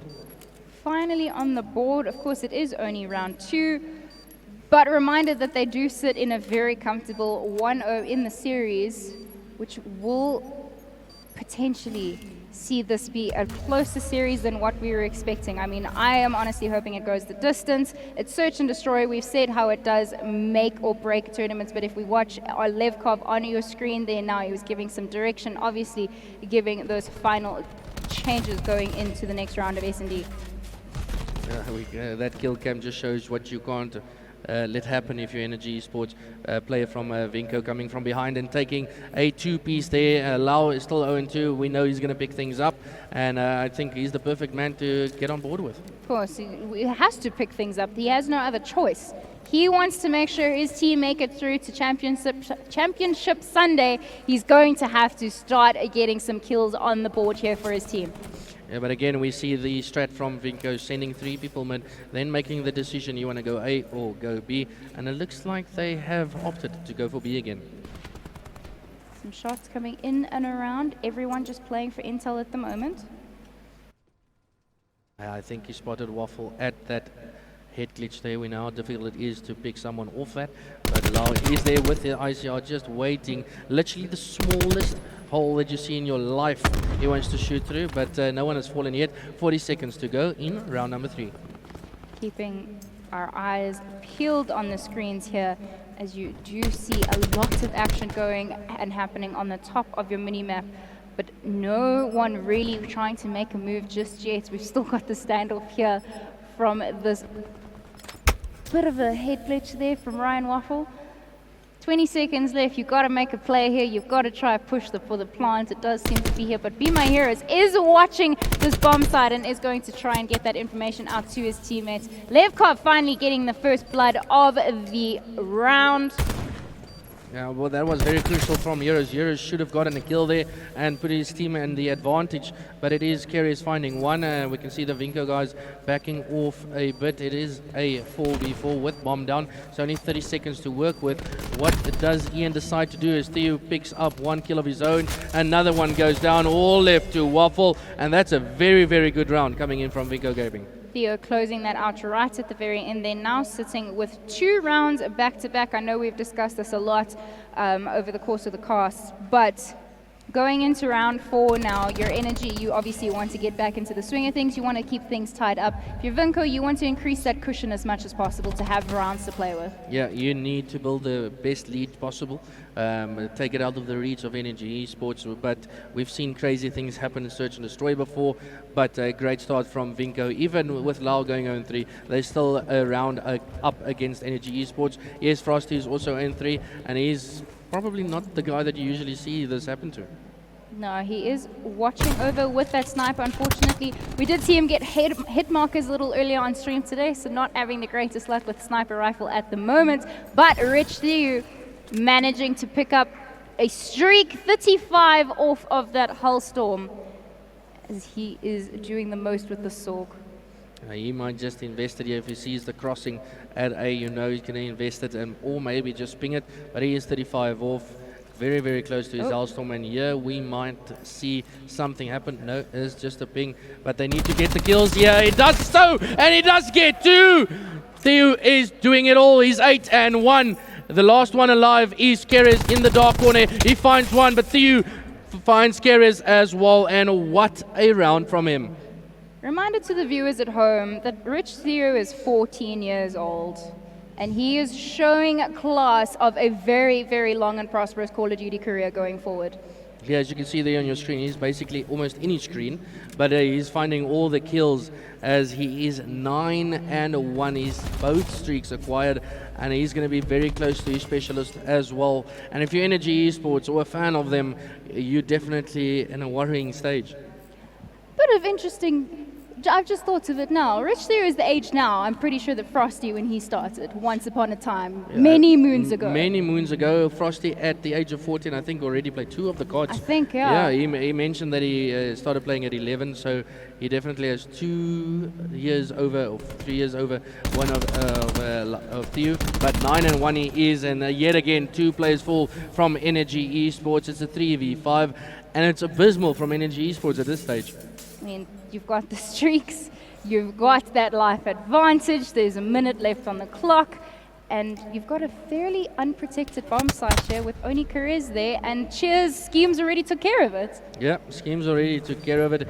It is a 2v5, and at this stage you don't want to feed them anymore. Waffle finds one, and he is 4 and 3. He's trying to find up more, but Vinco is not going to give him anything to work with, as this gives Vinco a 4-1 advantage over Energy Esports. And Shani, at this stage, I don't think anyone has expected the score to be so one-sided.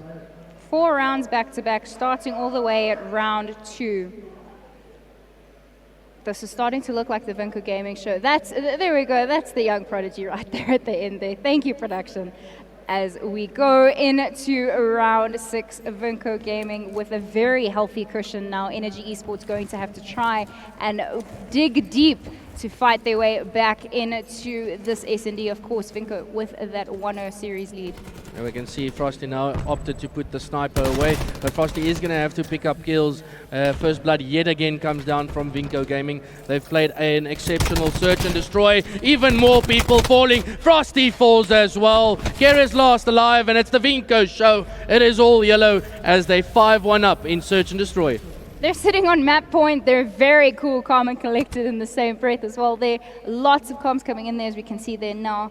As that's in comparison to how you look there, the side of Energy Esports. It's business as usual from what you can tell there, but you can just tell by how they're sitting that they're razor focused to try and bring this S&D back in for them. They definitely are, and Frosty 0-6. Not something that we barely see, but Levkov 5-1, 9-1 for Theo, and we can definitely gonna see some streaks rain down, and he's got the gravity slam if he wants to work with it. I mean, we saw a textbook grab slam coming in from Lithium earlier, squad wiping an entire team. So will he be able to replicate as close of a performance? Keeping an eye now, he is also going to go for that diffuse as well. Plants as well, as he's going to get now 60 away from lapping his streaks and getting another lightning to work with. I think this is it, Shani, with streaks to work with, and obviously if he finds one more, that's going to be more streaks for him. He is at the top here. Here those streaks. He's probably going to find, yeah, he does get one. It is a 2v3 situation. Waffle and Mickey against the rest of Vinco Gaming as the gravity slam comes down, and it's all left to Mickey in a 1v3 situation. And this is going to be it. Vinco takes map number 2, 6-1 against Energy Esports. Rich Theo doing the most for his team right there on that map. Honestly, play of the game, and then I definitely have to say closing out there with that grav slam. We've mentioned time and time again on stream, using and waiting for the perfect moments to use those specialists and to use those streaks is what ends up being the making or breaking for Call of Duty here. It definitely has, and we can see with Vinco Gaming just playing an exceptional search and destroy. They made sure they had first blood every single round, and it worked for them. Just played off each other, got each other straight, and it all started off with those streaks. And it's difficult for Energy Esports then to push up to the bomb because they know there's going to be streets taking them out. And obviously, it doesn't help you if your leading man of Energy Esports is 1-7. So Energy Esports, of course, caused a little bit of an upset earlier against Bravado Gaming, managing to close out that gridlock control. Of course, we're going to be going to Seaside now, but just trying to get some further information there. This is the map. This is where they have to dig deep. They have to bring it back here. This is where all reverse sweeps start, or at least make it a little bit further on and not have to go home. Of course, if you're Energy, you don't want to finish outside of the money. If you're Vinco, you want to close this out now. You don't want to go anywhere further. Yeah, you don't want to throw a bone for Energy Esports. You want to keep going. You want to end it here in a 3-0 sweep and solidify yourself in Championship Sunday with some cash to win. As you can see, both teams there on your screen. But we are going to go see a control Seaside. We did see Seaside on HP, where it went to a Vinco 250, 201. But this is it. This is all Energy Esports has. They need to do a reverse sweep to get in Champ Sunday. I mean, securing yourself in that money, that 50,000 Rand prize pool, courtesy of Telkom VS Gaming, of course, that's going to have to be in the back of your mind. This is the only major of the year. We've had a ton of minor lands throughout the year, mostly Joburg based, but this is the only land that they have really a lot of money to play for. And they're going to have to leave it all on the line here now or go home. Indeed so, and I need to see it from the leading men from Energy Esports, the big names, the Frosty, the Mickey. You need to see them pop off. You need to let them take control over the map. If not, I think this is going to be a 3-0 sweep in the favor of Vinco Gaming. And I can imagine that's not the greatest thing coming from you. Of course, as their manager, it's not the best position to have yourself sitting in. Yes, it's heartbreaking, but I know the boys can still do it. But hey, this Vinco team has what it takes. They just need to keep to their guns, stick to what they've learned, and I think they can do this. But on the same side, Energy Esports, I don't think they're going to go out without fighting. Oh, absolutely not. Control for those at home watching. This is the best of 3 map, and you've got those 2 points on your map that you need to either defend or capture. 3 ticks each apiece, as we will see that frantic sprint to this B site to try and get those ticks in if you're Vinco Gaming. Indeed so, and we can see already Vinco sending a lot of people on the outside skirts of B, of the first hill here down at B, and we can see now, are they going to get any rotation on that as they're shutting down Energy Esports? But the Energy Mickey, or Ian Mickey, in the hill defending it for the meanwhile, but Vinco is setting up a strat to break. You can see them trying to flood in to the hill. Mickey now, unfortunately, will get taken out there by Schemes. Schemes does pick up the 2 and finally does get shut down there by Waffle. But have a look at those lives. They are currently in Energy's favor. 48 seconds left on the clock here. If you're Energy, you want to count out this time. But you also need to make sure no one's going over to A. As you can see, you do have Mickey and Player 9 heroes in the middle of the map, making sure no one's really pushing through mid either. Yeah, you just need to shut down Vinco Gaming if you're Energy Esports. Keep them in their spawn. Make sure they're not getting anywhere close to that hill, as there's 25 seconds left. And counting with Vinco now getting in 4 players around the hill. How does Energy stop them? As Frosty crumps from the side, but can't get it. Mickey cleans it up with that cluster grenade as he's in, but it's again Theo, and he does get beat down there by Keres.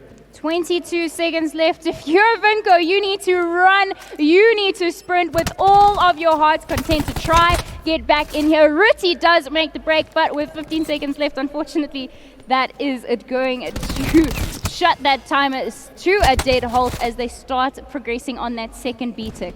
Yeah, indeed so, and they might just capture it. The only guy there for Energy Esports is Waffle. What is he going to decide to do? Yes, they've got the men advantage if you're looking at the kills on your top side of your screen. 8 to 14 seconds left, but they're going to capture that. They get an extra minute, so we're going to be counting down yet again. And I think Ian is probably going to work on slaying out Vinco Gaming. I mean, 14 lives to 6. Vinco, you do not have the bodies to throw at a point. You need to push together, but unfortunately, no respawns left here. 12 standing on the side of Energy Esports. This is a very one-sided map here. Now, we've seen crazier things happen, but at the moment, that kill feed does light up yellow. 4 lives to 10 with 45 seconds left on the clock here. Do Vinco have what it takes to pull off a 4v9 clutch? It is yet to be seen. Yeah, and that starts like that with Levkov picking up a waffle there on the stairs with the rotation coming in. It's 4 to 6. This is still possible. We can see Vinco in the spawn of Energy Esports. What can they do at the back here with schemes? On board with him is 8 and 6. He needs to find the kill. 20 seconds left to work with as he gets taken out. But Riti is here to clean things up. And that is round number 1 of control going to Energy Esports. Energy needed that first hot start, but Vinco pushed them all the way to the very end there. We discussed like 4 to 9. Then it became a lot less further down the line. So Energy Esports, good first round. But there's a lot of Call of Duty still to be played. Oh, indeed. So, and you can see Vinco didn't make it easy with Frosty picking up 3 or 4 there, I think it was. But again, Vinco not making it easy for Energy Esport. We can see it went down to the wire. There was, 3 people left for Ian on the board. So everything is going to be happening now on this map as we go. And I think everyone is Energy going to try something different, maybe going to A, but let's see what happens. I mean, we will keep an eye there. Vinco sending scouts out to both sides of the map, and Frosty gonna fly over everyone. Of course, that grapple being one of the perks of running Ruin. Levkov opening his second round up with a 2-piece as well. So we will see Frosty. He's picking up them left, right, and center. He wants to make sure that he gets his team at least to a game 4. Yeah, indeed so, and he's not going to be happy bowing out before Championship Sunday, and we can see them turning their attention to be now on board with Heroes 7 and 7. He's going to have to slay out with his teammates as he does find Levkov. He needs to get more kills, but the trade does get in, and Vinco is really doing a good job maintaining Ian out of the hill. They are, and they're winning a little bit of that life advantage. Yes, the time is slowly starting to tick away. Energy Esports now jumping into that B site, and Vinco needs to try and bounce them out of that hill. But B tick, slow and steady, going through to that progression. I just want to see where Vinco decides to give it up as we now see them trying and to contest B. It's still Ian in the hill for the meanwhile as they got the second tick. A cluster nade goes across, but Vinco is not giving this up without a fight. Rita gets in the hill, does find 1, does find 2. Good kills coming in. He finds the 3rd, and this is exactly what you want from one of your leading Sorgs. I mean, triple kill to try and shut down that 3rd tick on B. It's exactly what you would want to see there. And Ryan Waffle now coming through the back here. 28 seconds left on the clock. If you're Ian, once again, you need to run and try and get to that point. But unfortunately, Vinco Gaming just setting up this wall of a defense that Perez is going to try and break, but unfortunately will fall. Yeah, doesn't succeed to get in there. 10 seconds left. They need to push everything towards it, and Frosty does find 2. Heroes finds another, so there is 3 down, but still the life advantage for Vinco over Energy Esports. 7 seconds left. They're going to let them capture this, and it's going to come down yet again to those kills, Shani, as we turn our attention to A. 10 lives to 7. A minute left on the clock. Neither team really have lives to play with here as we do see the picks coming out here. No respawns left on the side of Energy Esports. Vinco Gaming going to try. Now, mistakes were made. You don't want to see that as we will have 7 lives to 4. No tick progression on A, however. Yeah, no tick progression with almost counting down to 30 seconds left as the Heroes will be met by 2 people and a good trade yet again. 3 players alive for Energy Esports. That's Frosty, Waffle and Mickey. What can they conjure up in a 6v3 situation? 2v, make that a 1v5, and he still needs to get into the hill. So this looks like a round for Vinco Gaming. Vinco now on the board. Mickey, last man left standing, unfortunately. Even if he had won the next few kills, time was not of the essence for him, unfortunately. Yeah, it definitely wasn't, and that's just a good play from Vinco, making sure they push them out and don't give them too of an easy pull down to A. And again, Vinco Gaming getting on the board. Energy Esports needs to take this next one. They can't give Vinco a sniff of this trio. No, for sure, absolutely not. There comes that TAC 5. Vinco do mean business as we do jump into round 3. A lot of specialist equipment online there for Energy Esports.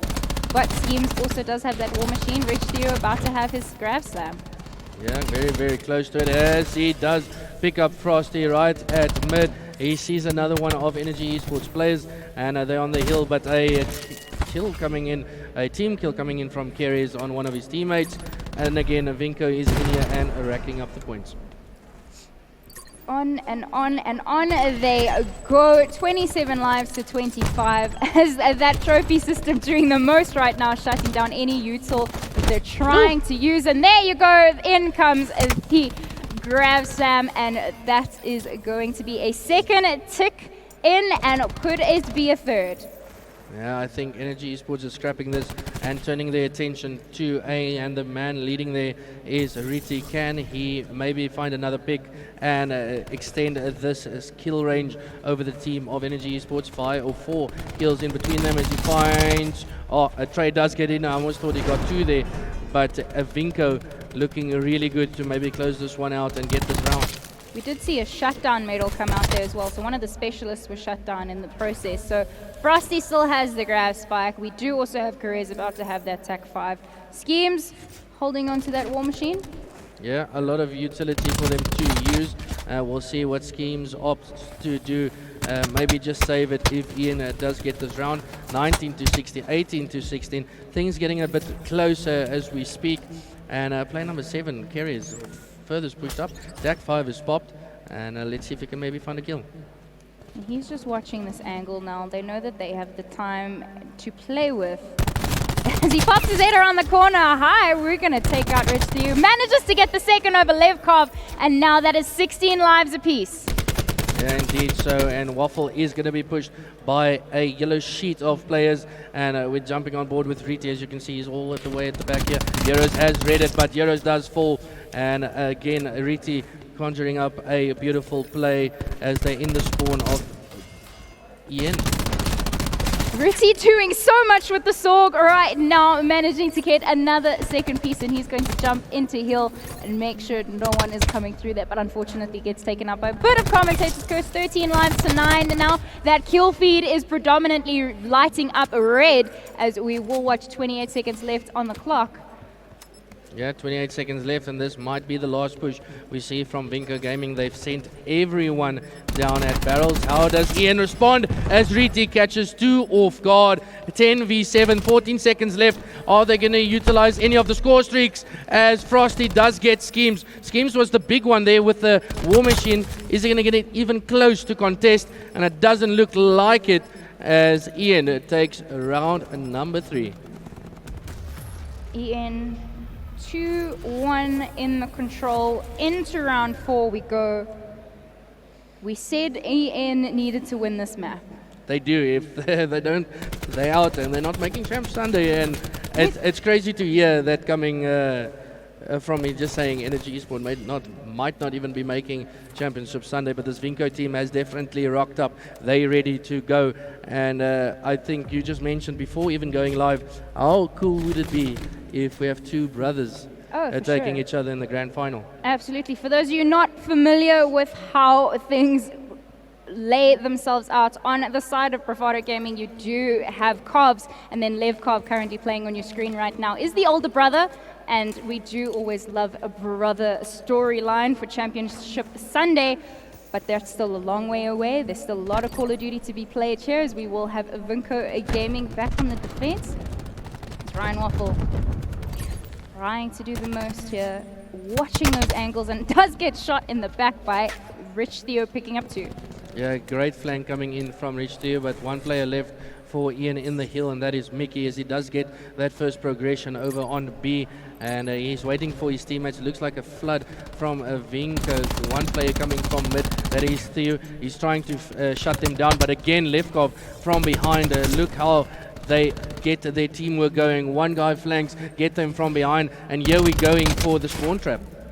In 23 lives to 21, 2 ticks on B. Energy need to dig deep. They need to push this to a game 4. They do indeed. We obviously want to see more Call of Duty, but here we go with Riti, 20 and 17. He does spot one mid, but Lefkov does pick up his own teammate with carries, following it up with one of his own, Frosty as well. But it's still Riti that is still alive for his team, as he finds Frosty there as well. And he's literally the leading man for his team, as he's doing it all with the sword. Does gets another, but will get shut down by Waffle and that RK7. Now that will be Energy's capture on B, and as we've said it time and time again, all focus turns to A. Yeah, we turn our attention to A, and the big play here is what Kerry's does. He can find one. Yes, he does. So Church on the left side has been taken care of. What can they do down at Barrels, as Mickey just finds that kill? And he's got the help of his team here. B has been captured. Let's try and go into A. But Vinco still has that man advantage.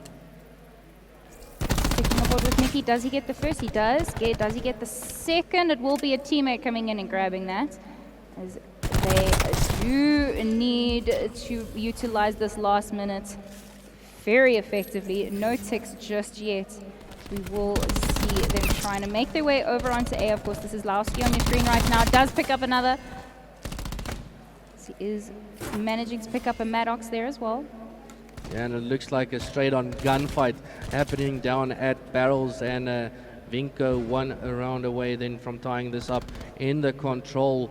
And again, just looking at the lineup, they're all going, or almost, but Theo has definitely had the game of his life in that SND, as we 5 players down, last lives for Energy Esports. As they do get in, they're going to try and rack that points up as quick as possible to take care of A. But the war machine has been popped. Is it going to get in? Yes, and Schemes finding all 4 to get us to a round 5 in this control. War machines, we've chatted. The perfect time to use it, and that was it right there, shutting down any form of hope for that moving in just yet. Of course, we're going on to a round 5.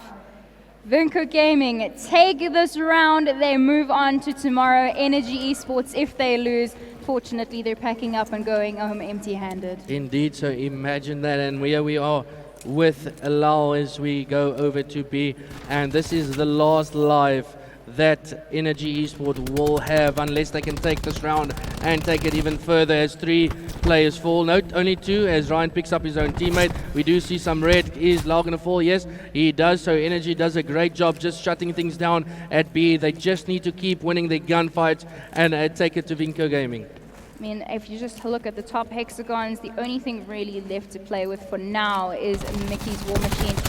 Will manage that, was Scheme managing to take him out there, as we will watch 26 lives to 23 if you're Energy Esports. They are gasping for air at this point, trying to stay in this map and pushing it into that gridlock hard point. They are indeed, as we can see Mickey just in A, taking care of any Vinco guys trying to push in, but it looks like they might turn their attention to B, and the Waffle is there. He's going to get taken out, so this is all yellow now. They need to secure it. Is Vinco Gaming 19 to 22 does the score reads, and Ian needs to get in and secure this. They jump in for the contest, will get wiped on out, and as they start losing that progression there, that will be that first tick there on B. Vinco Gaming managing to stay alive. Waffle picks up 2, does unfortunately fall to Rich Theo's Sorg now. We do keep an eye. Second tick, third tick now underway here on B. 21 seconds. They need to grab this hill just to add that extra minute on the board. Some breathing room for them, but as that kill feed lights up with red, 12 lives to 15, this all comes down to A. Oh, and here we go. We on low, and they now turn their attention to A. They need to keep as much as possible. 15 to 9. Just kill every single person you can see in front of you, and try and crawl your way back to give you that advantage. And we don't see them progressing too far yet. But player number 4, keep an eye on Schemes as he's trying to pull through. But one player there of Energy Esports, that they read that perfectly as they make their way down. And another guy to look on board with is Mickey. He's going to be the one that needs to stop Vinco rotating down to A. We chatted about how this life advantage is so crucial. 28 seconds left on the board here. Vinco, no lives left to respawn up with. And there's really not much you can left to do here. Nothing really for them to work with either but a grab slam. But 15 seconds left. No one is ever so close to that A side. And it's going to be a hive of activity around A of red triangles.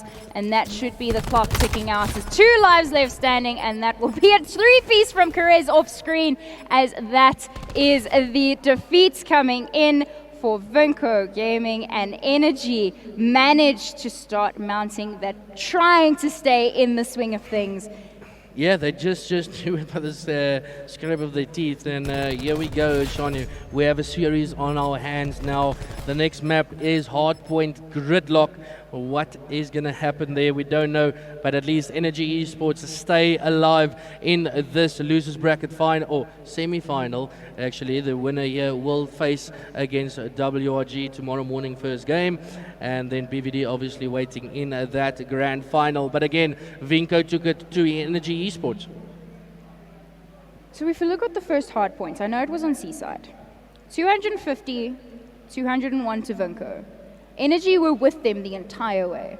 They were there, they were on point, they were doing the rotations, they were doing the most, but Vinco ended up putting the pedal to the metal right at the very end and closed that one out. Energy, you need to stay alive here, you need to push it to a game 5, you want to tie this up. We have yet to see a reverse sweep on stream. Yeah, we have, and we might see one here, but still, Vinco is there to stop them, and what a team. And I don't know, the outstanding player there on that map, again, Ariti, making sure everything are running smooth. And I think we're almost ready to get into this gridlock hard point. Still Ian trying to grasp air. They still one map away from getting knocked out. Vinco 1 map away from going to the championship Sunday tomorrow. What's going to happen, we don't know, but I know it's going to be tight. I mean, just a reminder of that hashtag Telkom VS Gaming and hashtag COD today, as we are bringing you all the action live from Johannesburg, the only major land for the Call of Duty South Africa Black Ops 4 season, as we are going to be moving into gridlock and setting up camp there, because should we make it to a game 5, which I honestly hope that we do, we're setting up camp on gridlock. Yeah, it's gridlock for the last 2 maps, and the question is here, can Ian extend that? And obviously Vinco's there to stop them. I mean, we've had such a show get put on for us throughout this series. A 6-1 coming in from Vinco for that search and destroy. And of course, if we do make it to that game 5, that's something to keep in mind, is that their search was so strong. Energy took the first round of the S&D, and it was Vinco all the way for the next round. And I think that's worrying for Energy Esports, because they need in any way to take it all the way to that last map. And if they do, then they're going to be looking at that 6-1 that happened in map 2. So we don't know what's going to happen, but Energy Esports needs to take it there in any way. I mean, just looking back at those stats, I mean, they've gone at it all year. We went through them a little bit earlier. Yes, half of it was a crypto roster earlier on, but this is one of the rivalries we've seen throughout the cups, of course, across the board, and even that open cup, is that it's just, we're sitting with the cream of the crop here at the top of the COD ZA community. They had to fight their way through all of those grueling qualifications to get to be able to be one of the 16 playing here on LAN for the weekend. And now they've had a very long day yesterday, a very long day here today. And if you're Energy Esports, you still need to have at least 2 maps in you in the tank. Yeah, you do, and you need to grind them out. and try your absolute best to get to tomorrow. We don't know what the energy levels are, but they did take this map. Maybe this gives them the confidence boost to get there, and maybe drops Vinco's down a bit. But Vinco, I know, is still they still a map up. They know they can still do this, and I think we're up for a very, very good hard point. I mean, we see on stream how Lithium is getting a back massage there on stream. Say hi to YouTube, as we have still some spectators here in the venue today, which we do love to see, of course. So many players who have unfortunately been knocked out, coming back today, getting knocked out yesterday, and groups coming back today, of course, not going home once getting knocked out today. And you do love to see the support. You do love to see Bravado are still hanging around, watching to see who they could potentially be facing tomorrow. Yeah, indeed so. And I actually want to bring you the stream in here. What do you guys think is going to happen? Do you think we're seeing a map 5, or do you think it's going to end right here with Vinco Gaming ending Energy Esports run to the grand final? Well, we don't know. Let us know what you think. But here we go. We're going in to Gridlock Hardpoint. And Shani, I think you must take us away. Take us away. I will indeed. Gridlock is one of those maps where we actually were chatting about it a little bit yesterday when we were going into an in-depth dive of the different maps, is that Gridlock has those really close encounters, so your Sorks obviously need to shine, but then you've got those very long lines of sight. I mean, we will potentially see it should we go to a game 5 with the sniper rifles, but I mean, Gridlock hardpoint to start off, you've got to have that mad scramble to the middle of the map. I want to jump on board with Energy Esports because I feel that they are absolutely throwing everything in the kitchen sink trying to stay alive. They indeed will, and I think we jump on board with Waffle. He's the ICR player. He needs to watch over his players, and we know how contested that P1 is, and he just needs to lock down the sites. And the worrying side is if Ian is going to overpeak, they might just get slayed out there. I mean, there are the 5 minutes put on the clock there for that hard point as we jump on in. This is game 4. Energy Esports fighting for their lives to stay in this, to try and force that game 5, whereas Vinco Gaming 1 map away from securing their spot in the losers bracket grand final. Well, the losers bracket final tomorrow morning. Yeah, indeed. So Scheme's playing a big role here for Vinco, causing an upset here at open or broken, as Keres now shuts him down. But Vinco has done the damage. They get the first points on the board. Now it's going to be contested by Frosty. And there's kills going left, right, and center here as we do keep an eye. Rich Theo manages to pick up that headshot, but we said it earlier on in the weekend is that even though you're getting those kills, you need to make sure that you've got a player in the hard point to soak up that time. Again, Schemes with the beams as he takes care of heroes. Ian set up, but Vinco breaks as Frosty picks up one, but that nade does find Keres as well, and Levkov unfortunately can't find the kill there as Ian has retained that hill. But look where Vinco is spawning. They're right on the heels of Energy Esports. Players 6 and 4 will have an engagement, and player 4 Schemes will come out on top of that as he makes his way around to be an annoyance at the back of Energy Esports. Will grab another kill over heroes, and just like that, Vinco Gaming back in the hill. So easy for them. It looked like child's work as they get into the hill and break Energy Esports with comfortable ease. Lau 115 points away from getting his first couple of streaks. We know how influential they are, and Ian needs to stop this bleeding as quick as possible with rotation going up to next. I think we just stick on Lau and see if he maybe can get those streaks. 14 seconds. They are going to leave Levkov behind to soak up as much time as possible. A little bit of trigger discipline coming in there, waiting and getting that information to his teammate, getting some shots there on Kyle Frosty, but not turning into any kills just yet. Finally, Schemes will close that one out as we were chatting about it. 57 seconds to 15. Energy now starting to make their way into earning some points in this HP. And there's the lightning you were chatting about. Yeah, that is the lightning. Ian at least needs to stop him before he gets that Hellstorm. We know influential P1, and that is going to be, it's basically 3 kills for him. And it looks like Vinco is going to be flooding down from the back as it's all yellow. Levkov, everyone finding kills, and they break back. Oh, almost break back just like that. But Frosty finds a 3. Can he find even more? But he's got the help of his team now, and that was huge from Frosty. I mean, it was yet to be seen, but they are on the board here now, ticking over with the final couple of seconds of the scrap time, which should be going in the way of Energy Esports. The last person really there to contest will be Schemes, but I think he's more making sure that no one tries to make a cross to next. Tied up at 57 apiece. Lowski does have streaks in hand, but at the minute, Mickey doing most here, but will get traded out there as well. Yeah, Lau also doing such a good job for his team with those 2 streaks. He can secure the front part of that hill, and he's just making sure they all coming from the one side. Could even be a good idea to get those streaks in, but a team kill coming in there from Waffle as Ian looks to break. 69 to 59. Hill remains contested, and it will be Energy Esports managing to secure this Dojo hill here.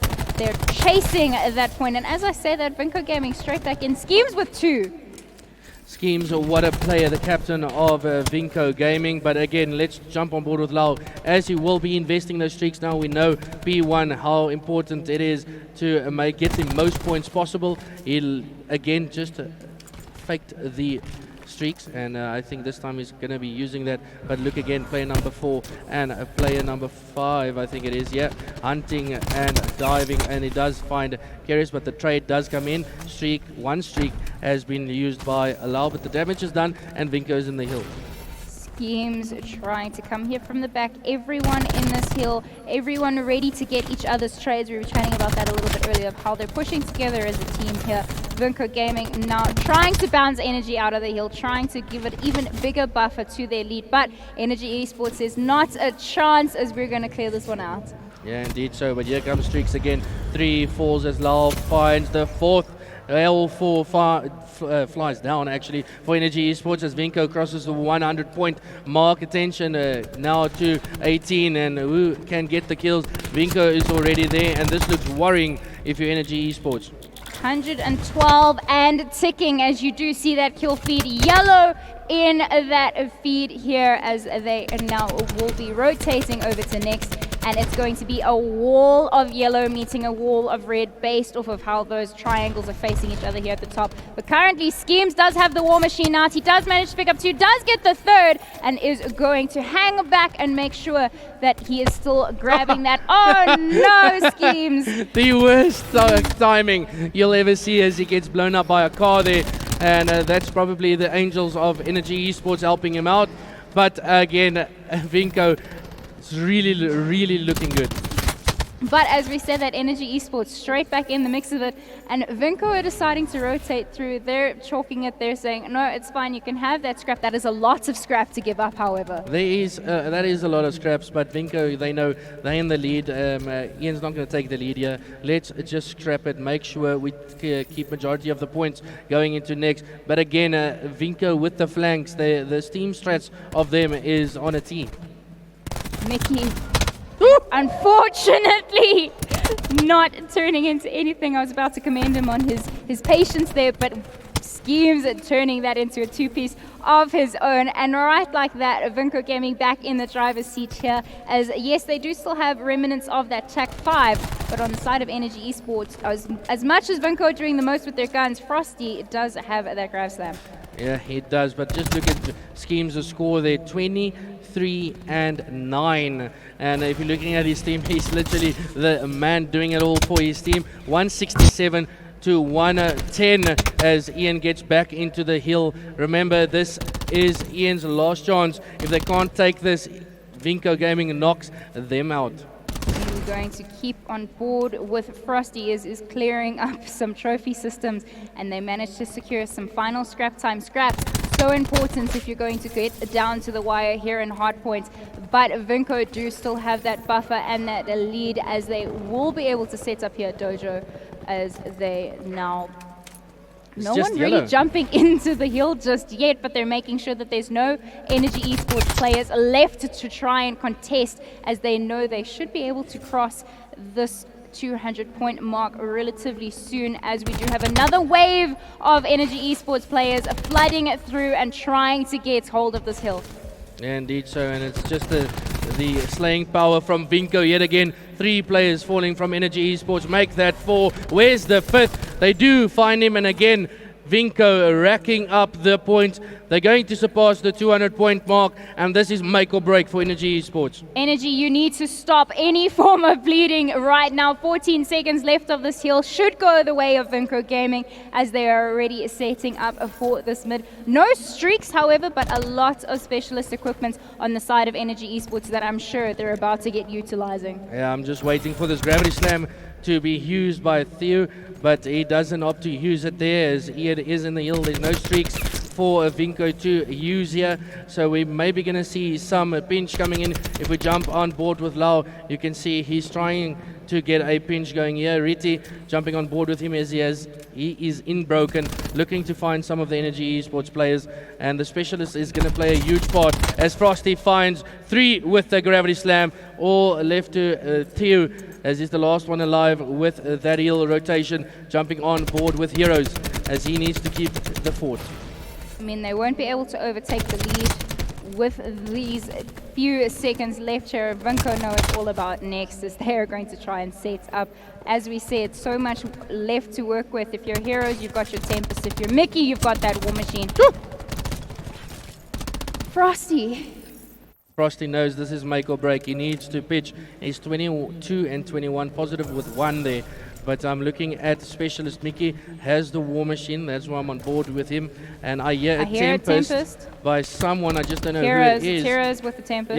Yeah, Heroes with the Tempest finding 2. And they need just to keep going as he finds another. And gets cleaned up by his teammate. Heroes finding a lot of kills, but there's someone on his right. Can't find it. And Energy might even take the lead here. Energy now passing that 200-point mark. They do still have the War Machine and the Vision, but they're doing so much to try and fight back in here. A reminder, they need to win this map in order to continue on to that Game 5. Now they've taken the lead. 22 seconds left on the clock here. Vinco Gaming on that rotation to Showers. Player 3, that is Lowski in the middle, will fall to Perez, and now it's all going to come down to Showers here with these final closing seconds of the scraps going Energy's way. Mickey finding a kill right through the wallbang there as he finds another big kill coming in from Mickey as the War Machine, and Waffle very, very close to that Vision falls. He can't find the kill as 3 people fall down for Vinco or Energy Esport. Lightning Strike has been acquired for Keres. It is down to the wire as we jump on board with Vinco Riti. 2 players fall. The score streak has been invested, and Shani, it's going crazy. We do have them 10 seconds away. They obviously can win off this hill. Vinco Gaming right outside those doors. They need to jump into the hill right now, but it does look to be that the hill gets contested. There's only 2 seconds left for Energy to stay alive, but Vinco Gaming jump into this hill. Riti going insane.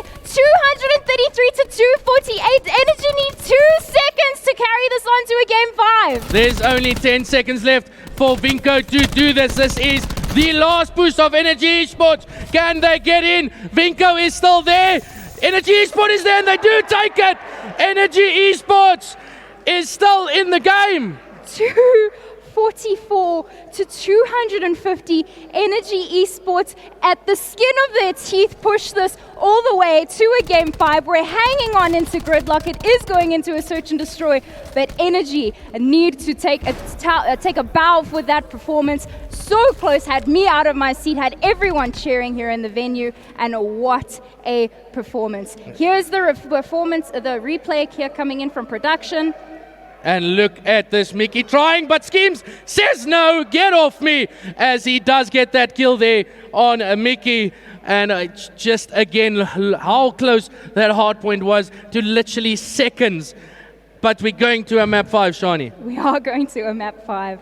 We're staying on Gridlock. We chatted about the search. Vinco through and through dominated on that Arsenal S&D to start things off earlier on in the series.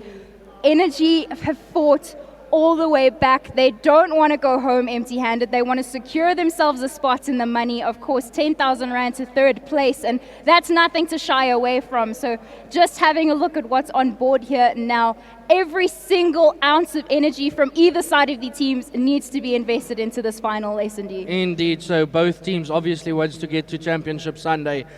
And this is so close. 250 again to 244. What a freaking hard point. The players played out of their minds. Schemes from Vinco is just insane that we saw there. He literally took control over that whole map. But now we're going to see an S&D and a map 5. This is make or break for these two teams. They were given so much scrap time right towards the very end if we're looking at Energy Esports. Vinco probably kicking themselves now for giving up that much time in hill, rotating over down to the next hill. And I mean, the writing is on the board there. They just couldn't get in there in time right at the very end. And Energy proving why they are one of the top teams in South African Call of Duty currently, as we load in shortly to this gridlock search and destroy final map of the day for us here at the Telkom VS Gaming Call of Duty Championships, and this should be one wonderful S&D to watch. This is indeed, and I know my heart rate, I may not make this out of this search and destroy. I think you're going to have to call the ambulance. My heart rate's definitely through the roof after that hard point, 250, 244. But here we go with the search and destroy. If it goes anything like that first S&D that we saw, it is going to be one-sided to Vinco. But I feel like Energy have just found this renewed sense of self on these last final closing moments in this make or break moment. Either one of these teams could go home. Either one, and I definitely can't call it for you. Yeah, I've never seen these two teams take on a gridlock search and destroy. But here we go. Frosty was 1-7 on the EKA, and he was 0-7 on our feed of the kills. So he's going to be the guy that needs to pick up his game when we're looking at search and destroy. I mean, he does have that sniper out in hand, a very different mood on the map, of course, in comparison to the franticness of a hard point. His bomb is going to go down on B, and that will be Theo planting that explosive. And just look at the strats coming in from Vinco. Bomb is down. Look at them all rotate back to their spawn. Obviously, they don't need to overpeak anything. They just need to look at the bomb side. And you can see Schemes here making sure no one comes through to that flank. And he might even flank the flank. Speaking of flanks, look who's all the way rotating out in the form of Mickey. Oh! That was a huge kill, making sure the flank doesn't come in, and that is round number 1 on the board for Energy Esports. Just as we saw in game number 2, Ian, did they take the first round, and then it was 6 straight for Vinco. Mickey, no one's coming there now, friend. I think he's still shaking after what Schemes did to him. I think he's still shaking after what Schemes did with that Sorg. But again, Energy Esports getting on the board, and now they just need to build on that, Shani. So taking you back to Arsenal Search and Destroy we saw earlier on in this series. Energy won round 1, and then it was the Vinco show from there. Yeah, it was indeed, and you can see there Frosty making sure he gets the flank covered there. And Shani, we are up for a fight. We can see the Energy Esports finding that first round. Only 1 kill going down of EN, but now we see the attack from Energy Esports and where they decide to go. We're sticking on board here. You've switched over to Frosty. Is currently 2-0. Going to check all of his angles. Playing a lot more passive. Waiting to see where they're going to be pushing. Oh, Schemes finding that first one there, but a good trade does come in. Frosty is in this corner, waiting for anyone from Vinco just to pick him. We can see those clusters coming down, but Waffle does find that one in Showers. That is Ritty, but he is stunned. It is a 2v3 situation. Make that a 2v1. Schemes, the guy that you obviously want alive if you're Vinco Gaming. He does have an ICR. Okay, he does have a Maddox. As unfortunately Ryan Waffle shuts him down with an ICR of his own, and that will be a second round on the board for EN. They're already looking more confident in this search than they did the first, and this should be a series on our hands here. Game 5 alert. Of course, we're into the 3rd round of S&D now. Loser goes home. Yeah, loser goes home, and gonna have a not so nice Saturday night. They'll probably maybe go out drinking if they're of age. But yeah, again, we're on board with the attacking team. That is Levkov, his own too. We'll see if he can find anyone with that ICR. mean, Frosty picking off a very quick and easy kill there over Skims with that sniper in hand. We will have Levkov trying to challenge there with the ICR, as we will have that first blood obviously going the way of EN. It's Mickey once again coming through, going to be in showers. Will unfortunately fall to Ritty. Ritty managing to get that kill over his Sorg counterpart. Yeah, that was a big kill from the flank, and it's a 2v1, make that a 4v1 actually, as Ian then shuts things down, take 3 straight rounds, and if you're Vinco Gaming now, you are stressing for this reverse sweep. I mean, I didn't want to start talking about it, but you've just mentioned the R word, and that is absolutely what's happening here. You don't want to lose the series like this if you're Vinco Gaming. You've come all this way to be reverse swept in the most important game of the weekend thus far. It's, I think both teams here, heart rate is through the roof, and Ian, maybe not too much as they're in a 3-0 advantage. I'm going to stay on Frosty as he's been finding those snipes, but he has changed his weapon to a Maddox, and he's going to be aggressing over to the tree here, and is he going to be aggressive to what he does? He does tag up one, but he might even lose his life here, as a lot of Vinco players is around him, but he has at least have some of his teammates looking over him as he does die by that nade. Did get one, however, so the trades do come in, but Vinco now sit with that life advantage just barely 4-3, as Schemes has something to say about that. Now Ryan Waffle, tables have turned, they have switched, as he is now last man left standing, but 75 off those streaks. It's a long way to wait, 40 seconds, and maybe to play your life and get out and maybe get those streaks for him. So he's definitely just going to hang back, wait for it. And if Vinco is smart, maybe try and even push him and get that kill. Because that's all you can do at this point. There's no jumping up the map here now, because you will lose that progression towards that streak. He's going to stay alive. Yeah, just a reminder, this obviously then gives Vinco the round 3-1, but a bigger story than that is the streaks that Ryan might get. Obviously not a given, but we'll see. We'll stay on board with him as we go into the next round. And that will be a streak oh so close for him going into this next round. 75 off. Just to give those who are not familiar with Call of Duty, it's 100 points for a kill, so he just needs some form of assist, maybe something along the lines. He just needs to work with his teammates here. This is where you don't wander off on your own. You're not taking any close gunfights, obviously, because you're the ICR. Maybe work together with a Maddox or a Sorg and get those streaks for you. We know both sides on the outside, so you can get those kills. But again, now 3-1 is still in the favor of Energy Esports, and let's stick on board with Waffle and see if you can maybe acquire them. Of course, Vinco now finally on the board in the Search and Destroy. It took them all the way to round 4 to acquire. But as we said, that streak hanging in the balance here. Was waiting and playing your life worth it, Waffle? Let us find out. No first blood just yet. Hanging all the way back and letting his teammates do the work for him for now.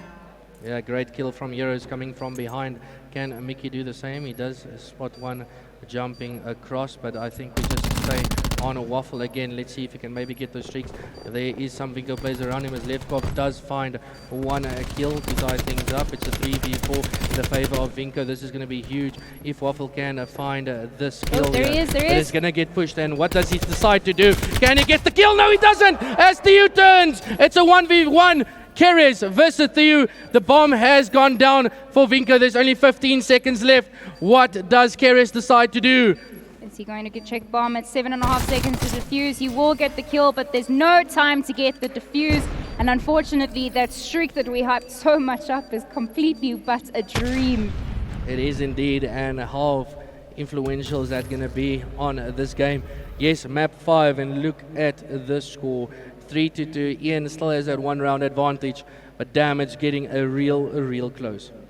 Makes Ryan probably wonder if we had seen a different gun in the hands there. Of course, ICR, it's your AR, it's your long range engagement. It can do wonders close range, but when you're up against a Sorg in the hands of Rich Theo, I mean, we saw the results. Yeah, definitely there. You don't want to be in a close quarters gunfight, but now again on the attacking team, we stay on board with Keres. He's got 3 kills that round. He's 350 off, and it looks like a B push coming in from Energy Esports.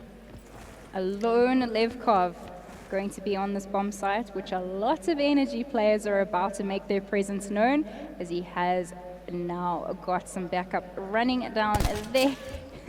Going to breathe some of the same air momentarily as the bomb has gone down with a very quick plant. Levkov now has all the support he could possibly need, and player 5 making his way through mid.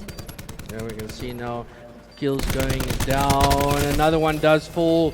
2v3 situation, but the bomb is still planted on their favor as Frosty finds one with the sniper and one with his weapon as well, as Frosty is still at the back there working with Waffle. Is 17 seconds. Vinco is going to have to push them as Waffle finds another. He might just get shot down from behind, but the damage has been done as Frosty finds the last one, and again Energy Esports take a further lead over Vinco Gaming. 4-2 in this S&D. Vinco did take 2 rounds back to back. One was granted, give it to them, but now Energy Esports, as we go into round 7, there's a lot on the line. Even my heart is beating in my ears at the moment. I literally can feel it. I am. If I put the mic closer to my chest, you're definitely going to hear the beats going. But again, if I'm looking at Riti, he needs to pick things up. He was one of those guys in the control and in the hard point that played a big role. Let's see if he can do anything for his team. He's 1-5, and they're looking like it's another A plant for Vinco Gaming. A indeed, but player 4 schemes all the way up at the top. Gonna try and get some engagement, hopefully to give some fake intel potentially to the side there from the Energy Esports player up there at the top of the map. But bomb has gone at A. That call out is going to come out to the team. So we do see player 8 is hunting player 4 there at the top of the map, but all the engagement's about to go down here in showers. 28 seconds left on the clock. Waffle managed to secure that hunt, as we will now see them 4v3, 3v3 as Rich Theo has something to say about it. Yeah, Theo yet again getting those 2 kills, and it's all left to Mickey to find those, and he doesn't find it as Vinco crawl their way back into this 1 round away from equaling the score of Energy Esports. And again, Waffle does get that kill from behind, but again, there's no one from Energy Esports to trade him if he does get killed. It's a search we were chatting about it yesterday, if I'm not mistaken. You have to run around in pairs if it's going to be S&D. Yes, there are various strats, but with a game that comes down to the wire like this, you need to ensure that a teammate is there to at least get your trades. Yeah, indeed. So, and now again on board with Frosty, something different from the previous round that we see, but Vinco has read this, and it looks like a very, very strong push from Vinco as well, as they do spot one. You can see them now backing off with the X-ray vision. Obviously, we're the only ones of the cardcasters that can see these. The players obviously not, as the bomb now gets planted and will be set at A. Set at A, that chime will ring through in everyone's ears. They know where the bomb is, but they don't know where players are set up. We do unfortunately have that engagement fall, and that will be Vinco Gaming now with a slight advantage, trying to turn this into something more for them to work with. 4v3, as we do have ring around the rosies here at Showers. Now Ryan Waffle last, unfortunately they're standing. Rich Theo, currently 9-5, but we have seen him have so many great plays, and here he's going to get streaks for himself as well. How huge is that? The streaks is there for Rich Theo. Now what do they decide to do? B is open, A is open, but there's a lot of cover on the left-right side of the bomb, so they can get in at Shusha or even in Showers. We'll see what happens, but again, Rich Theo, such a good round coming in from him. Tied up at 4 apiece as we go into round 9. I don't actually know how to call this at this point. Yes, they've got a streak. Your hands My hands are sweaty. Knees weak. Mom spaghetti. No. As we have Theo with the streak in hand. Grab Spike so close, but this is still S&D, still a lot of rounds to be played. Of course, it is the first to 6. We do. Ryan is Waffle. starting the pace my here as Energy Esports whittle down those lives. 4-2. We will stick on board Streak is out of play for now as well, so that is important on Energy Esports' behalf. That's the biggest play coming out from getting those kills as they do stop the guy with the streak in hand. And we can see now player 4 and 2 that is Schemes and Riti sticking together, the perfect thing to do. Energy Esports knows where the bomb is, so they just need to cover it and then potentially be one round away from taking map 5 and the game. The game securing themselves in the money at least for that losers bracket final tomorrow morning. That clock starts counting down, the beeps are in our ears. Yeah, 20 seconds to work for Schemes. Does find one, but Waffle finds the other. Okay, Keres finds the last one, and this puts Energy Esports one round away from knocking Vinco Gaming out of the tournament and perfecting the reverse sweep. Just re-watching this play here now. Waffle gets the first, gets the second. Tags his teammate up a little bit as well, but it's okay. Well, now the big question is, what does Theo do with that score streaks? And I'm going to stay on board with him on the defensive side and what Ian does to counter it. Only a lightning will be able to ping it, which will potentially force Energy Esports players into cover, or at least they are on the side being able to give information to that team here now. He's going to call it in. He does call it in. Is he going to find any players? No, he doesn't, as Heroes finds Levkov, and that's a big, big first pick from Heroes. 5v4, potentially the round, the game-ending round right here if you're Energy Esports. Now 4 apiece. Now Vinco Gaming with that advantage. Schemes with the cluster. Fortunately, there goes trades left, right, and center. Vinco trying to still stay in this. Yeah, they do try, and Waffle finds another, but Schemes can't find the kill, and it's a 1v1 to stay alive in the game. Riti versus Waffle. Waffle does see him, but Riti turns around. Can he get to the bomb? He's running. He's gonna get it. That's more than He that time. does get it, and we're gonna see a round 11, ladies and gentlemen. As we go all the way, all the distance, he will get the defuse. Rob is standing up in the crowd, hands over his mouth, as he is, of course, supporting his brother's team here. We are going to a round 11 for the final game of the day. Loser goes home, and Energy Esports one round away from finally completing that reverse sweep. But Vinco wants to prove that, hey, those first 2 maps we won weren't a fluke. Closer you can't get. Here we go, round 11. Rich, you did use those streaks. We're just going to have a look at our specialists and how those work out and what the players have to use. But we're looking at Vinco, and Theo is the closest to his. If we're looking at Energy Esports, Waffle very close to his, but that's not going to help him too much, you know. But here we go, Vinco on board with Theo as they're looking to maybe slow push A. So if you're not familiar with that specialist, it is a 0, which means that it's an EMP attack, which means that it'll basically hack score streaks. Really not that much use right at the very end of this game, this round 11. Indeed not. We can see one player of Vinco, that is Schemes, is just making sure no one comes down for the flank. But here we go, and this looks like the push from Vinco Gaming. They're going in to a big ups and plays. Now going to come down as Heroes is still situated in mid. No streaks going down, but Theo now, Shani, he is going to get that gravity slam. How huge is this going to be? I need to remind myself to not fall off my chair as we keep on board here. No first blood to be gained just yet. Rich Theo Schemes with the first. He will have the deal with the He two. does get it! It is a 2v1! Oh, and Vinco sends Energy Esports backing as the players out the stands stand up. Huge plays as Alton is up, obviously shouting for Vinco with Rob and his team. Again, Vinco causing a huge upset here, Shani.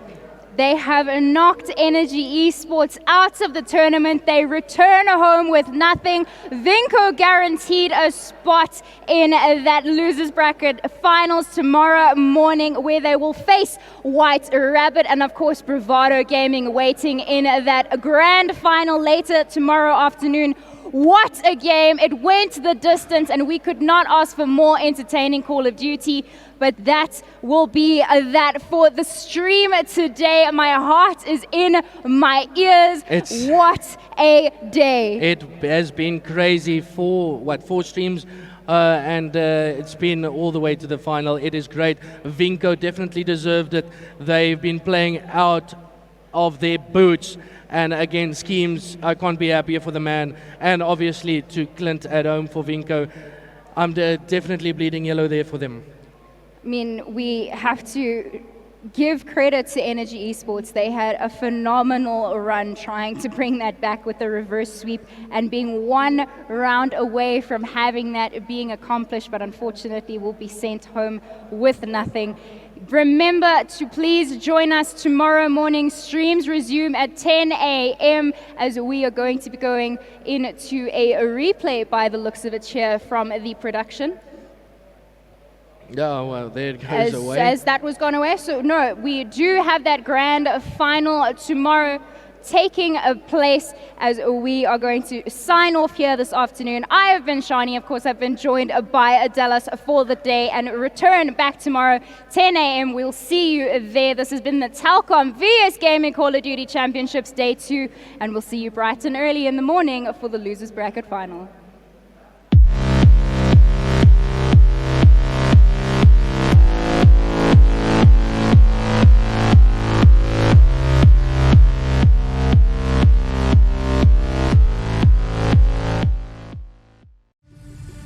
It is a culmination of a year-long league. These are the best of the best our country has to give.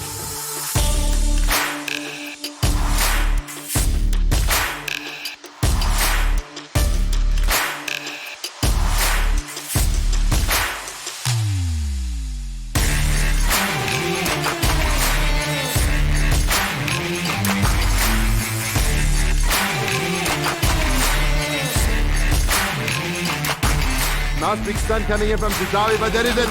Only one, and that is it. I don't think there's more. And you're grand champions.